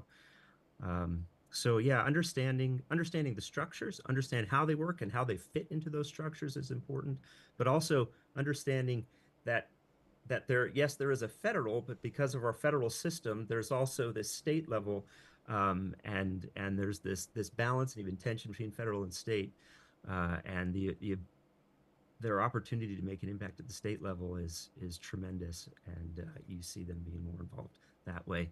Sorry, I don't know if I've exploded No, that's your good. brain more there. Or helped it. Well, I mean, that tends to happen when I'm interviewing smart people like yourself. You mentioned a few things. You mentioned like local elections and just a few votes matter, and most people aren't aware of that. And then you also mentioned it's more easy, did you say, to change a state's constitution, or it's more easy to change state law than people really realize? And so do most people completely misunderstand the importance of active participation in government? Like, they don't understand how much control that they really do have as a voter and as someone who can organize. Do they really not get it? Yeah. For whatever reason, it's not there. Some of the data in a survey that we did a few years ago, they felt like the system, the political system, they didn't matter. Their elected officials didn't worry about someone like them, and this, which is really unfortunate, because with a little education, a little understanding of the process, they realize that getting involved again in the caucus system, if you want to get involved in your party as a delegate, your voice grows, and your ability to affect change, or at least draw attention to things that are of importance to you, to your neighbors, to your neighborhood, increases dramatically. So just a little civic education, with just a little civic education, ordinary folks realize they're actually not ordinary folks. They have the ability to do extraordinary things, just with a little understanding of the system and a willingness to put themselves out there. Yeah, I'm not saying as a candidate. I'm just saying in as part of the process. I want to ask you more about the community aspect to this, because there's the classes and the courses, but you also organize these public forums to discuss constitutional issues. This is different from the classwork, right? And bringing the kids along. This is kind of a different thing. Can you explain what that looks like and how you create those public events, those public forums? Yeah, we have an incredible team of scholars, an ever-growing team of scholars here in our center. So starting with the leader of our center, Dr. Matthew Brogdon. He's our senior director. He's the Larry and Gail Miller family endowed director of our center. He's working right now with our the Sterling Endowed Chair of Constitutional Studies, Professor Dr. Verlin Lewis, on our fall Constitution conference. Their focus is on a book that Dr. Lewis and his co-author have written, called "The Myth of Left and Right," where they kind of go after these labels that the label of left and right, of progressive and conservative, that are a little misleading in the sense that people might think they're dichotomous, and it's really very complex when we break these political issues up. So they're going to get up and have a conversation about that, and then in front of hundreds, we'll actually have 500 high school students joining, along with members of our campus community. Wow! And they'll be there to explore this issue. That we had recently, the 400th anniversary of the Mayflower landing. We looked in the Mayflower Compact and how the Massachusetts Bay Colony and especially their interactions with the indigenous Americans shaped our nation. We've looked at history, at the founders divided. We've looked at we look a lot at religious liberty. Actually, that was one of our past directors was a Madison scholar, was really interested in the First Amendment, especially rights of conscience. And so we've done every other year we'll do a conference exploring some issue of religious liberty, where we bring together students from our campus, faculty from our campus, members of the public to hear from experts who take contrasting perspectives on some hot button issues. Sure. And they don't just get to listen at the end. It's really important that we have time for Q&A and just have that chance for audience interaction, whether it's a live audience or people watching on a live stream. So you're giving people numerous opportunities to have dialogue, to have dialogue and grow each other. There's dialogue between people who are speaking. There's dialogue with the audience. I'm assuming this is by design that you're doing this. Absolutely. Yeah, no, we love listening to podcasts, to really smart people who have really thought about things, or really entertaining people talk about issues. But listening is only a part of the learning process. Getting a chance to discuss it and apply those ideas, test those ideas is really that's like the classical liberal education, to really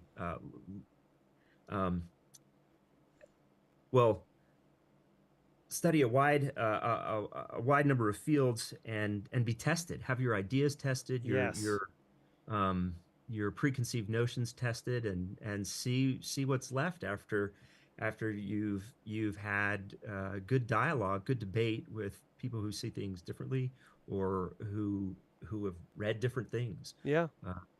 And want to and don't agree. I'm glad that you mentioned things get a little heated and that there's conflict, because people tend to think that if things get heated and if there's conflict, that something went wrong. Right. And people are angry, there's conflict, it's heated, that means that's bad. We shouldn't feel this way. We should be in agreement. There should not be conflict. Some people just have that view, and so you are engineering this environment where things can get heated and there can be a conflict, but it's in a safe environment where you question your own viewpoint. Have we lost that as a community and as a country? Have we lost the ability to have dialogue and have some conflict in a heated environment, but at the end of the day, still look at each other as fellow humans and fellow citizens? Have we completely lost this?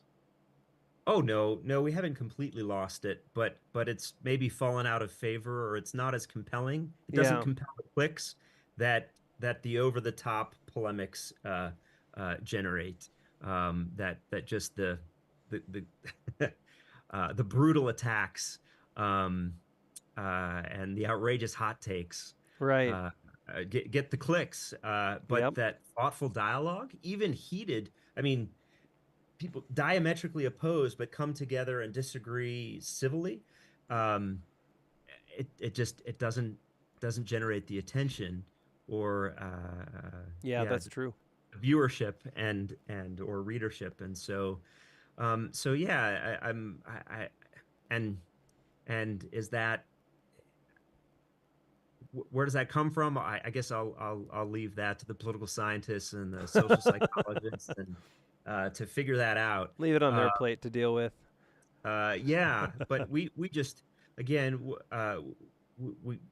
we have events where we do engage these dogs, and we try to show civil disagreement, and certainly for students, model how that can be done, and just hope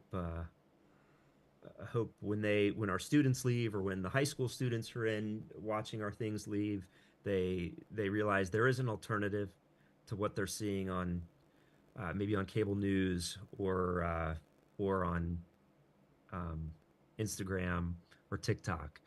There is an alternative, a civil alternative, in a way to come together and disagree in a way that's constructive rather than destructive.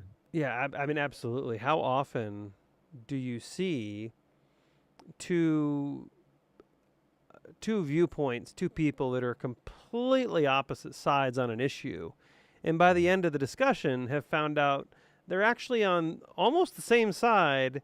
They just have a slightly different, version of how to approach the problem. But how often does that happen when you put people in a room and you have that dialogue that you see, they kind of have this realization that, oh, wait, we're really close to the same side on this? Yeah, there's a really interesting, well, there's a number of people who are doing this, but one of our colleagues who sadly just passed away was involved with a group called Braver Angels, where they bring in groups who self-identify as Team Red or Team Blue, and they have a moderated dialogue where they come in. They're going to talk about things they disagree about, but there's just a few ground rules, which is what you see where we see a lot of civil dialogue: constitutional conventions, legislative proceedings, courtrooms. There's some rules of behavior, knowing that we're setting up an adversarial system, whether in the court or in a legislative house. Set up these rules for these people, and the idea is not to convert anybody. At the end of these meetings, you don't have people who've moved from Team Red to Team Blue or Team Blue to Team Red. What you do is have people from these teams who are, because of this dialogue and listening, focusing on hearing what the other person is saying, not agreeing with them, just hearing what they say.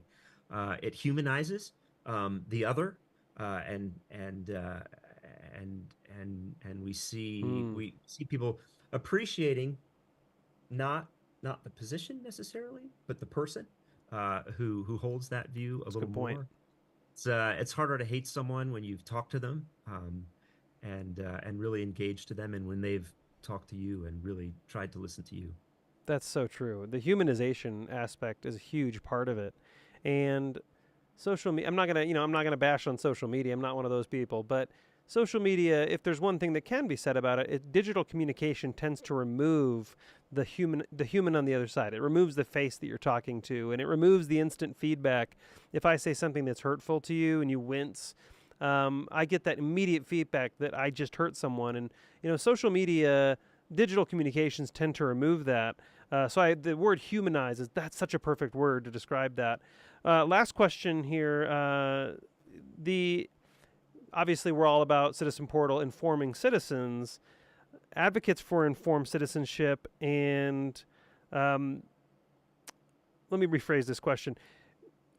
Does a more informed citizenship, does a more informed electorate make better choices? I mean, it may be too simple, but if they have better information, are they more engaged? Absolutely. They're more engaged and they're better engaged. They're more engaged because they know the issues. They know what's going on. They know what's at stake. And they also know what's not at stake. Like, the world will end if an election doesn't produce a certain outcome. The world, right.